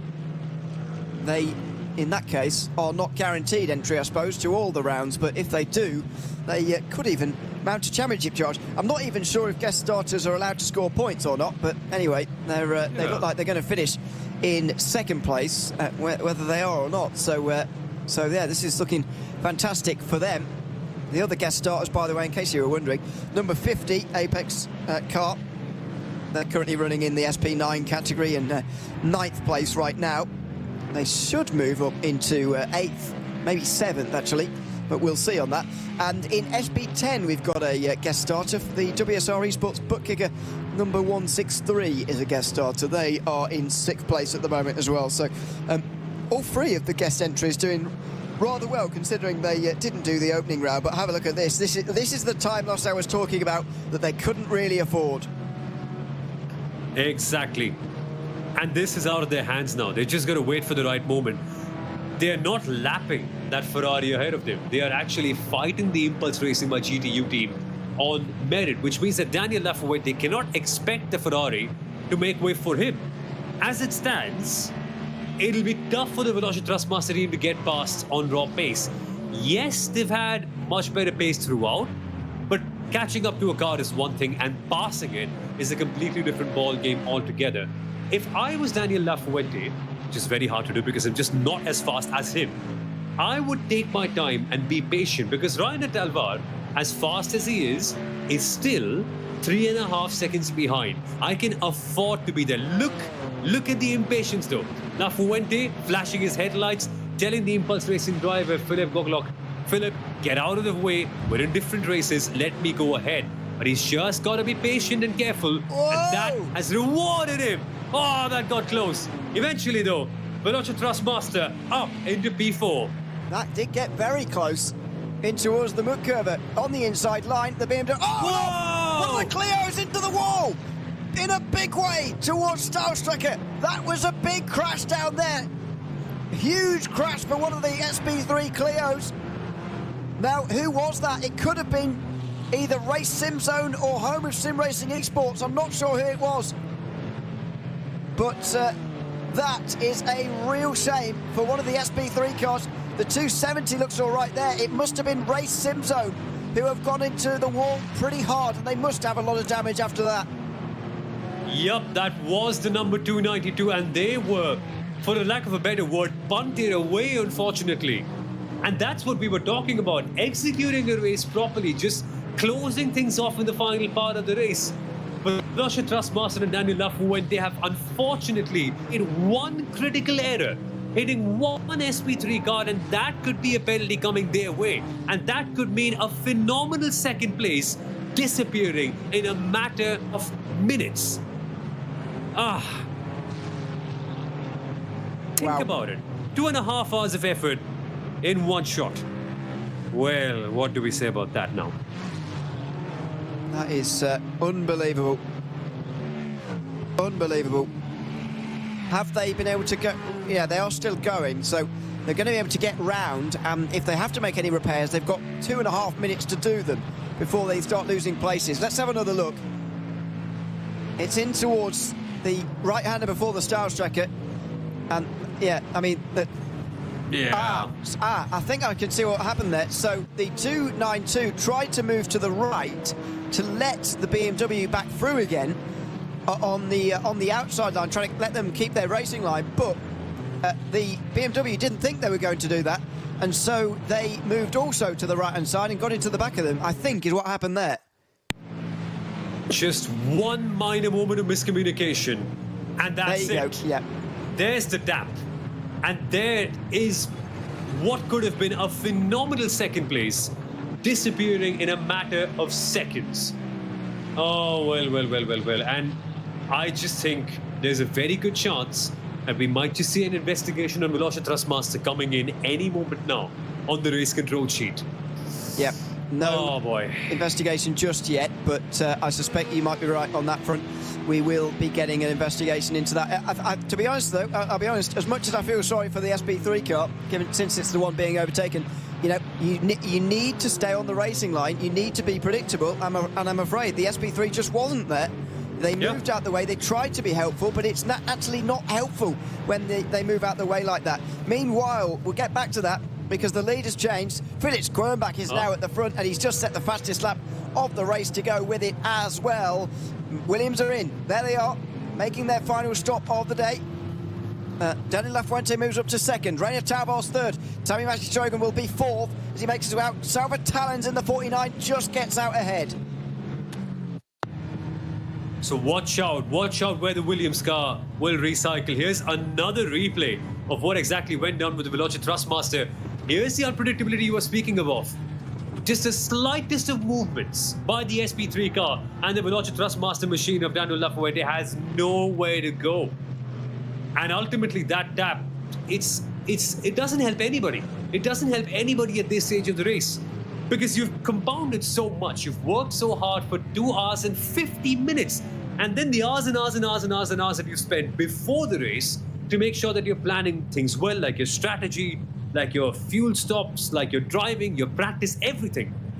It could just be ruined in a matter of seconds. Well, tandem stops for the Nürburgring esports teams in the SP9 cars. One of them actually having to move backwards. But let's give you an overall picture of where everyone is in this class. So as it stands... Wait a second. Is my timing screen not refreshed, or is that Williams car actually in the lead? I don't think that's the chance. There's just a chance that could happen, right? No. It's BS Competition who are at the front, ahead of Veloci by nearly 20 seconds. Marlow Racing Team in third. Apex Racing Team are just in fourth, but only a second or so ahead of Williams Esports in fifth. Then M&J Downforce who are sixth. The number 50 Apex Racing Team are in seventh. So those are your teams scoring points. Everybody else is going to score 1 point because all 20 are still in the race. Yes, correct. There's more contact though. Whoa, that's the Apex Racing GD3 car. Yeah, 49. number 49. That, the car that was in place to get a podium potentially. Now, they've lost their front wing. And the Williams car's right behind the two. This is the battle for the fourth place in the overall class and also in SP9. There is red mist over the drivers in the last 10 minutes. Everything's up in the air now. Madness. It's the penultimate lap of the race and the championship leader has made contact into the Hatzenbach. So with no front end, Salva Talens is going to find this very difficult. Samimati Trogan is going to look on the outside line. Is he here in towards? No, not quite. In towards the trading points. Here we go, in towards Arenberg again. He needs to be patient here. While the damage looks bad for the Apex Racing Team, I don't think it actually is bad in terms of performance here. That car still seems to be going quite quickly. Worst case, they might have a little bit more drag. That means slightly lesser straight line speed. We should wait and see how that impacts them over the course of the next 7.5 minutes plus 1 lap, which I suppose will be the case. For Williams, this is a golden opportunity, another free place that they can gain.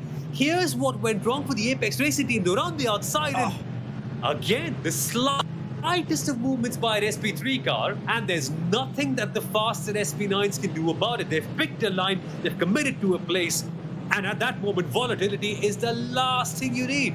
But it's what you get eventually sometimes. Well, I'm afraid, the Clio was the one that went up on the curb and went offline, but that's exactly why you don't go side by side into the Hatzenbach with a slower class car. You can do it, but I wouldn't do it because I know you lose a bit of time, but if you just wait for that left-hander on the right, you can get them just before the next left-hander, which comes up very quickly, I know, but you can do it just before that corner, round the outside, and there's no big curb there for them to bounce over and straight into the side of you. It's a lot safer. So, well, it was the Clio that changed line because it hit the curb. I don't suspect anything will be done from race control there because the Apex Racing Team, I don't think, should have been trying to make a move through there, in my opinion. But we'll see what happens. But isn't it so interesting, right? It's like the racing gods have dealt us a chance card, like in Monopoly. You pick up a chance card, it's a pay 50 fine right at the very end of the race. Unfortunate. And that, imagine if you only got £50 in your Monopoly wallet and you get a pay 50 chance. That's exactly what's happened here. Apex Racing Team were on a very, very good course to finish in P4, which they could still do, by the way. It's just that their job has been made much harder with that crash. And life just comes in the way. The randomness of life is the way I'd like to describe things like this. But there could be some method to the randomness, and the Williams Racing Team, after facing madness on their own, really want to seal something for themselves with a tumultuous race for the Williams esports team. They faced drive-through penalties, they faced an incredible comeback drive, they faced so many lap cars in front of them. But now they face an opportunity to take 4th place away from the AMG Team Apex Racing, a slightly wounded AMG Team Apex Racing car, dare I say, after that incident with an SP3 car. So here we are then, 5 minutes left to go, essentially 2 more laps in this race for Williams to seal this comeback drive with a P4. Is it going to be a P4 though? Will Apex fled? Now is the time we find out. This is going to be absolutely fascinating. I think down the back straight, Williams are going to have this, but we will see. They finished in 3rd place in the opening race of the season, so they start the day 7 points behind Apex. If they get ahead of them here, they'll be 4th instead of 5th and gain 2 of those points back again. So it's very worthwhile indeed. But Beers Competition would be the championship leaders if things were to end right now. They were 2nd in the first race. Looks like they might well win the 2nd race to put themselves in pole position as far as the championship goes at the halfway mark. But let's wait and see just who comes out on top at the end of the season as we get the word through. Stop and hold penalty for car 285 in the SB3 category. That is Ringfizzer Sim Racing. Is that the car that went into the side of Apex, or is that something else? Let something me else, just isn't it? double check that for you. I think that's something else. Since it's a stop and hold 12 seconds, that suggests to me, yeah, they didn't do their minimum pit stop time. Yep, you're right about that. That's exactly what it is.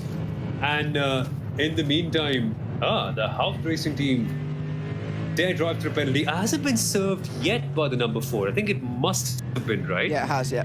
It has, yeah. So even they were fighting somewhat in the top part of this SP9 class. They have now dropped back down to BA. That's the House Racing team by G&G and we're talking about. But as it stands, last 3.5 minutes, everything has cycled out in the SP9 category. BS Competition hold the lead. Veloci Thrustmaster provisionally for now a 2nd, but look at the bump drafting. Williams have now pulled up to the side. They are making a firm move for P4 and their comeback drive has been sealed up with a brilliant pass. Apex are not going to let them go that easily. There they are, side by side at the Nottingham Hoer.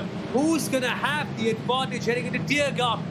2 hours and 58 minutes of racing to culminate into a battle just like this. And Williams are the ones with the advantage, getting 4th in the SP9 class.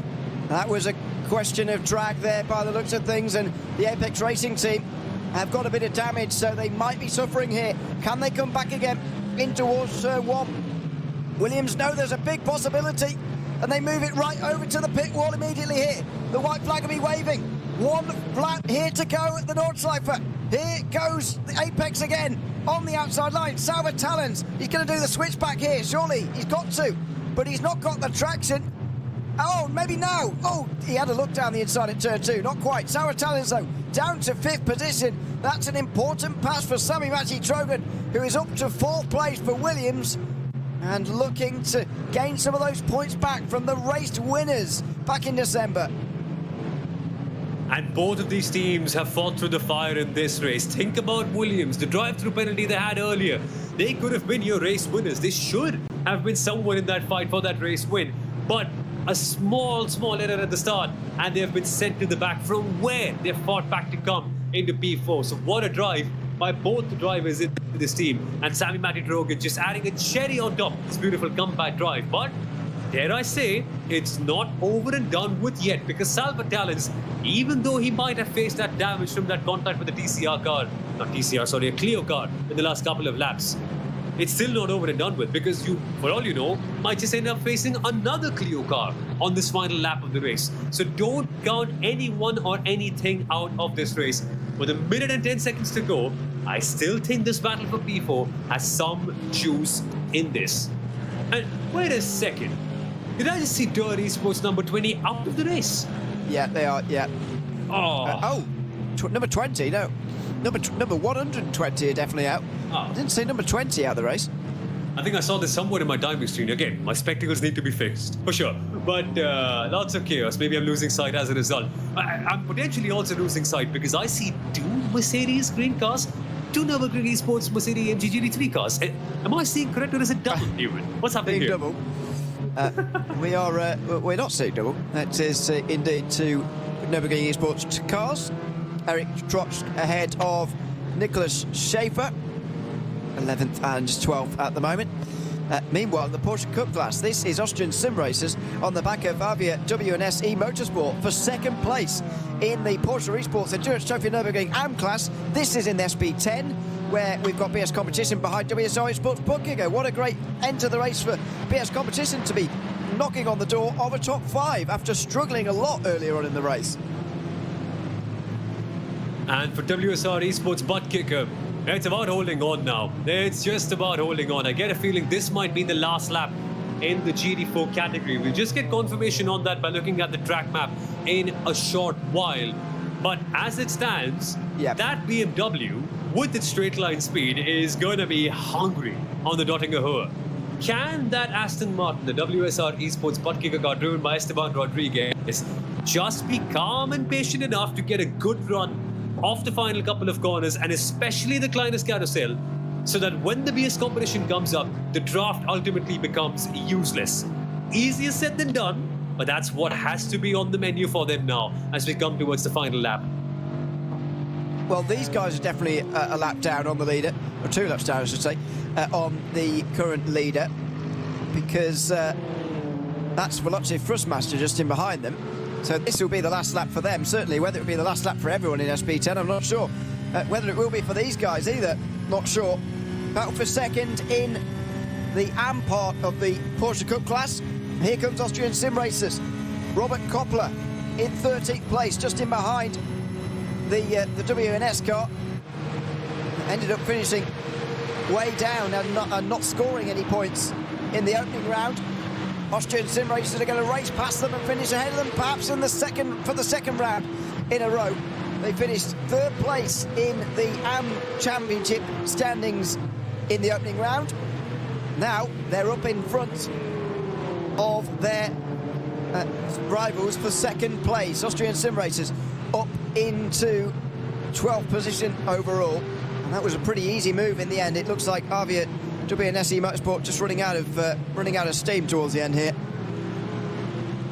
Yeah, initially I was slightly scared because they were making that move heading into Mutkurve. And side by side at Mutkurve after 3 hours of racing, especially when you're fighting for a place like 2nd in class, you get it, but there's also been a fear involved. Like, guys, if you drop it here, that's a lot of effort wasted. But luckily, both the drivers showing great racing room and respect to each other as things almost go wrong with another SP3 car. But the battle isn't over yet. The Avia car is hungry for more. They're fighting for the 2nd place spot in the AM class of the Porsche Esports Endurance Trophy. And yes, the Avia car might have just been passed. There is another opportunity coming up for them to get that 2nd place back. They were passed at the Mutkurve, which means the bravery corner. It'll need some bravery for the Avia team to get ahead, especially when their rivals, the Austrian Sim Racers team, have had such a gap built up within a matter of a couple of corners. Yeah, it's not quite slipstream busting yet, though. It is still on here in this battle. These two are just ahead of the race leaders, so they might well get another lap at the end of this one if they stay ahead of BS Competition. We saw on the run towards the line, by the way, between the Apex Racing Team and BS Competition last time, that it was actually slipstream given to the Apex Racing Team by one of the Porsche Esports Endurance Trophy Nürburgring competitors that helped them along that back straight for the final time and prevented BS Competition from drafting past them at the very end. So it ended up being the pass they made on the penultimate lap for Apex that got them the victory. Well, this is exactly why they ended up catching, or they end up generally catching some of these cup cars right towards the very end of the race. But what a race it's been for BS Competition. They're into the final few corners now. It has been perfectly executed for BS Competition. All their rivals have faced so many penalties, every single one of them. Think of Mahler, think of Williams, think of how they hit themselves in the foot by getting those penalties. Apex just weren't quick enough. The Thrustmaster team, they tried, but they were not on the same level. But BS Competition have absolutely smashed it out of the park today. nobody has been on their level. They've used the advantage of a team like DNLS Esports to save a lot of fuel in the first hit. But after that, it's just been magic on their own. Norby Kish, Felix Quirmbach, they have driven like all-stars, and there's a reason why this team is a champion team in the Digital Nürburgring Endurance Series. Out of the final corner, and the number one BS competition, Mercedes, driven by Felix Quirmbach and Norby Kish, is going to win round 2 of the Digital Nürburgring Langstrecken-Series here at the Goodridge 3-hour race. Fantastic drive from the both of them, flashing the lights over the line, and a championship lead to go with a race win here this afternoon. We're going to have to wait some time for some of the others to cross the line. In fact, the SB10 cars have just made their way over the line for the final time. It's telling me that Grid and Go on the timing screens, it's giving us Grid and Go as the leaders now in SB10. That surely can't be true. We'll wait and see. We'll get to the bottom of that in a moment. But meanwhile, Share Esport in SB3 are coming up towards the line. It's only 20 seconds at the end here for them. And considering how they were racing away early on, that's a credit to the others for keeping them so close. But it's still another race of dominance. And SB3 for the second round in a row is going to go to Share Esport. They extend their championship lead over Similia Esports now by double, as it will be they who come runner-up. Share Esport flash the lights. Renault Clio, they take the victory in round 2. And look at that Clio smiling. It has every single reason to.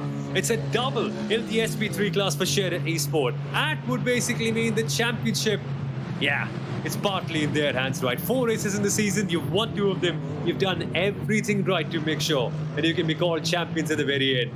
A big salute to Share Esports for making sure that they get another big win in the SP3 class. But here's both of our Nürburgring Esports cars taking the finish line together in tandem, celebrating yet another phenomenal race at the Nürburgring Nordschleife with the Green Hell and the 2 Green Beauties finishing all together. What a race. If there's, I think that's the shot you want to hang on the wall, right? If you have a Nürburgring Esports Wall of Fame, that, both of their cars in tandem, they look so beautiful. Hopefully next time we can have them on the podium as well, celebrating that together. But what can be said about the Share Esports 116? While their teammates in the SP3 category have gone on to seal the double, they are on course to do the same in their class as well. They won the last time out here at the Nordschleife in DNLS 1. It was a commanding win, and today has been a performance of the same fashion. What a drive it's been so far, but more winners are yet to be crowned. Certainly are. Yeah, the live timing was incorrect, by the way. The Falcon Simulator team and SimRC team are still both out. That's telling checkered flag. It's not taken the checkered flag yet, this car. They've not won yet. There is the SimRC car as well. It's not over yet. Lucas Muller has still got some work to do here to see off Marvin Strell. This, meanwhile, is Harder Motorsport in number 8. Carlo Scholl, the real-life driver, getting back at the wheel of this one. Crosses the line in 17th place.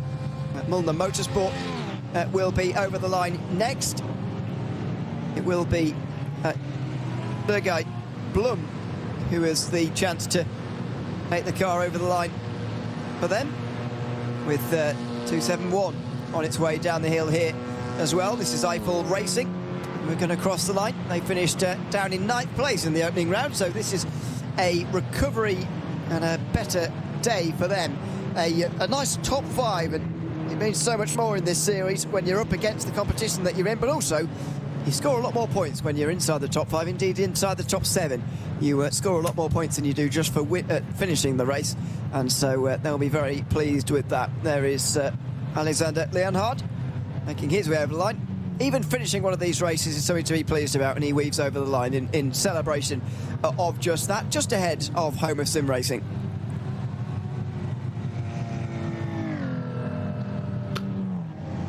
So great to see the finishers in the SP3 class.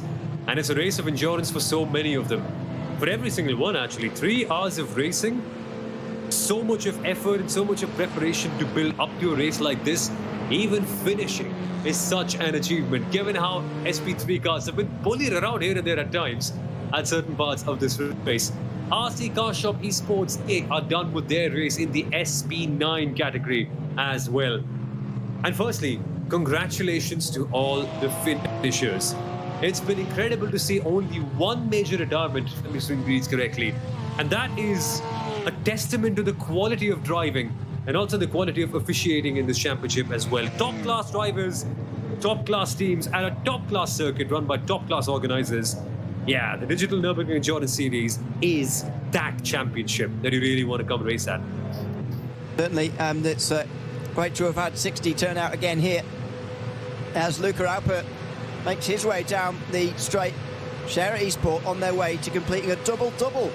Two of their cars winning in two different categories back in December. Looks like they're about to do the same in SP3 and PETN as well in the second round of this championship. Through the final corners, and the Goodrich 3-hour race in the Porsche Esports Endurance Trophy Nürburgring is going to go to Scherer Esport, number 116. Luca Alpert with the pleasure of taking the car over the line as Scherer Esport complete a double-double. 2 wins in 2 classes in 2 consecutive races.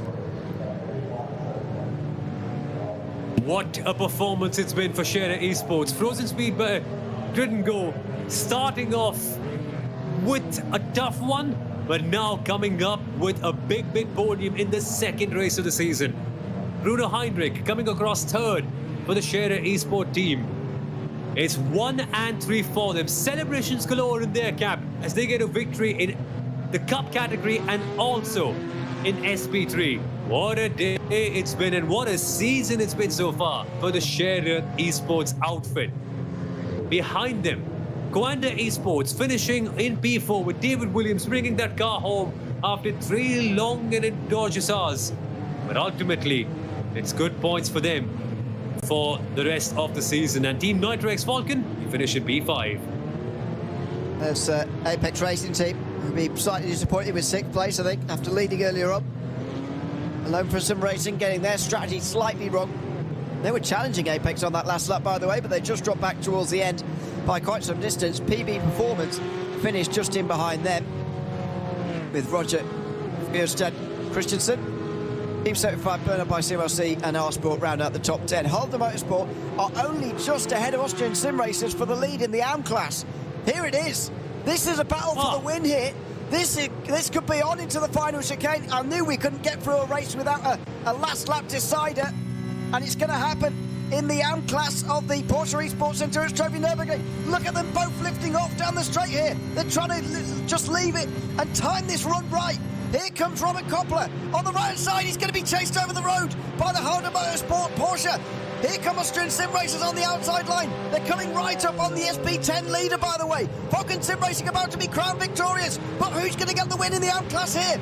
In the Porsche Cup class, they've made contact. And it's a big accident for Austrian sim racers down at the Tiergarten. My goodness me. They're into the Arco barriers. They're going to be down to third.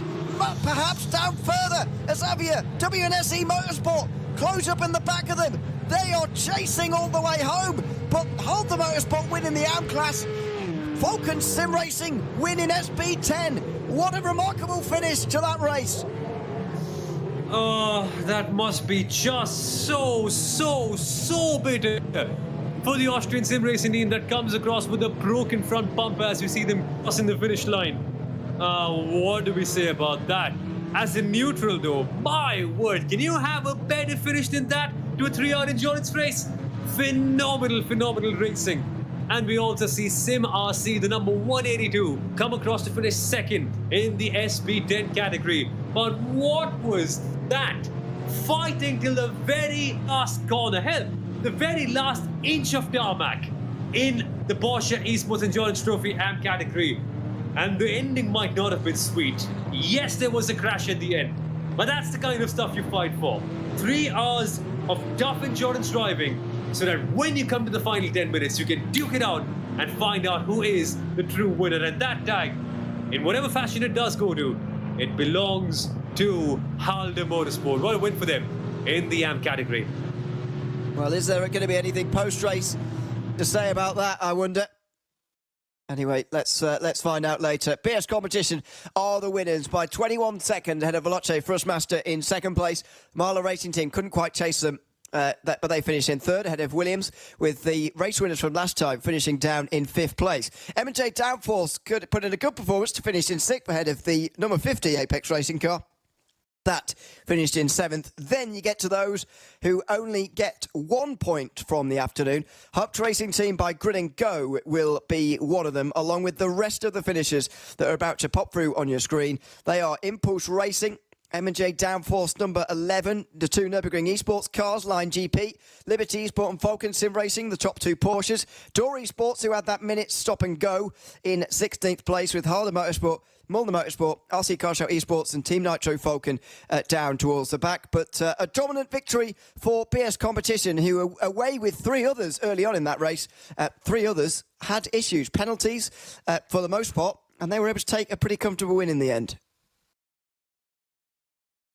Yeah, comfortable, given the fact that the rest of their rivals actually eliminated themselves from the mix with all the penalties that they got. We've really seen a phenomenal battle between BS, Mahler, AMG Team Williams, perhaps a few of the Apex Racing cars as well. But the way it ends is with BS Competition getting a 21-second advantage over the rest of the pack. And dare I say, this probably has to be one of the performances of the season, given how they've just relaxed at the very top. Nothing to worry about. But the sadder part is seeing a car like Dirt Esports finishing 2 minutes and 28 seconds behind when they generally had race-winning pace. That's the stinger over there. Unfortunately, not having a real-world driver, but if penalties mixing things up, and they have to finish right at the very bottom. Yep. And to be fair, 2.5 minutes off of the front suggests that even if they hadn't had that penalty, they wouldn't have exactly been fighting for the top spot anyway.